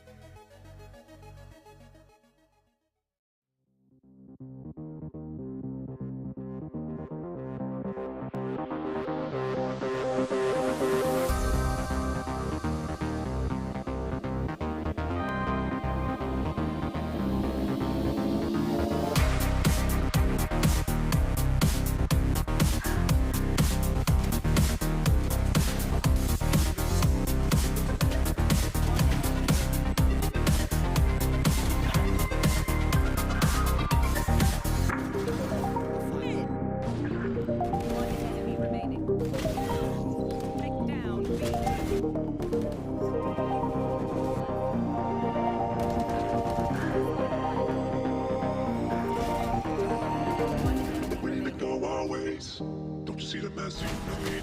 They're gonna hit the road, babe. They're gonna hit the road, babe. We need to go our ways. Don't you see the mess you made? They're gonna hit the road, babe. They're gonna hit the road, babe. We need to go our ways. Don't you see the mess you made? They're gonna hit the road, babe. They're gonna hit the road, babe.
Approach with the same vigor. It's a double step out. Chloric having to count on this hold, and holding it again, and Sad will be the first to hit match point. Together and keeping themselves alive. The op isn't going to do enough. I mean, this could be it. Note making sure that they're keeping themselves angled out, and Moose securing the win for. Well, we've got a series on our hands. QoR taking the last 2 maps in the series, looking to try and close it out as we head into Corrosion. It was close up until the half, but once we got the side swap, it was a SAD with a flawless attack, closing out 13-7 to take us into a map number 5. Shio, one more map to determine who makes it into our grand finals. Yeah, and if you missed the last one, Ash, I want you to try to match this reaction or go higher. Oh! No way. Your turn again? Bro, no way. Okay. That's what I'm I saying. think you're Towards the asking a end, lot it from got you a right bit now. slower. I'm just saying this last one was just clutch after clutch after clutch. You know, SAD winning one, QoR getting up on the next. From 10 rec, it was just screams, yells. Kiwi was in the business too, just acting so surprised as to how some of these rounds ended. I think it was hero plays on both sides of the corridor here, Ash. I mean, both teams were just trying their best to win this match. They really were. It was such a scrappy first half that we saw, like the back and forths, the kinds of fights that we were seeing there. We knew that there was going to be a lot of utility trades when it came down to those firefights as well. Just considering the compositional changes coming out from QoR, we didn't even get to fully, I think, acknowledge the comp change that was coming through. We were so focused on the double duelists coming in, but also, you know, the fact that we were seeing instead of the Viper, we had the Astra coming in, Flya from the Fade to the Sova here. It's just really big overhaul of how QoR were trying to approach Corrosion. They had good ideas in that first half, but unfortunately into the second half, I think that SAD Esports, again, with the way that Stellar calls, the way he's so comfortable calling up against these double duelist comms, like you said, Shio, it was going to be back to business as usual for how they were going to look to control that kind of double dive, and SAD absolutely had a read on what they were expecting QoR to be doing on the defense. Yeah, still was very scrappy though, and they still had to make sure that those hero players were alive on that second half to push them all the way through. We saw some crazy stuff from Zaj on that half. Gerwin was popping off as well. But yeah, for QoR, you're absolutely right. Like that first half did look really good. I think the letter P is in their rule house for that one, which was positioning was really good for them on where they wanted to go, and then on the same time, just the players and the power that they had looked so good. The proactivity was good. They got to decide what to do first. On the flip side, on defense for Corrosion, you can only really control like one extremity. The attack side can somewhat set the pace, and that's where things kind of got lost. Again, highlights on this one. That being said, this is Corrosion. Right now we're looking forward to this next match. Obviously some highlight players in this one. You got to be worried for QoR coming in losing in this fashion, because this is, I think, one of the speediest games we've seen so far past the bind. You know, no more 13-10s, no more comebacks, no 13-11s. We're here from a dominant win from SAD.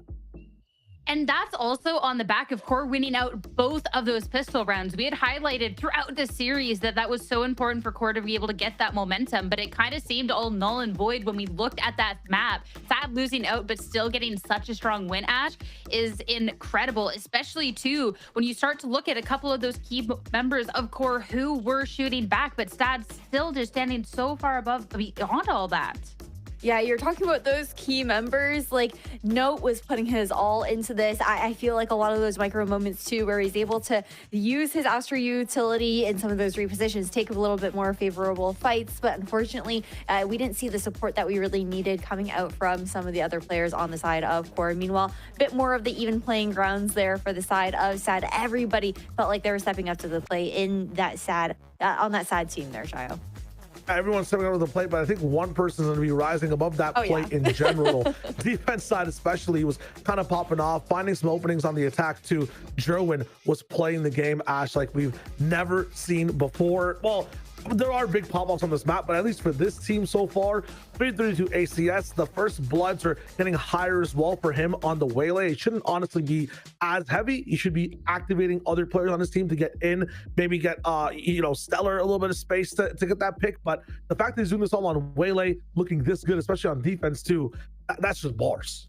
But I like how you mentioned Stellar in that, right? Like that KO pick alongside the Waylay, I think is just such a big reason why Duran's also able to find that success. Whether it's Stellar managing to delay some of the pushes on the other side of the map due to that 0 point, forcing them into Jerwin's scope, or trying to set him up on deeper lines. And then you also have a Pain and Welly who also have that supportive kind of utility for Jerwin in a lot of those situations. It's really hard for him not to even frag out because he's being so supported and set up for that kind of success here. Yeah, that highlight just a bit more of that support as well. You mentioned Pain. Some of those paranoias at the very end saved the entire team, not just Jerwin towards the end of the day. And then, yeah, absolutely. The rest of the team that was there for him, Stellar with the knives, the double initiator, everything's front loaded on a Jerwin, and he's performing right now, Sierra, going into a map where Waylay is even better, Abyss.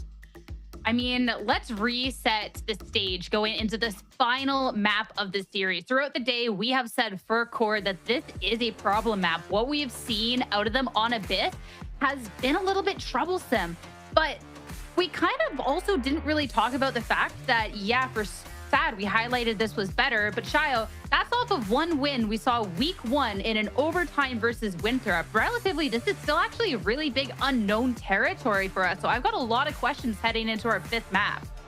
Yeah, I like that word you use, trouble for Core and unknown for Sad. In terms of trouble, I don't think it's like detention trouble for the side of Core. It's more like Taylor Swift trouble. You know what I'm saying? Like, it might actually be an enjoyment aspect for this team just losing because you weren't fragging on the map, not because your strats are too terrible, but you guys just weren't online. A lot of the times you can shrug those games off, come back in, especially with a series like this, where you know what's working for you, the 2-man trades, the positioning, the pistols. You understand what isn't trouble, so you can focus on that more walking into Abyss, not having an unlucky day. Granted, at the same time, though, I think that when we're looking at how Core performed in that last matchup up against Shopify Rebellion Black, we do have to keep in mind the fact that it was a comp change from a month prior that we saw them up against Sleepers, where they did lose that 1-13. And it tells me a little bit about kind of maybe for Abyss at the very least, Core leaning into some more of those comfort picks when we're seeing moves on that Cypher, the Jet there, for Kumi there as well. And I'm kind of curious to see, again, the depth that they're going to have to dig. It really does come down to a lot of fundamentals if they continue to run that same composition. I think that mid control with the Cypher trips was definitely interesting there for Core. They're going to be starting on the defense first, but at the same time, Sad Esports, if they got to watch that matchup yesterday, if they did go back to VOD review, again, I feel like there is only so much creativity that can be put into the server when it comes down to those defensive setups. And then they're so good at understanding that double duelist composition, trying to play that dynamic push and pull on the other side of the map where Moose isn't looking to anchor. I mean, you highlighted that composition switch that we've seen from the last time, but it was also a composition where looking at that Cypher and just this current meta and everything else, it kind of seemed a little bit interesting. So I kind of curious then when it was an idea brought out and Abyss that still didn't go their way, is there even this potential to maybe even see another swap going into today? Or are we just going to be workshopping, Child, what we previously saw and try and see if it'll maybe work this time? I feel like when it comes to Abyss, it's one of these maps that's not really, you know, tempered or measured by what composition you have, but how confident you are. And honestly, you can rock double duelist, you can rock something completely differently. You could even go like, you know, for a very just basic Sky double dive or KO double dive composition. You can definitely hear Sierra. My answer is yes. You can go for a comp switch that kind of works for just fragging and going for straight firepower, getting confident, maybe starting on attack, being proactive. Ash, I don't know about you, but if we're sticking with the same old, there's a Cypher in the mix as well. It doesn't breed as much confidence on a map like Abyss. No, it doesn't really enable you to take a lot more of those kinds of fights, especially when like Moose is going to have to be sitting back a little bit more on that defensive side, looking to try and capitalize off of that passive information that the Cypher would be able to give him. I am curious to see if we will see like a run back of it, if maybe after that comp didn't work out the last time, if they were able to workshop, okay, what were a lot of the problems that we were facing when we played up against Shopify Rebellion Black, who I think did have a very good understanding of their win conditions, being able to break up a lot of those trap plays, some of the aggression, being able to play a little bit further back. And when I look at Sad Esports, I see them playing their attacking side very similarly, where they can be that controlled, measured attacking side team, anticipating that kind of aggression that you're going to see coming out, punishing a lot of those mid swings, that mid control that we're going to be looking for on the side of Shopify, or sorry, on the side of Core. But overall, I think that it's going to be a really interesting last map, no matter what here, Shayo. I mean, I want to talk about what we could even see from SAD then, with the fact that we haven't seen them here in a long while, and it was also during when they were still trying to figure out their own groove. We've seen a lot more of this double duelist pop up on a lot of these maps. So is there even this potential chance with their agent select we see that? And yeah, sure enough, Shayo, double duelist coming out for not one, but both the teams.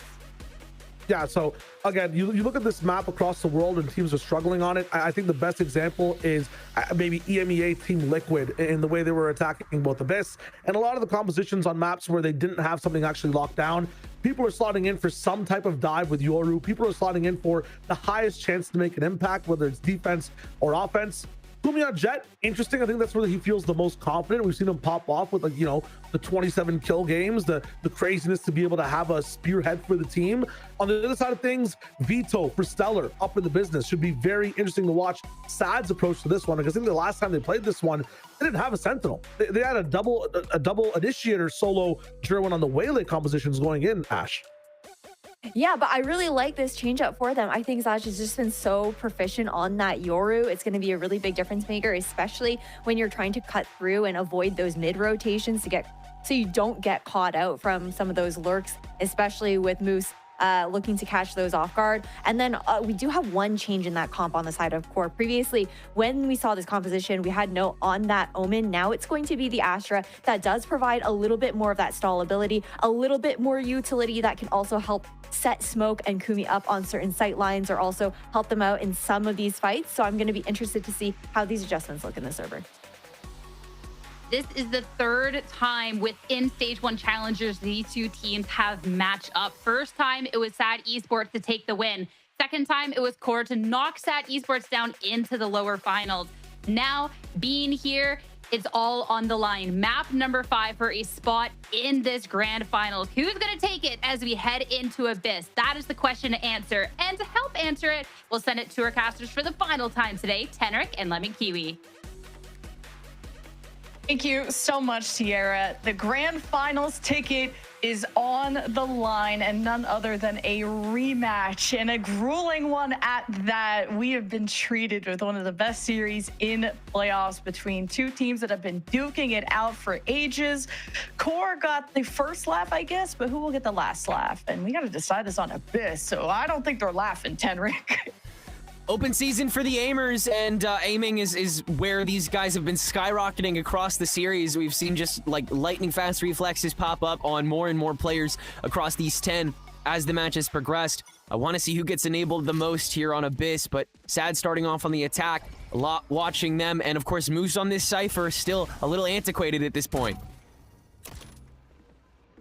SAD already taking peeks in mid, and now that you got a Cypher, you've already gotta deny something out of Moose, and the camera's been taken out. The refracts, SAD are gonna bail out a B while they do disrupt mid, so Core have a lot to address, and they tried to throw a flank at SAD, and Payne knocks it out of the park.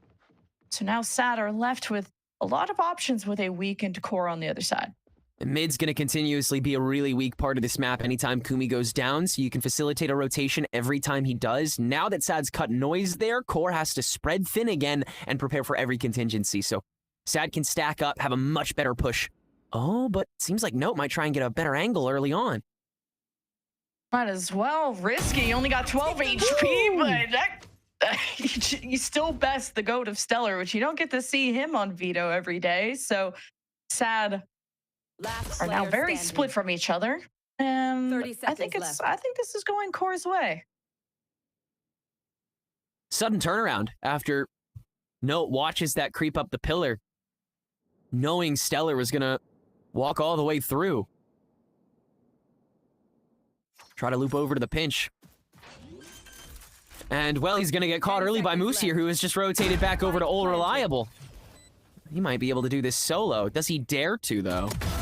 Oh, yeah. And sure, he couldn't escape, and right below him, like an ant. Another pistol going the way of Core Gaming here. Another pretty dominant one at that as well. Just a couple things getting in their way momentarily, and then one or two moments from one or two players that just turn it all on its head. Yeah, I got the impression that initially Core overheated. Like they already have sending smoke on the flank, and then they kind of started to panic when Moose's camera got taken out. You had a scuffle in mid, so Core were trying to spread themselves thin, but then Sad then overcooked by trying to wrap behind A, and a lot of individual moments that didn't pan out Sad's way. So big hero moment there for Note, pulling out a 3K in that pistol. Taking that back. 2-1-2 split for the defense. Nothing to report, but Sad, well, they got news for this defense, and it's breaking. Note already been removed after being distracted by some welly sonics being thrown at the back of the site, and man, the tempo was really shifted for Sad after that, taking some stingers into this round. That is something Core were not expecting. Now they have to try and retake through, and leading that will be Kumi with an opener using the Bulldog, and that leaves Sad to play at a distance, and only a small dent there from Welly as Jerwin. Well, yeah, I like that swap of the weapon, but that gave Core a chance to set up and stop the reswing, so Core convert both rounds after all. Yeah, valiant effort by Jerwin there to try and save things on the Stinger. Valiant effort by the team as a whole, really. But, I mean, what stuck out was the interceptor play there from Stellar on top of the smokes from Heaven and Link. You just couldn't take that down. You had no real way in. Everything that was getting sent out was just getting completely slammed, so there was no way to prevent anything from getting a spike down. That being said, the gun diff still protruding at the end of the day, and now that you've used that interceptor, you don't really have too much else on the plate that you haven't already dumped to get onto the site in the first place. So this time around, again, that simple push and pull of resources, Core still winning out the difference in the long run, but Sad, you can see they have that plan, they have those ways of getting on and making something out of these sites that are just so tough to door bust, especially with the Cypher in your way as well. Doing that past Moose is something that they have to prove that they can replicate. Core couldn't convert any of their bonuses in Corrosion despite winning the pistol and both anti-ecos, so despite both those pistols under Core's belt, they still lost 7-13 to Sad just now, in case you guys forgot. So despite a good start, it's Core that you're a fan. You really want to see them cross the finish line in confident fashion and not slip up, because Sad will take advantage, just like Jerwin just did. Finding Note, hunting him down as Moose lurks for even just a cutoff opportunity, but even Moose is shut down. And Fly will go in solo, but now Kumi is in the wings with the Guardian. This is gonna pack a punch at range. And Sad will just watch at range. While some linger within the site, Zaj will be left, and they don't know he's there, and he surprises Flya. But what's important is that Core are always trading. But with a 2 versus 2, time is of the essence, and Sad can't delay this any longer. How can Kumi get a comfortable defuse? And Pain's not gonna peek it! It's just gonna happen! Finally, somebody punished waiting. Oh my God. And we've been talking about this the past couple weeks too, where there's so many instances of the 1v1 defuse, and the first time around where they tap for half, players just don't bother peeking it. And it's always on the second tap where it's held, it's count up to 4, and it's swung on. But Kumi just holds it all the way through on top of the smoke. Pain not daring to try to peek it for fear of getting walked down with what was that Guardian. Oh, that's such an influential round, man. That's crazy. These rounds, oh my God. Even that one coming down to a 1v1. Core gifted that in a way. I was just saying how they had troubles converting that bonus, and now Core have built themselves up a streak. Yeah, Smoke's still able to find his own, even on the drop. After Note gets spotted there, kind of ridiculous. Again, another very important time waster to let the rest of Core kind of set the stage early. Haven't seen Sad's looks at A yet, and Moose has shifted his setup towards A, maybe expecting this after a few failures from Sad, though it was close still. with how they've been able to dispatch Note in back-to-back rounds. It didn't net SAD a win, but got Core really stressing, made it expensive. You're coming so close every time. Taking down the chokehold here, so Stellar trying to stick around to see if anybody starts lurking, but there's 30 seconds left, so SAD have to make the call now. SAD, we're trying to slow it down. And Jerwin dashing. Okay, gets checked at the door there by Node, who's gonna reposition, and all this delay from the Astra Stars is just ruining SAD's life. And Moose's as well with a triple kill spamming through the smoke. And SAD will fail again at trying to get into B. Yeah, this B site is just impregnable with the Cypher util on top of the Astra stuff. I think Note might have been the one to time out that Nova Pulse on the approach from Jerwin that round. It might have been a trap wire though. I do not know, but even just that Nebula that you saw the rest of Core kind of just spray through, and SAD had good guns for that round too. It gets stopped so quickly. So I mean, that's a pretty heavy conditioning round. SAD very much tempted to aggress the A site, and Core very much ready for it. Poor Kumi didn't get to use those knives at all, but now he's got the rifle for it. So he's chilling. One hero rifle, but against an op from Smoke, and he's got Kumi in the wings. You do not want to mess with these two duelists. SAD are still going to try and fight fire with fire, but Jerwin hits the rewind. They may just want to hit another option, but Stellar being on top of this box, you can kind of see over this cage and these smokes, and it's still not enough information because Core just dismantled them on the entry. I'd try something. It's like Note is the angel on everybody's shoulder the way he's showing up in the kill feed here right now. 426 already. Yeah, just enabling everybody off of this Nebula with the help of the Nova Pulse in front of it. You stop even the dash from coming through. Just everything prepared for at the right time there. And back to the defaulty position here. I mean, if SAD can up the tempo with the good guns they have, then that A aggression can be stopped when Astra or Cypher isn't on it. This time, they split the diff up. Now the trap wires are on that site that SAD looked to take over. And the double duelist is just walking up. Smoke, he's doing it again! Oh, and he's been put to rest for good. Traded out, and Kumi was smoked off too, so try to make sure the site is still a little secure, despite weakened at the moment. Is gonna wait for maybe rotations to come in before taking a fight while outnumbered and outgunned. Here's a convergent pass. Kumi gonna get out of dodge, and SAD present. Well, not the picks they were hoping for, as Moose struggle through the window here to just try and prevent the spike from being planted. And he's successful. SAD feel very stuck. Oh my god, it's just everybody watching each other's reticles, bro. Everybody just shooting through each other's smokes, just tracking each other down through taking body shots. And Core's coming up the better end of it every step of the way, dude. Every step. Notice stepped up in such a huge way. Like, we've already been gassing him up enough, but like the desk pointed out that the last time that Core were on this map, Note was playing Omen. So to make those adjustments in 24 hours time and to already be so impactful in terms of giving favorable advantages to Core's fights, I love to see that. Good shot by Payne.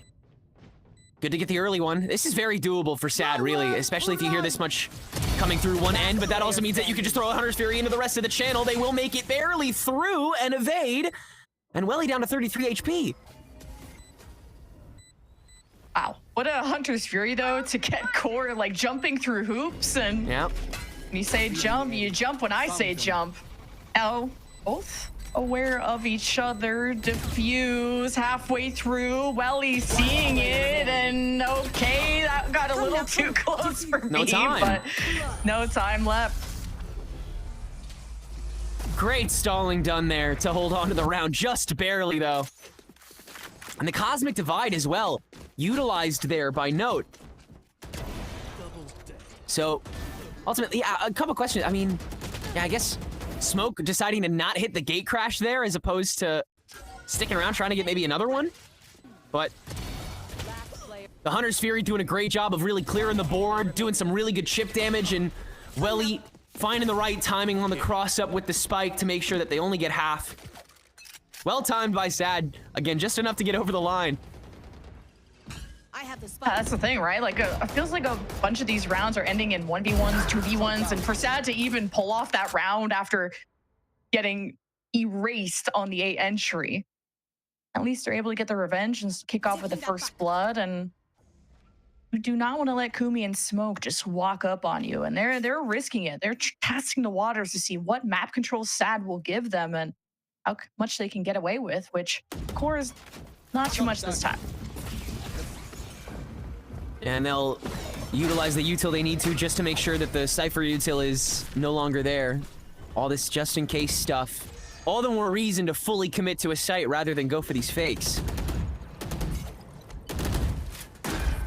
They were able to get the plant off without getting spammed to death. Pain. So comfortable position, and Sad is literally still in spawn. Like, who expects someone to be there? But Core have layers of flanks, and you still have Smoke poking through at the window. Now that the smokes have dissipated, nothing can hinder Core except the numbers disadvantage that they're at. But Core, Smoke closes the gap. You guys are gonna make Teneric and the Dust crash out, but the post plant from Pain is strong enough. You've delayed.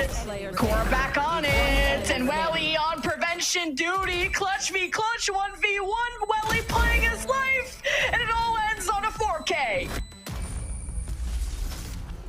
What on earth, man? Smoke starting things out with the turn. Yeah, I mean, Welly is laughing his ass off right now.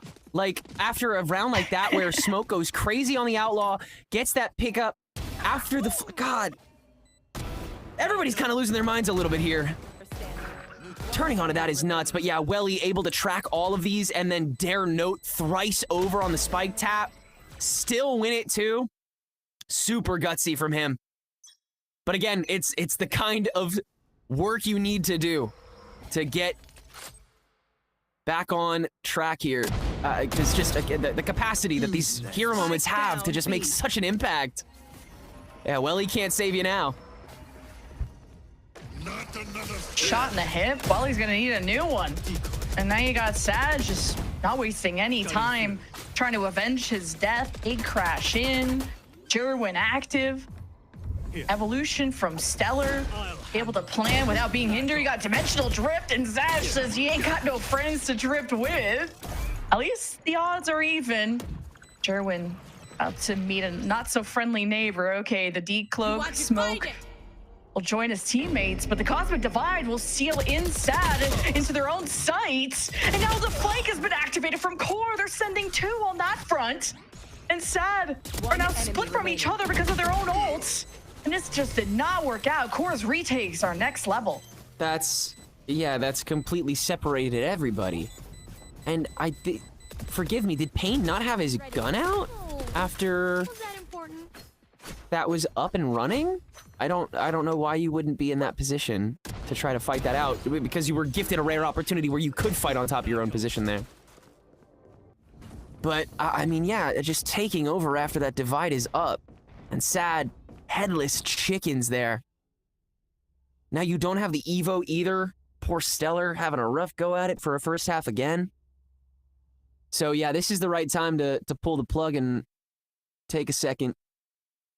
Because it's no longer just the little things. It's no longer just the hero moments. It's so many different points in the round in which there is something you could fix. And Core, think through every map except Split. I've started off with some kind of 4-1, 5-1, a really strong start, but it's this timeout that makes all the difference for Sad to get on the same page, to also calm down a lot of the emotions, because with all the hype men that you have on Sad comes that passion of the reversal of frustrations that can emerge from this. And something like Pain, where he makes good decisions, he'll stay in spawn and catch the most important flank that Core is going for, to a Cosmic Divide that leads to Sad's demise. And now you just tighten things up if you're Sad and look towards the future. And this is at arm's reach for Sad and a Hunter's Fury to play with, although a full save does not bode well for a Sad round for sure.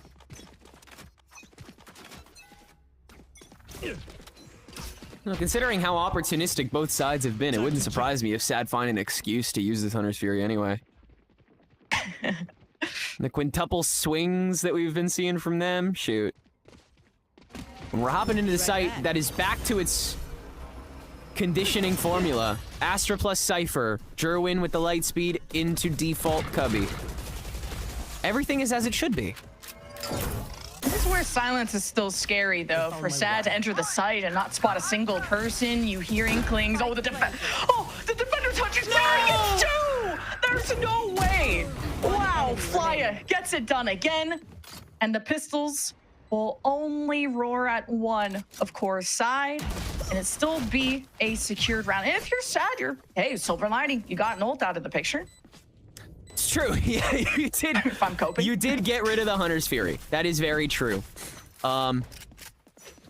Yeah, for Core to decide to have to use that instead of flooding it with people, I think you are happy with that, honestly. This late into the half, when you're down by 5 on your attacking side, you're gonna definitely take that. Because you are technically walking into this next round with a slight advantage at this point. Kumi's Knive's not gonna help nearly as much on the fly. Smoke still opping, though, and, I mean, you have no reason to really change the hold on the B site, so it still feels like Sad's options are quite limited when it comes to actually making it on somewhere, but they still have 3 shots. Full duelist from Core, always ready to swing out and take a fight, especially now that Smoke still has that op, and that's a variable that Sad have really had issues dealing with in previous maps when they have their economy hit so hard, when Core start win streaking and Sad can't afford their own op. You haven't had the best solutions or answers to Smoke. Nowhere to run. Well, then pinged out by the Owl drone, and now chased down by the Hunter's Fury. Welly gonna try and get him? Again, it's like, that's so gutsy. Off of almost nothing when you know he potentially still has the TP, which, by the way, he didn't even have to use. Maybe you're hoping to sell a fake with the Hunter's Fury, I don't know, but Jerwin, no, he's on top of the box. He manages to refract out and Sad bail each other out. Now, this was a sign of teamwork that has brought Sad to this point of the series. They never give up, they never surrender, and it's 5v2 and Core are gonna save. Yeah, right call to make. I guess, yeah, it's just making enough noise on the A site so that everybody can just approach B a little more safely. Still have a hell of a setup to get through, but good burn down. Jerwin not stopped early on in his approach. He makes the distance, and he's always been good for that, that kill off of that distance once he makes it. So from there, Stellar able to set up in the back as well, launch that interceptor up for whatever after the fact comes. It's very, very good short completing by Sad here. And reopens the B site potentially for these last 2 rounds, which is very good for them.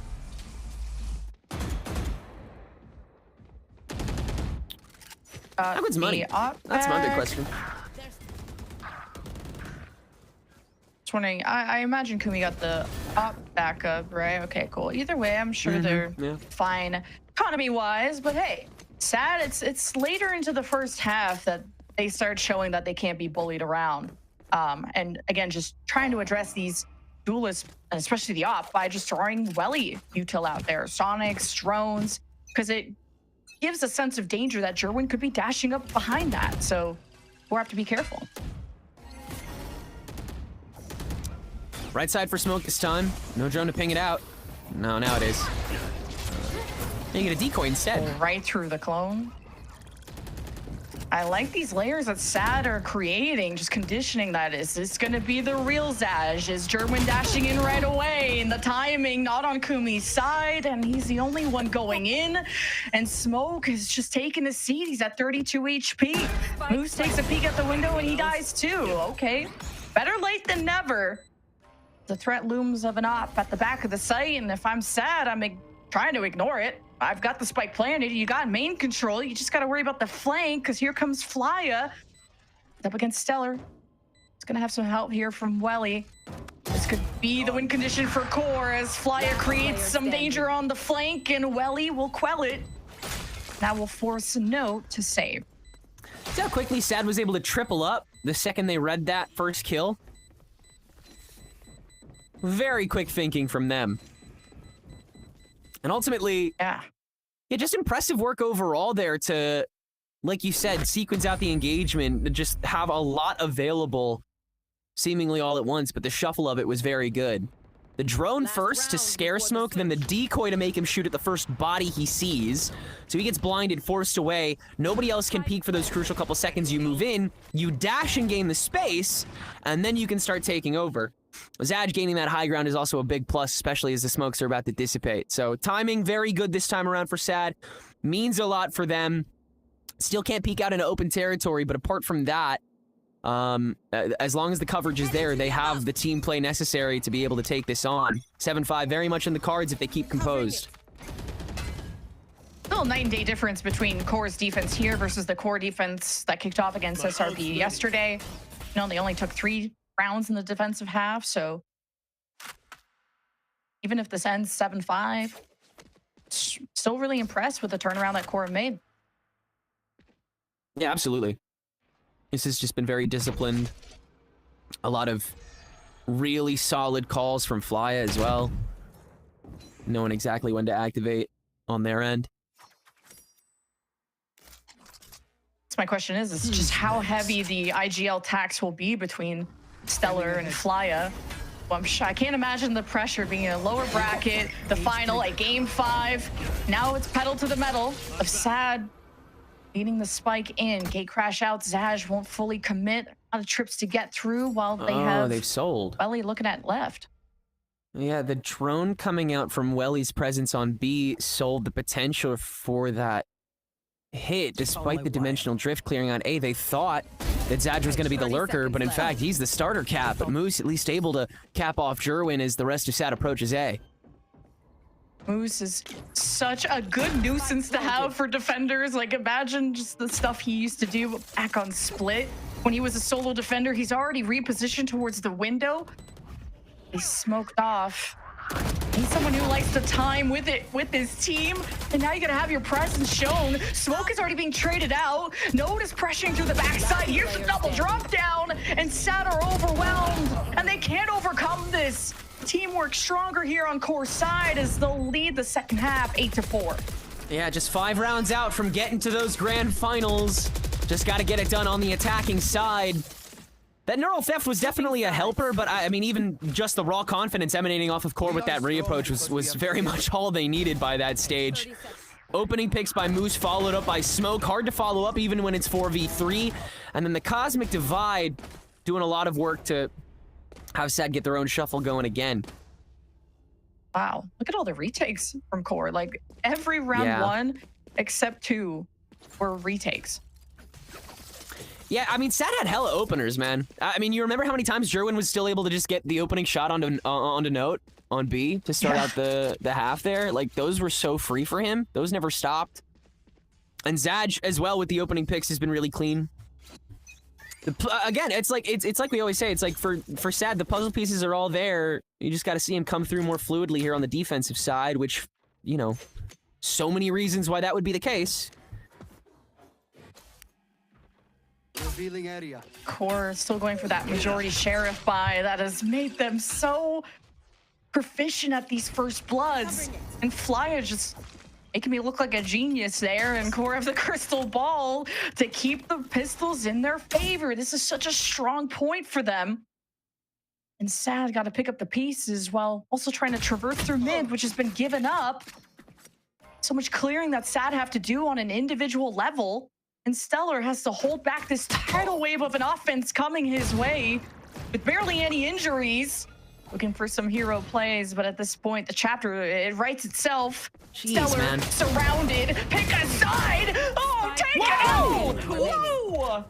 3K for Stellar. He's had these big rounds, but I was not expecting that. What's the last bug? Ignoring that insane streak there by Stellar, which props, you just more than doubled the amount of kills you have this game. Core looked so friggin' dominant that round. Like, that was one of the best pistols, and they've won most of the pistols this series. That was one of the best pistols we've seen from them so far, where every, even just singular 1v1 looks so individually dominated by whatever member of core was fighting for it. Whether it was an angle that was held, or the potential of util being dropped, or how much space some other member of core had made, everything just seemed so certain, and certainty is the one territory you don't want to be in this late into the series. I just wish Stellar wasn't on veto, because it's not like a game-breaking ultimate to build up towards. So as much as I wanted to hype up, wow, we got so many good ult orbs, and, you know, you're all about that ult economy, Tenrig, and the evolution is not this round decider for me, you know? No, it's true. Yeah, I'm not jazzed about Stellar, you know, the credit for that, getting him just a cooler skin suit at the end of the day, with the way that these guys are fighting. It'll make a difference on a retake if you got some annoying, like, Bravwell, whatever shenanigans from No, maybe the evolution. I'm hard coping. Let's focus on this anti-eco, though, from core. Of course, from Sad. I don't know what hyper predict, because I almost wrongly predicted Stellar, almost reversing that, but all going according to plan. Another day at the office for Core's anti-eco. It's more, what does the bonus look like for them, as they were able to convert the bonus at the first start of this half? Can they do it again? Yeah, Sad have been really damn good at keeping these follow-ups and bonuses tight by the crowd stacks, but can't exactly do that here. Stellar can also just keep winning. Okay, for those counting at home, he has now gotten 5 kills on defense in 2 rounds, and he got 2 kills in 12 rounds of attack. Yeah, we're a little bit trolling when it comes to Stellar here, but I love to see him get back into the scorebook. Sometimes the kills are not just about, well, aura, whatever. Sometimes it is a vibe increaser, which I think Sad desperately need, being down 4-10. Yeah, the morale is what they, the morale is exactly what they need. Like, Stellar needs to be reminded that he can do stuff like what he's doing right now in order for Sad to have a chance in this game, map, match, series, tournament, etc. Especially when core is so singular in their pushes. If Stellar has not coin flipped correctly, then his interceptor is nigh on useless for 99% of these rounds. So it is going to have to be a lot of individual work coming from him to be able to really make this work, because a lot of, honestly, the stall tactics are coming from Payne and Welly. Those are the guys that are playing keep away until core eventually make their way onto the site with hopefully less to talk for it. And believe it or not, Sad have been in a 4-10 deficit 2 other times in this series, but on Split and on Breeze. And there's just something about core being almost in this so certain of a lead and so close to a win that the lights turn on, and Sad, it's pressure makes diamonds. And Sad are putting on the pressure, but Stellar's at 30 HP, so he needs more. The pressure, he needs a band-aid, and there's no raft coming for him. And core will force everyone out, and they have Moose watching the flank. It's a good round for core. Nice spray down by Welly into the underpass. But yeah, Jerwin on this flank is going to be everything. Last time it was Payne that misread this. We'll see if Moose is prepared after the trapwire gets burned. Just knowing where they'll flank from is already one step ahead, and Moose gets a heads up. The notification pings his phone, but wait, Sad? You can never count them out. 1v1 yet again, a familiar showdown between these two teams, and Welly converts the 4K. We thought it was over. It's never over if Sad are here. And that bonus round will end up going Welly's way. After so much said and done, Smoke able to grab that vantage for a moment here. Yeah, Moose holding down from the window, able to grab his on the flank watch. But Welly, all the meanwhile, through Link, swings Flya, turns onto the corner, and then tramples himself. Only has to deal with Moose now that he's called out. Some great sense coming from Welly to keep this team alive. Core with the double outlaw now. Oh, I love it. Welly's the guy who usually screams his head off when like stuff like that happens. You could tell how much that Sad have locked in and really calm down because they got to take this round by round, and that is huge for Moose. Will split open mid, get the attention of the members on the perimeter, but there's always an answer. When Core get a first blood, just like the last round, Sad answer right back. And Stellar watches above, king of the hill, and looks at the wrong way at the wrong time. Hunter's Fury thrown into the mix, and it's not creating any advantages from Core. If anything, it gives you a sense of security, and Stellar just walks it down like a dog. And now it's up to Kumi in a 1 versus 2. I'm gonna hold my breath, Tenrig, because there's been clutches across the board. Okay, Second step out now. Decoy burned. Spike planted. That noise will still make you panic. High pressure situation. Kumi will fall for it. The double swing on the high ground. One flash to left for Zaj, and they're just gonna play together, but at angle, Kumi, the window of opportunity, the 1v2 clutch. Core, they're insane. Kumi, you absolute mad lad. That is just ridiculous to reset after peeking double, wrapping all the way around to open on Zaj on the high, and then still have the confidence to know that it's another spike tap and walk down that defuse. Unreal. Unreal clutch coming from that man. Oh, yes. Smile for the camera. Smile. So now just one outlaw for Core, and it'll shred everybody on the other side. Sad have one decent buy in the tank left so long as they don't get this eco, which, you know, don't count them out. What a fight this has been, and Pain loses that to Kumi. Core, it's a resurgence. Jerwin redirects, he'll still refract out. A good chance after spotting the army of Core. Too much on Jerwin's plate. Not a great buy for Sad to even tussle against this, unless a Thrifty is in the cards. It's now just up to Welly. He has a Marshall, and he's already been tagged. What a shock from Flya. And now Moose will just go above this box, finish it off. Match point, series point for Core. Still so close. Even so. Zaj finding some shots with the Sheriff, and then Welly getting that Marshall down as well. Surely a couple dinks in there. But this will be the first of many that Sad have to scale back up to stay in this match, series, and tournament. Core, one round away from getting their day with Shopify in Grands. And they have a lot of tools to cycle through to be able to do it. And at least one more round's worth of money in a row. Kumi, knives out, hoping to not only heartbreak, but also put a stake right through the heart of Sad, who have a crossfire and they're ready to receive. But the drone is something Core depend on to know what is coming. The dimensional drift on top. Jerwin's already been hindered. The ace up the sleeve is gone, and no adds to that. Sad have been removed.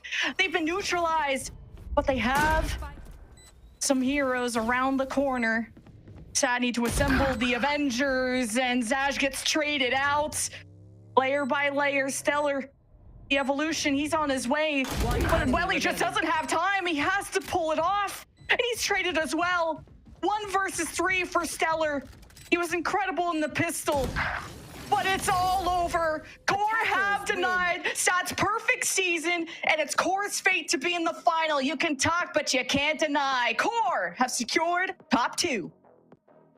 After leafing through the playbook, it only is right that we end at the simplest of things, just trading your way through after finding advantage. And it was really always Core that mechanically looked just a little bit superior, that always seemed like they had the next strategy ready to counteract.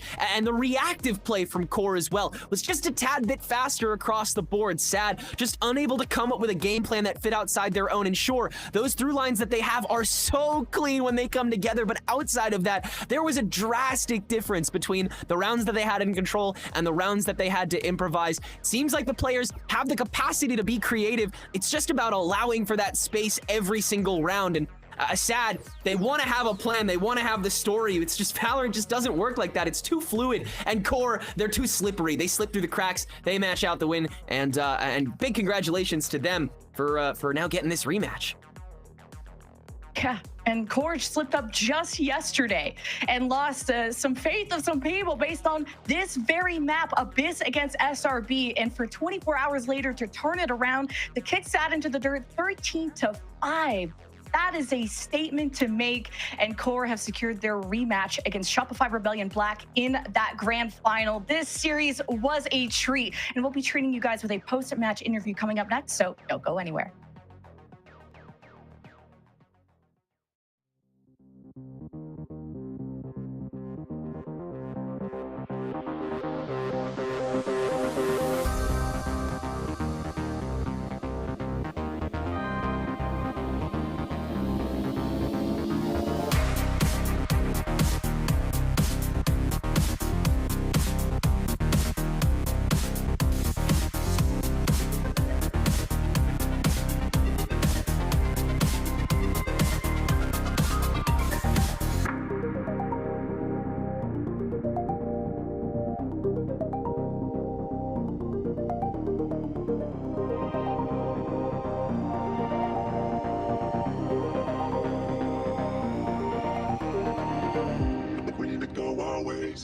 Don't you see the mess you made?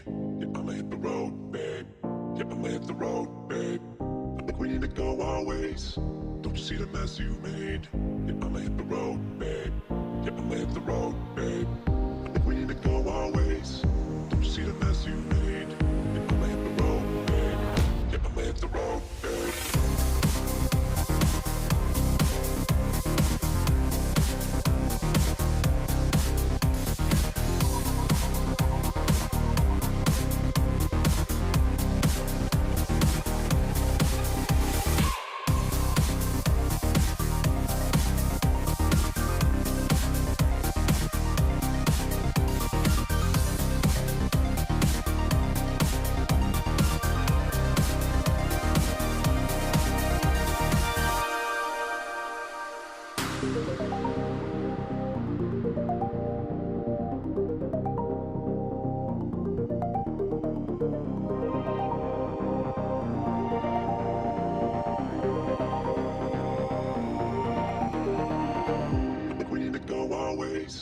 Don't you see the mess you made? Yeah, I'ma hit the road, babe. Yeah, I'ma hit the road, babe. I think we need to go our ways. Don't you see the mess you made? Yeah, I'ma hit the road, babe. Yeah, I'ma hit the road, babe. I think we need to go our ways. Don't you see the mess you made? Yeah, I'ma hit the road, babe. Yeah, I'ma hit the road, babe.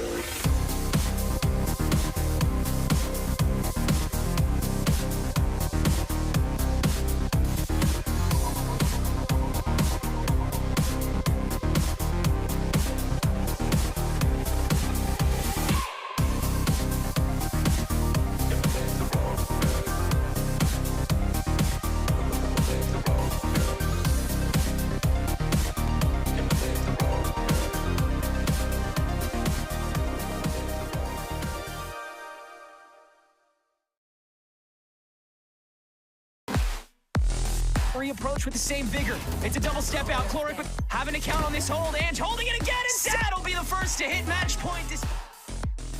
Together and keeping themselves alive. The off isn't going to do enough. I mean, this could be it. Note making sure that they're keeping themselves angled out, and Moose securing the win for.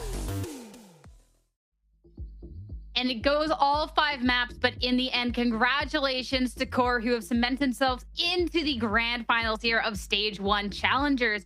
We had highlighted that we were worried about this Abyss. We saw this just yesterday. This was a map that sent them to this lower finals in the first place, but 24 hours of work and something to prove is going to show up huge for the team. Shio, 13-5, a statement to close out.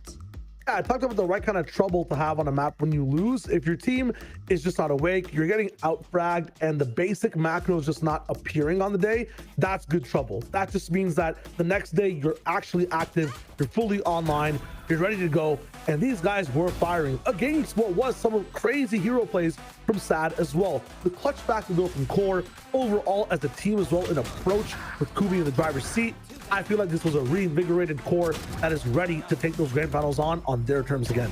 Yeah, it was really nice to see that life being breathed back into them during this map. I think that, Shio, the point that you were making previously about just it coming down to a lot of these firefights and not having that kind of firepower on the day of in that matchup up against RSRB and them being on firing on all cylinders. It's also the fact that, you know, they weren't getting picked off early by SAD Esports in that first half. I think that was a really big recipe for success, considering the fact that a lot of these defensive rounds came down to those retakes, which we'll see later on in the timeline where we can really dive into it. But having those numbers and being able to go for those floods made all of the difference here for Core today. I feel like they got those numbers to like some really cool individual plays while their system was working. We just saw it there momentarily, but Smoke with the solid drop to get a little bit of an off angle on window is one thing. Fly is going to be able to be in a position to get multi-kills with the ultimate as well, the Hunter's Fury. Amazing to be able to approach this one and have something happen right for one player every single round. They were up 5-0 because they were getting control like you're talking about, Ash, without getting picked apart. Past that, the rounds they lost were some 1v3s, 1v4s, unfortunate timings around ultimates, hero plays from SAD. I think for overall control, it was under Core's arm the entire game. And again, to see that is how this played out in comparison to maybe what we could have expected, I feel like Core have to feel so great about that victory, and that's a new breath of confidence heading into that grand finals tomorrow. I feel like this was just so clean all around. Ash, we had some questions. We saw a little bit of a comp swap just with this controller, but still just enough changes and in the server as well to really be able to get this done. I do love that you shout out Note's controller swap. Going on to that Astra, I think provided just so much more utility, that global presence across the map there compared to the Omen that we had seen previously. But locking back into these post-plan situations, again, 4 out of 10 post-plans won only on the side of SAD Esports. It came down to so many of those retake rounds, and I think that Astra utility definitely played a big part in that. Flya also had great impact with his util to be able to get those scans down, get the drone in for that information that was necessary to find. Yeah, I think Moose is also a topic of conversation. We talked about it before in the, right before the map. Man, as Cypher's kind of getting disrespected, the trips are not doing that much. We've sought trips now to be like up top on heaven, holding really big overheat lines, guaranteeing the team to be on the same page coming into the retake. That's amazing. On attack as well, the team is playing greedy, really close towards the site, relying on his trips to be able to look back and get picks like we saw Kumi was inside window through B main. Like, I think everybody was activating off of Moose entirely, and the setups changed in some of the best ways we've seen so far. I gotta agree with you on that. On the side of SAD Esports, so I do want to give a nod over to Welly for the performance that he was putting out here on Abyss. Like, he was putting in work. It is crazy. Like, he had what, 2 4Ks on this map, 3 clutch situations, 1 there for him. Unfortunately, it wasn't enough to take SAD over the line, but I did want to give him his flowers as we say goodbye to this team today, Sierra.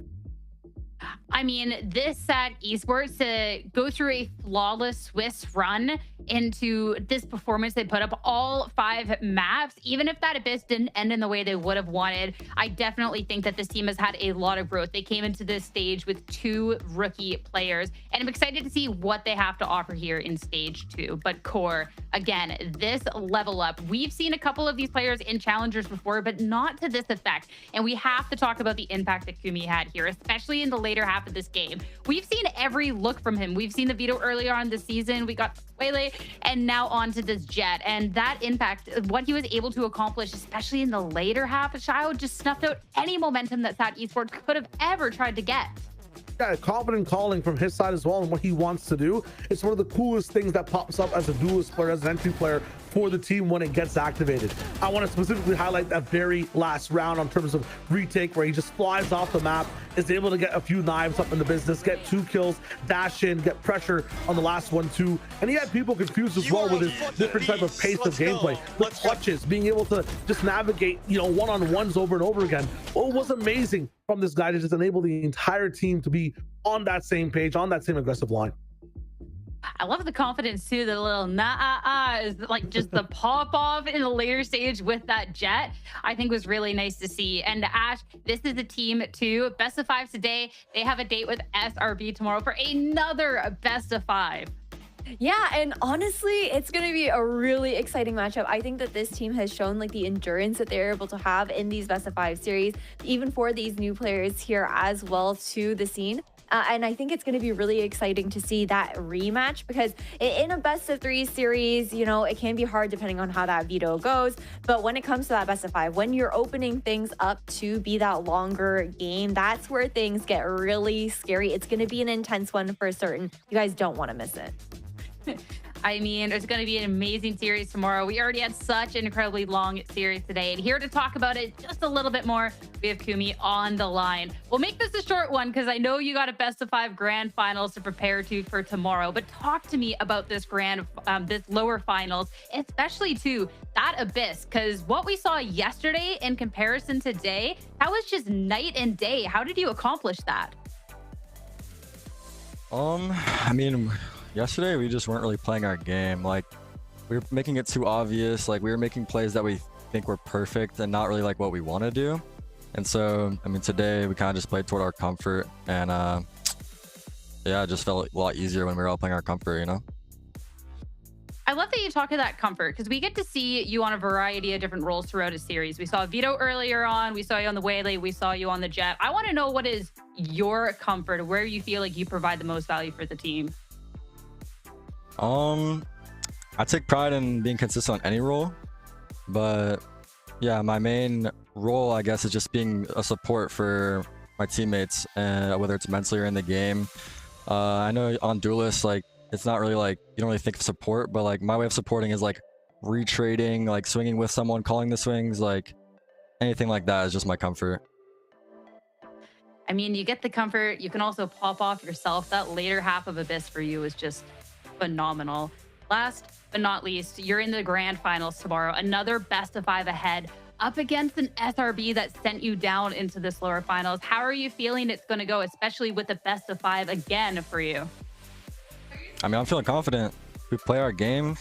We know what it feels like today. I have the GOATs of Valorant on my team who you will be singing in Tier 1. Like, I'm feeling confident.